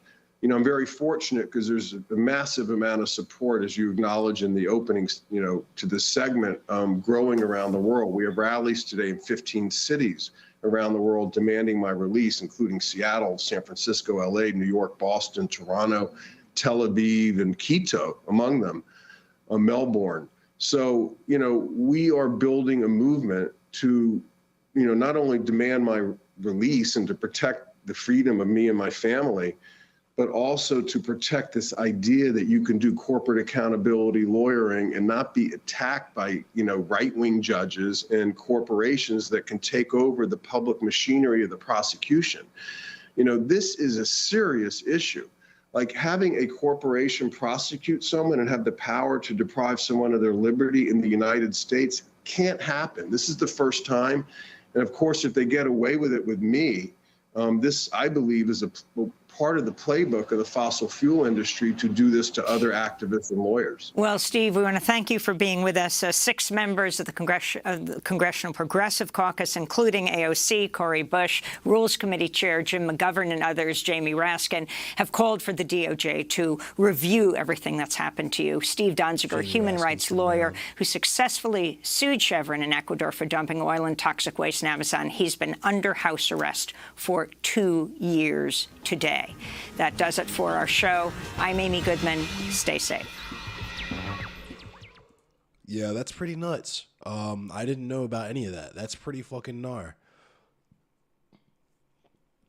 Right, Selassie? I thought the dystopian cyberpunk apocalypse would be much cooler. I didn't realize I was going to have to pay rent the entire fucking time. Kind of sucks.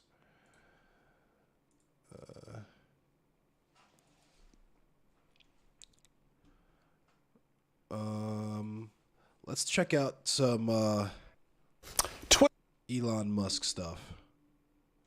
Twitter is fending off a 40.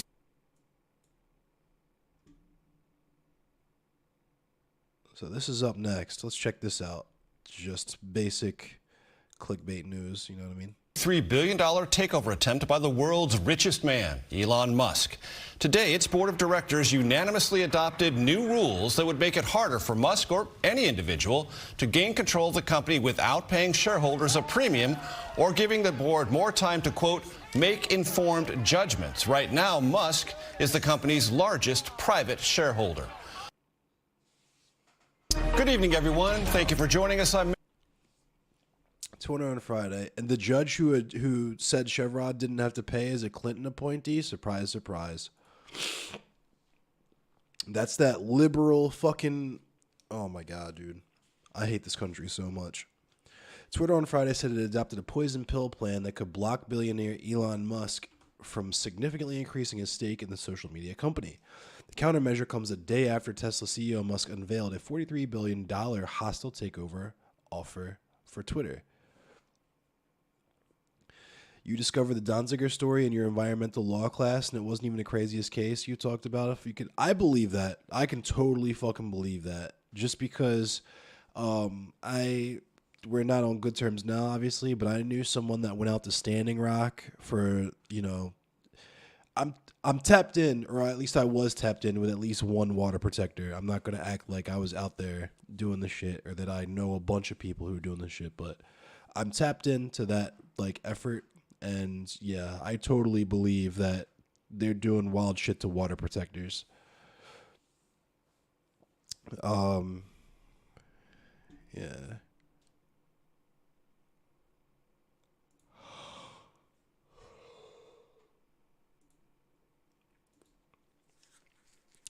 In Twitter's case, the plan will go into effect if any person or group buys at least 15% of Twitter's stock in a purchase that is not approved by its board.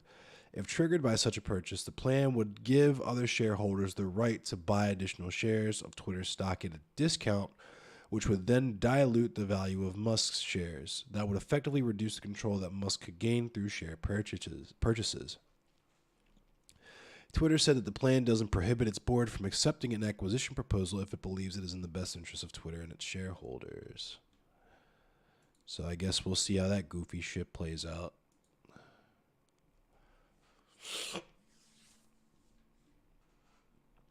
Oh, man. So, J.D. Vance in Ohio. If you're in Ohio, I'm sorry. I truly am. President Donald Trump endorses former President Donald Trump, J.D. Let me start over because I can't English.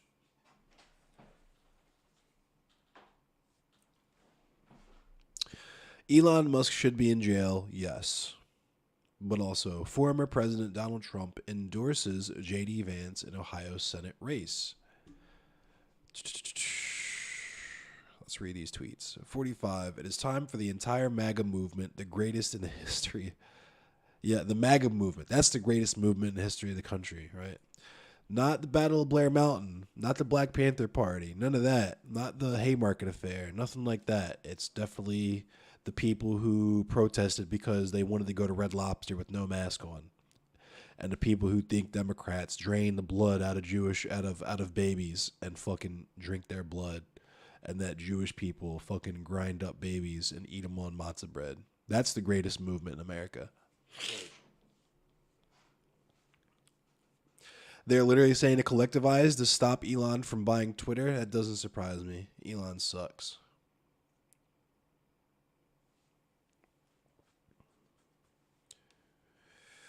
"45. It is time for the entire MAGA movement, the greatest in the history of our country, to unite behind JD's campaign. He will put America first. In other words, JD Vance is my complete and total endorsement.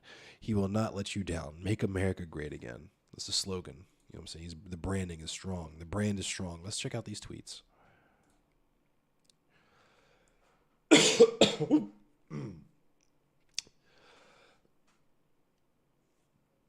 And for anyone who doesn't know, Ohio is a red state, a deeply red state. The shit you took yesterday was greater than Trump's movement? Yeah, that's objectively true. Elon ruining Twitter might actually be a good thing for everyone. Facts. Elon more like Elion. True. MAGA patriots from across the nation are set to deliver an election landslide for Republicans that will serve as a devastating rebuke of the failures of Joe Biden and the radical left Democrats. The radical left Democrats, yeah. In the great state of Ohio, the candidate most qualified and ready to win in November is J.D. Vance. We cannot play games. It is all about winning. Like some others, J.D. Vance may have said some not so great things about me in the past, but he gets it now, and I have seen that in spades. He is our best chance for victory in what could be a very tough race. The Democrats will be spending many millions of dollars, but the good news is that they have a defective candidate who ran for president and garnered exactly 0% in the polls. The bottom line is we must have a Republican victory in Ohio. This is not an easy endorsement for me to make because I like and respect some of the other candidates in the race. They've said great things about Trump, and like me, they love Ohio and love our country. Sorry, you guys. I'm still sick. I've studied this race closely, and I think JD is the most likely to take out the weak but dangerous Democrat opponent. And there's that fascist rhetoric for you. They're inferior, but at the same time, we got to deal with them because they're dangerous, right? Dangerous because they will have so much money to spend. See, here we go. However, JD will destroy him in the debates and will fight for the MAGA movement in the Senate. He's strong on the border. Tough on Ohio is on the no. I'm sorry. Ohio is not on the southern border. It's not even on the northern border.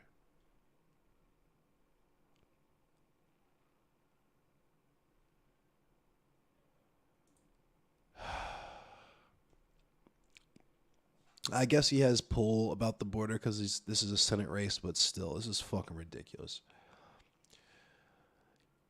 He's strong on the border, tough on crime. We all know what that means. Understands how to use taxes and tariffs to hold China accountable. We all know what that means. We'll fight to break up big tech, except for when it's Elon Musk, because we all love Elon Musk because he says the things we like. And has been a warrior on the rigged and stolen presidential election. He's still doing this. JD is a Marine who served in the Iraq War, a graduate of The Ohio State University, and earned a law degree from Yale, a great student. With JD Vance, Ohio gets both brains and brawn. Ohio has been good to me. I won it twice, really big, all caps, and I have likewise been great, all caps, for Ohio. Let's keep it going. It is time for the entire MAGA movement, the greatest in the history of our country, capitalized for no reason, to unite behind JD's campaign because, unlike so many other pretenders and wannabes, he will put America first. In other words, JD Vance is my complete and total endorsement. He will not let you down and make America great again. Hold on to your butts, everyone, because this year and 2 years from now is going to be very interesting.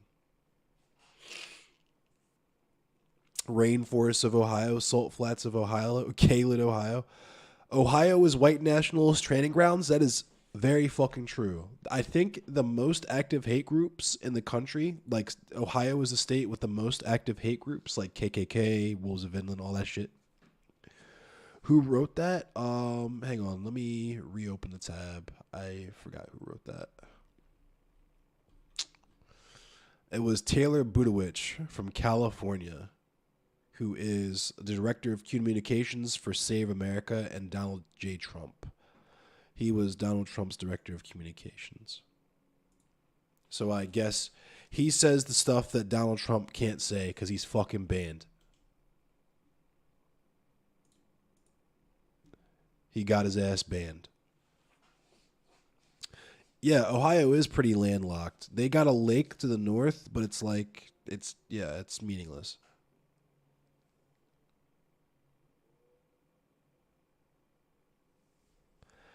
All right, speaking of Trump, while we're on the topic, let's get into this. Former cop who illegally purchased over 30 weapons during conditional release after January 6 insurrection found guilty on all charges. A white former, that's weird that they had the, I'm sorry. The white thing right there is weird. But a white former Rocky Mount, Virginia police officer who was one of the first 100 rioters to storm the Capitol building and had his bail bond revoked because he continued to possess and buy firearms and encourage political violence has been convicted for his role in the insurrection. Mind you, remember what this says, former cop, he was a member of the police. A jury found Thomas Roberts, and I know it's Yahoo News. We already know I'm a fucking boomer. We already know I'm a boomer. Let's just chill out. Sparkle Unicorn Dragon, it is a lot of weapons. River Rouge in Detroit caught on fire more than twice. Yeah, that shit is fucking nuts. Extremely nuts. But a jury found Thomas Robertson guilty of all 6 counts against him in connection with the January 6, 2021 insurrection. On Monday, April 11th, Robertson was convicted, obstructing Congress from confirming Joe Biden as the 46th president of the United States after his victory over Donald Trump, interfering with Washington, D.C. Metro and U.S. Capitol Police during the January 6th riot, destroying evidence, entering and remaining in a restricted building or grounds, aiding and abetting, obstruction of an official proceeding, and trespassing on restricted Capitol grounds with a dangerous weapon, and demonstrating disorderly and disruptive conduct in a restricted building or grounds, the Capitol, while armed with a dangerous weapon. The federal trial lasted for 3 days, and the jury deliberated a day and a half before convicting the 49-year-old of the 6 charges, 5 of which were felonies. U.S. Attorney Risa Berkwer told the jury during closing arguments this defendant gleefully put himself in the thick of the initial crowd of rioters who set off hours of chaos in the Capitol. He was proud about what he did, about what the mob did, she continued. Evidence against Robertson and Jacob Frack, his 30-year-old police colleague, demonstrated that pride. It included a shot they took together in front of the John Stark statue inside the Capitol, surveillance video, and officer body cam footage. Frank called Robertson dad, and the accused called the junior son. That is really fucking weird.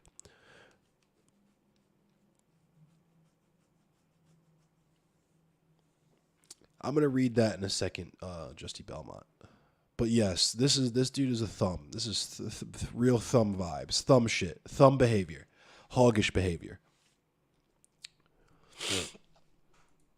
From this source, prosecutor Elizabeth Eloy and her team were able to determine that around 2:13 p.m., the men were amongst the first 100 rioters to break through the Senate wing doors and windows.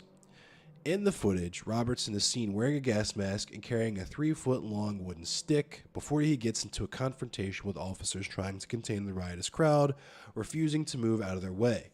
Some evidence was found on his social media where he bragged about his involvement. He wrote on a Facebook post on the day of the riot, "We were stomping on the roof of their safe room chanting, 'Whose house? Our house.'" Which is, if you have been in any protest, you know that's a police chant. Whose streets? Our streets.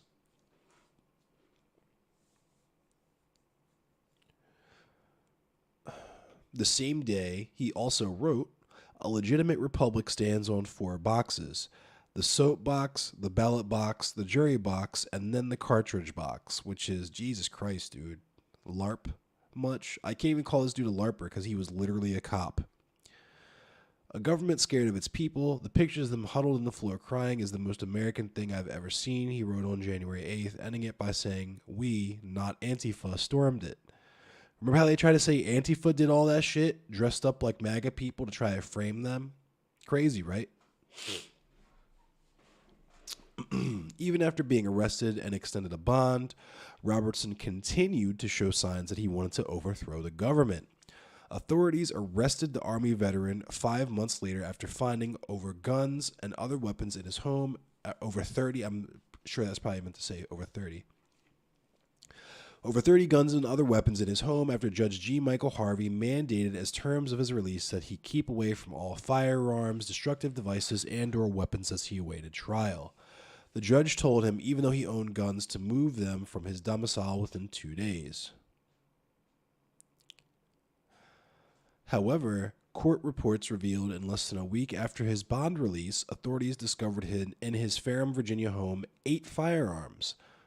The judge extended grace and did not bring him in for the violation because, of course, he wouldn't, because he's a cop. This is thumb shit, regular thumb vibes. In June, during another authorized visit, officers found a loaded M4 carbine and a partially assembled pipe bomb.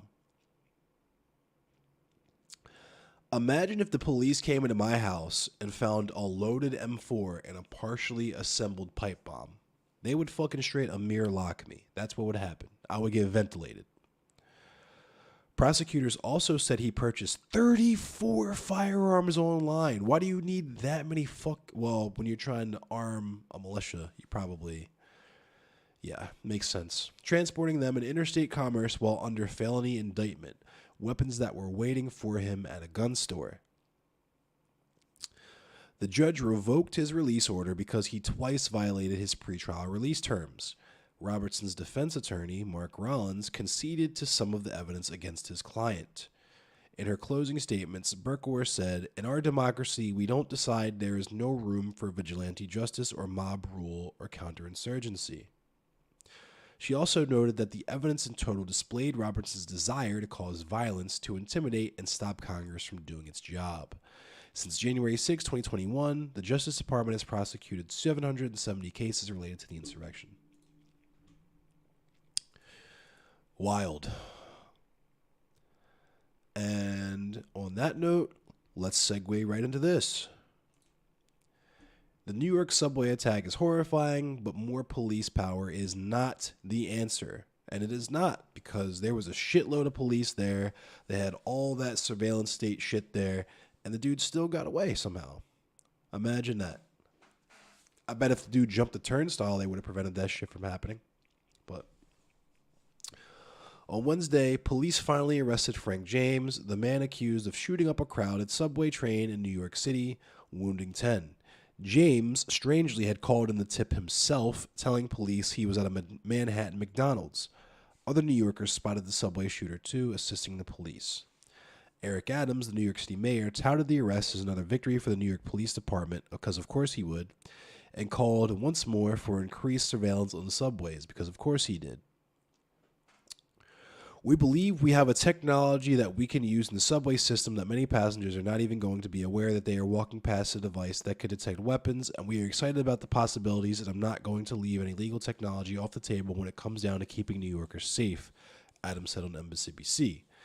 And this is just straight up panopticon vibes. Straight up panopticon vibes. You're being surveilled and you don't even know about it.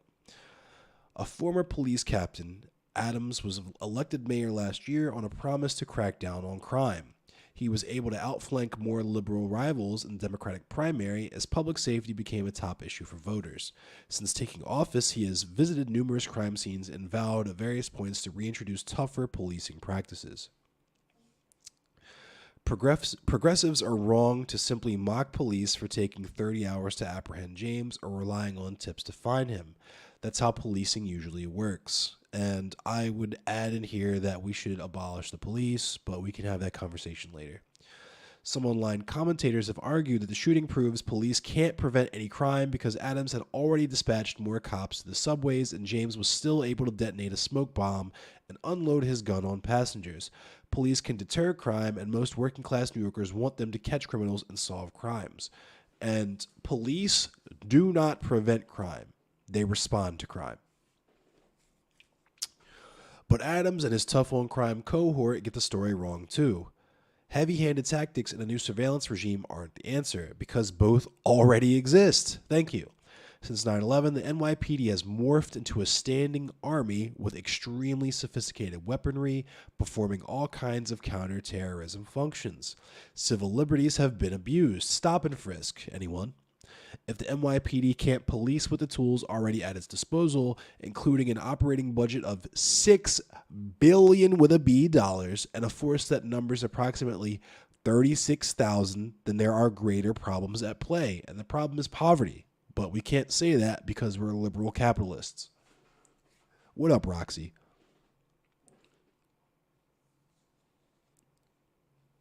One of the largest standing armies in the world? Yes.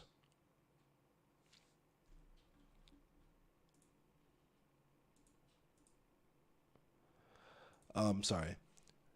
The danger comes when Adams floats new means for surveilling New Yorkers. Yes, that's true. At first, he seemed to suggest in an interview that metal detectors should be placed in subway stations, an unworkable solution that would probably chase many riders away.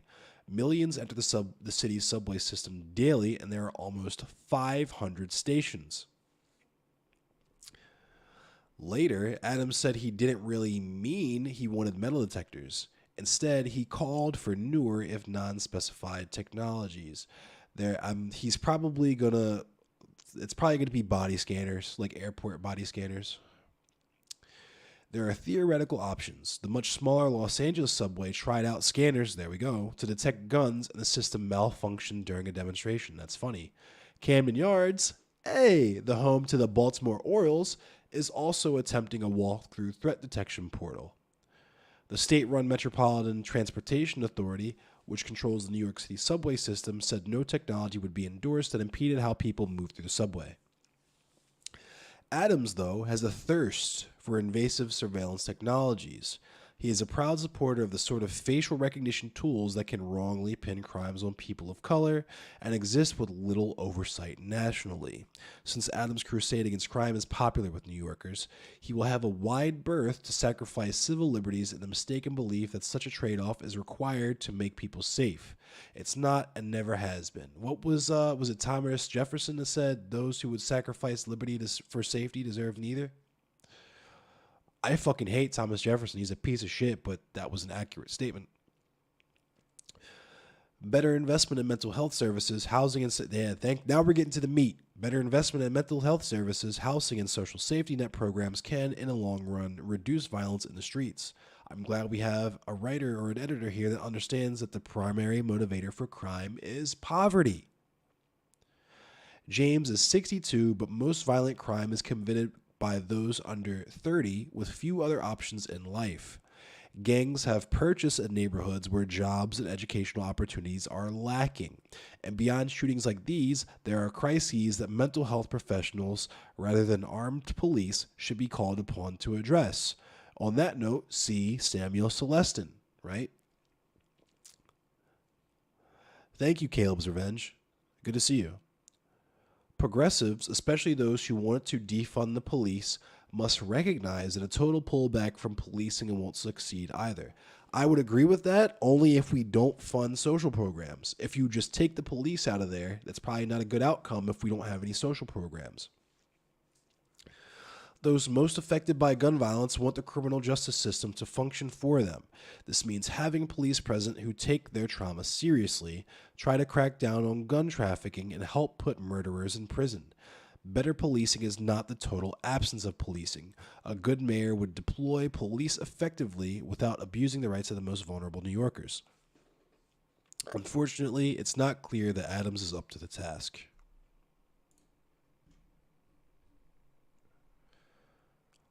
Oh, man.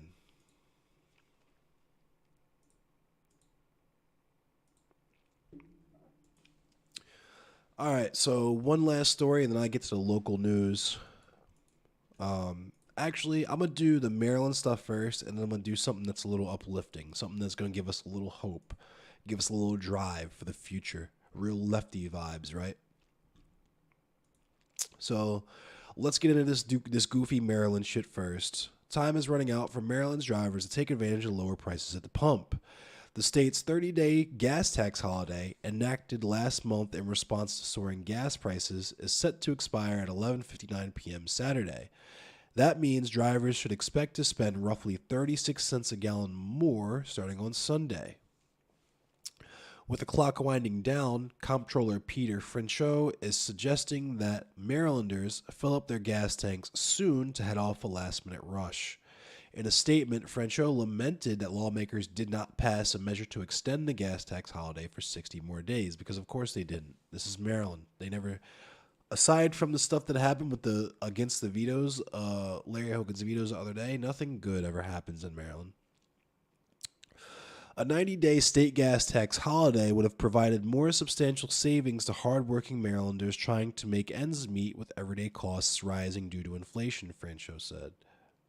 Citing the state's multi-billion-dollar budget surplus, Frenchot said Maryland was well-positioned to absorb the cost of extending the holiday, which has saved Marylanders an estimated $100 million.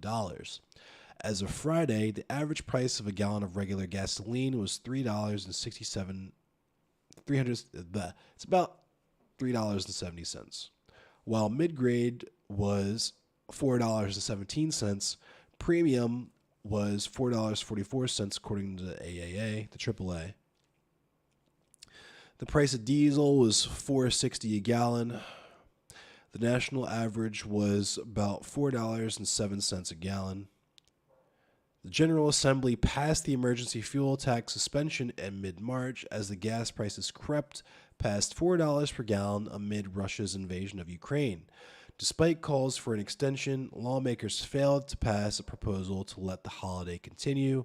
It's great that we were the first state to enact a gas tax holiday, but it's distressing that we're also the first state to let it expire when we have such a huge surplus that could have easily absorbed a longer holiday, Frenchot said. So, the day after tomorrow, gas is going back up. I have a 10-gallon tank, so that means I'll basically be paying for a whole extra gallon of gas, which is fucking ridiculous.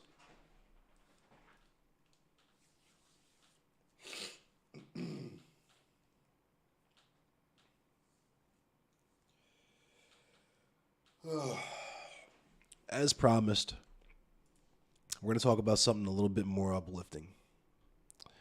We're going to talk about the leftist W that happened not long ago. We're going to talk about our boy Christian Smalls. Kickstart them Nikes? Yeah. You work from home and drive a Prius? I want a Tesla, but they fucking explode and I don't want to support Elon Musk and yeah, whatever. The establishment of the first Amazon union in the U.S. is a historic breakthrough for organized labor. The successful union drive shows how the left can best build real grassroots power by organizing in the workplace. A W for the left? Yeah, crazy, right? Outside the offices of the National Labor Relations Board in Brooklyn, the fists of the leaders of the Amazon Labor Union were raised in celebration.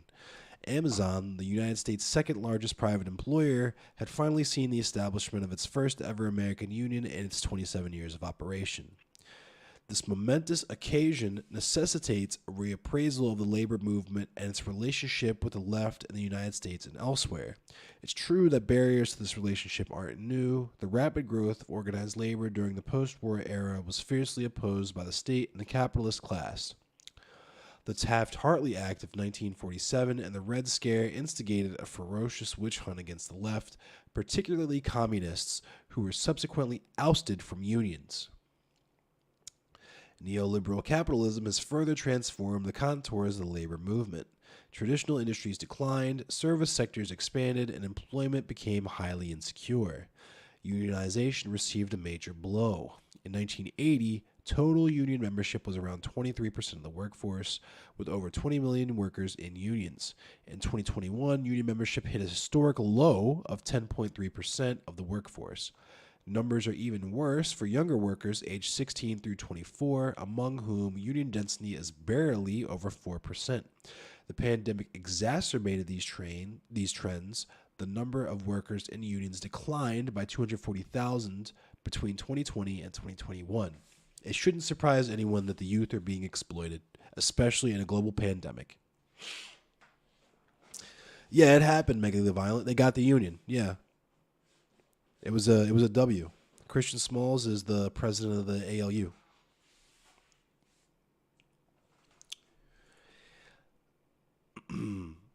Even if neoliberalism weakened worker organization, neither the labor movement nor the left is about to allow the capitalist class to have the last word.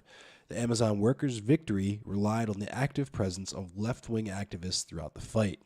The activists were bearers of the long historical experience of independent trade unionism and contributed decisively to the effective organization of workers' new to labor struggles. Amazon workers were steadily radicalized throughout the unionization fight.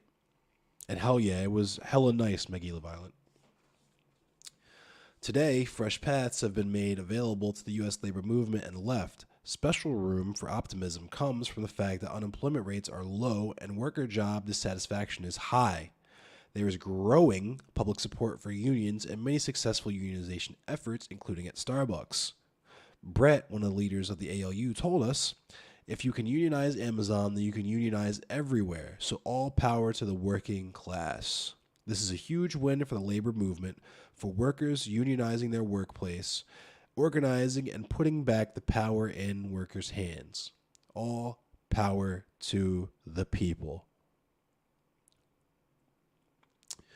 The creation of the ALU represents a historic opportunity for workers to organize and try and redress the balance with capital. It is also an opportunity for the left to connect with a new working class emerging after decades of neoliberalism, rampant individualism, and relentless capital bias technological change. Your boyfriend's workplace will become unionized in 2023. That's fucking awesome. If you guys check out my podcast that I do with my housemate Robbie, the Bolsheviks podcast, we've been talking and interviewing people who are unionizing in the local area. The Micah, the local art school, Micah is about to get a union. The BMA is a museum that's about to get a union. There's so much happening right now in across the country that it's honestly hard to keep up with, but it gives me very much hope for the future.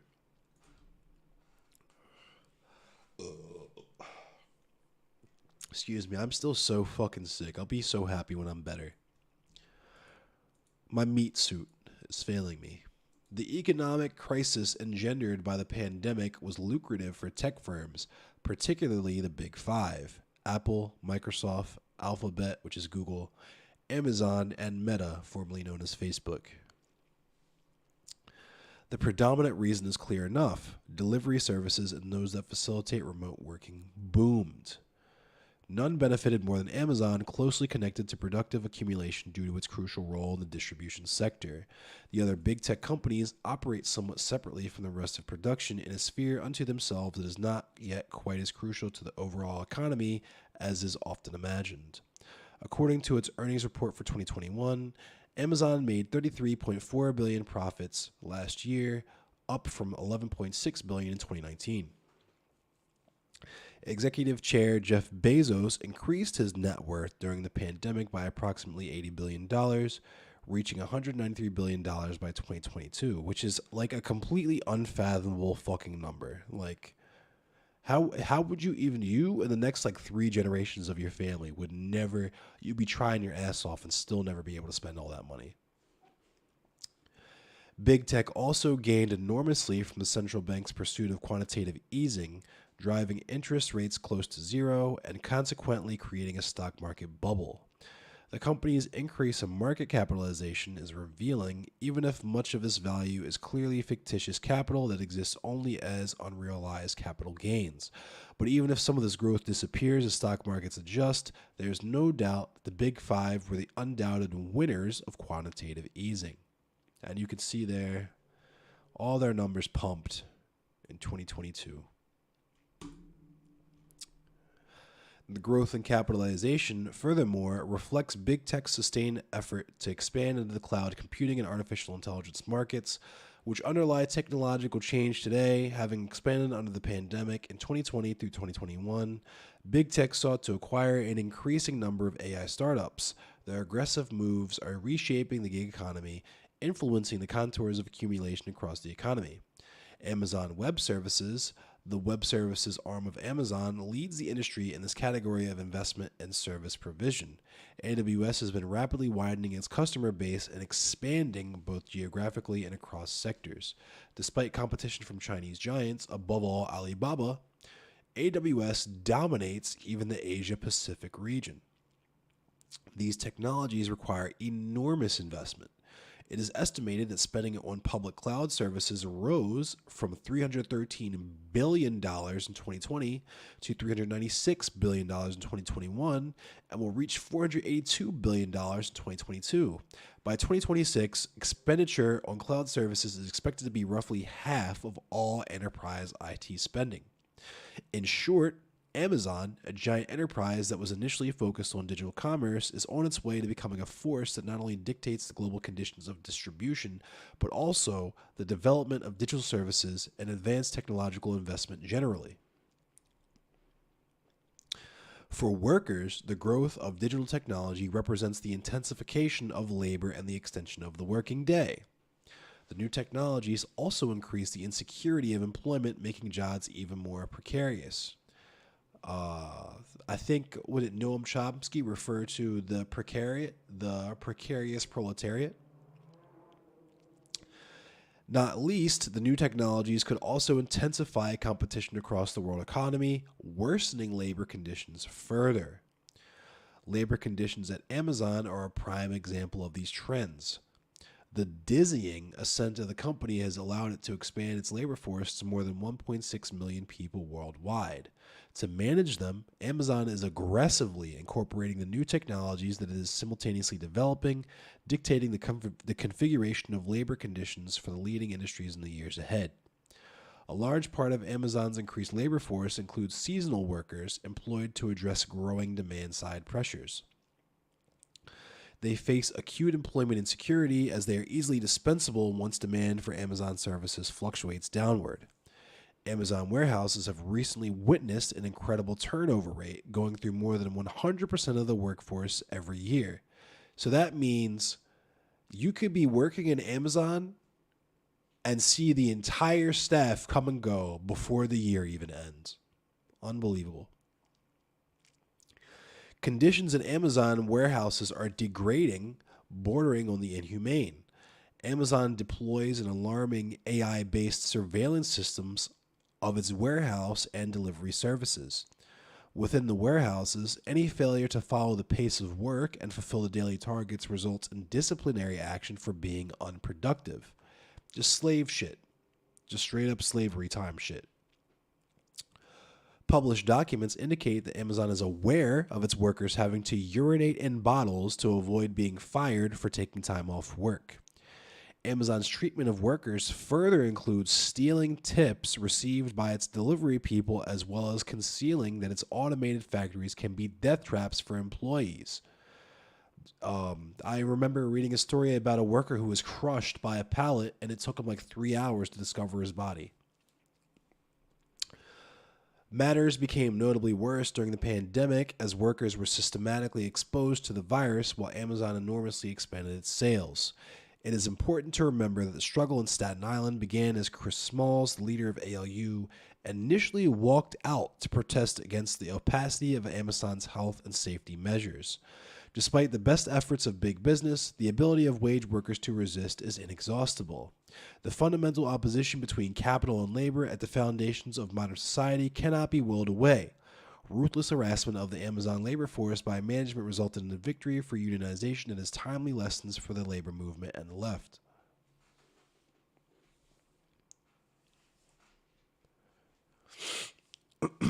Amazon's JFK8 facility is located at the northwest margins of Staten Island and New York and was once a huge oil and gas storage area. The industrial zone lies not far from the shining skyscrapers of Manhattan's financial district, Brooklyn's gentrifying neighborhoods, and the rich enclave of Todd Hill. Workers at the facility live in one of the world's most expensive cities, a harsh reality for the vast majority.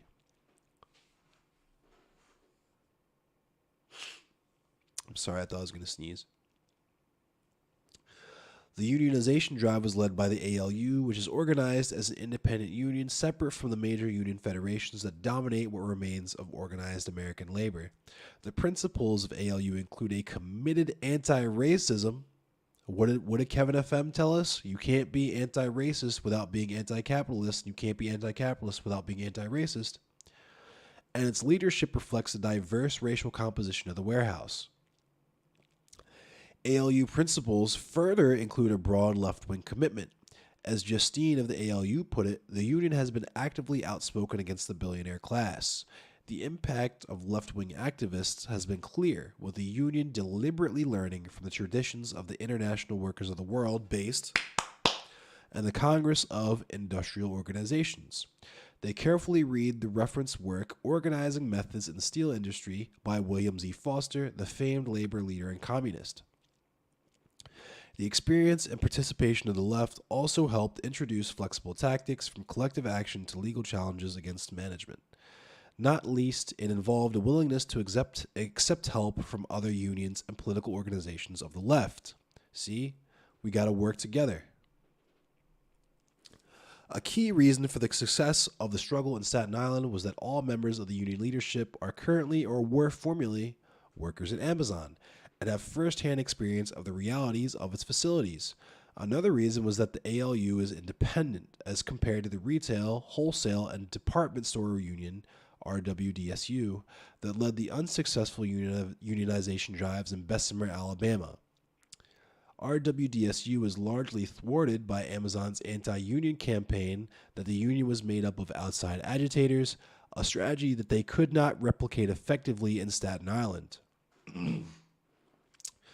This is not to suggest the fight lacked support from more established unions, including the United Food and Commercial Worker Union and Unite Here. The unionization effort also received some support from Democratic politicians in New York, reflected, for instance, in State Attorney General Letitia James' campaign against Amazon's dangerous labor practices during the pandemic. Nonetheless, it is crucial that ALU is worker-led and independently organized. For Pat, an ALU organizer previously part of the International Longshoremen's Association, other powerful unions tried to get into Amazon, they just could not succeed. They made it happen with the independence of the workers, so I believe it should stay like this. And that's based. A further vital aspect of the organizing effort was to tackle problems other than remuneration in the workplace. Amazon's wages might be higher, albeit still barely at subsistence level, than other competitors such as Walmart or Target, but working conditions are worse. Enthusiasm for ALU was helped by its strong stance against sexual harassment and racism and for dignity in the workplace.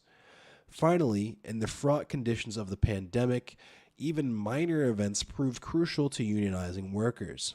Before the pandemic, workers at the Staten Island warehouse were forced to leave their cell phones in lockers, denying them the chance to listen to music or get in touch with others during working hours. The lockers were largely shared, leading to theft and misplacement. Their distance from the workspace also meant that trying to use phones during a break would effectively take up the entire break time, even preventing workers from going to the bathroom. Although Amazon was forced to roll back this policy at the peak of the pandemic, it reintroduced it subsequently. Given the extremely high turnover rate of workers at Staten Island, the new employees had no memory of the previous practice. They were very unwilling to accept this seemingly novel repressive intervention, furthering support for the union. During the decades of neoliberalism, the political strength of the left declined in many leading capitalist countries.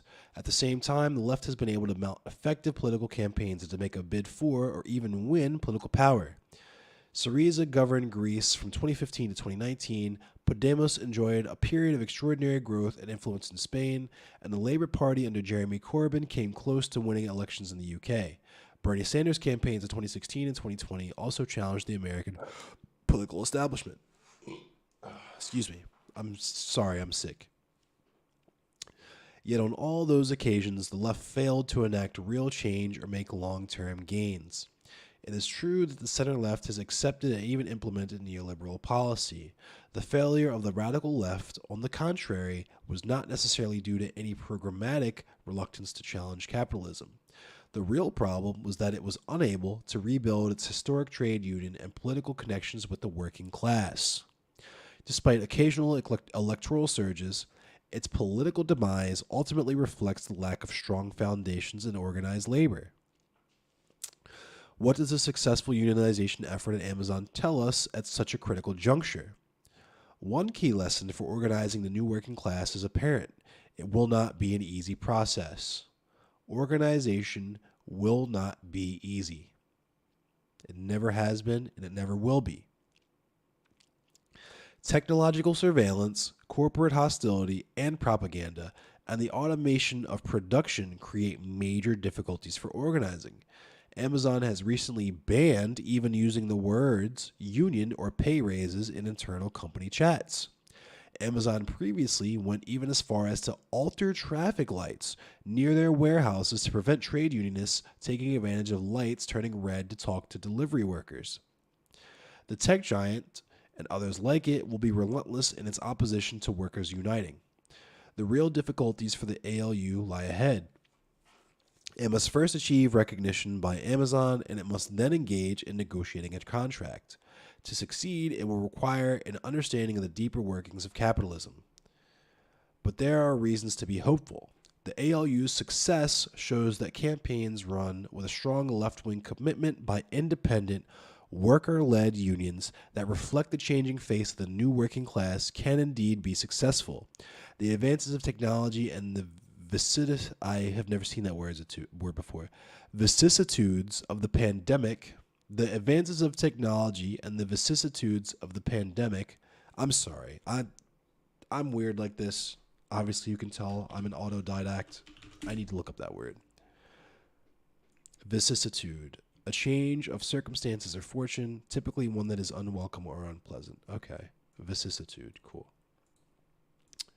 The advances of technology and the vicissitudes of the pandemic have undoubtedly been harmful to the cause of labor, but they have also provided fresh openings for organizing. Technological surveillance has made clandestine organizing more difficult, and yet technology has also ensured widespread publicity for worker successes while revealing the callousness of big business. Chris Smalls, the leader of the ALU, told us, "We are still in the beginning stages, so there's a lot for me to learn. What we have learned so far is that there's nothing we can't do and overcome. What we want organized labor to learn is that there is a new generation and a new style on how we want to do things compared to the way it's been done in the past. We're going to do things our way, and our way may not look pretty all the time, but it works." Wage labor remains the foundation of capitalist society. The regeneration of the left must be based on repairing its frayed connections with the working class. The victory of the ALU provides a lesson in how to engage with workers on new terms.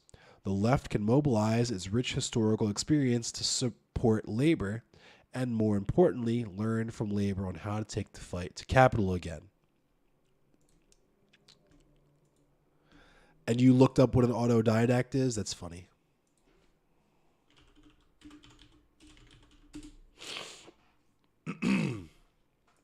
So that's all the time I think I'm going to take up today. I've been streaming for almost 5 hours.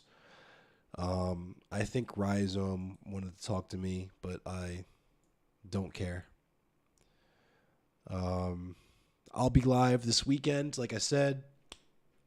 Tomorrow at 8 a.m., Gremlo is going live, and he'll be streaming until 8 a.m. Sunday, doing a 24-hour marathon stream. Thank you, Joseph. He's doing a 24-hour marathon stream in support of the Innocence Project that's based here in Baltimore. He will be speaking to representatives from the Innocence Project, so tune in for that. I'm sure it'll be a great time. Make sure you're following Gremlo to keep up to date with all of that.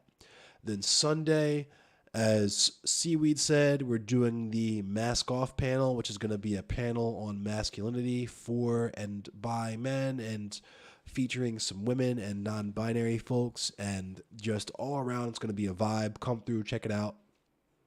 That's going to be at 5 p.m. on Sunday. Make sure you're following Critical Ace Theory and Seaweed, Seductive Seaweed if you aren't already. And that's all the time I got for tonight. So with all that said, let's figure out who we're going to raid out to and actually make sure that we end the stream this time, right? That's important.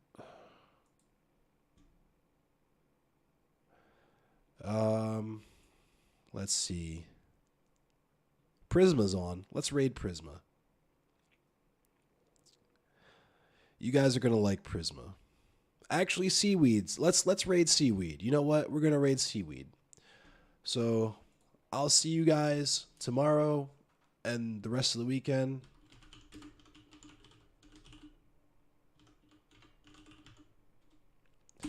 We're going to raid Seductive Seaweed. It's 50% C, 50% C, 50% C, 50% weed. I'm sick and my mind is going because I've been streaming for almost 5 hours now. But thanks for watching, everyone. I'll see you guys this weekend.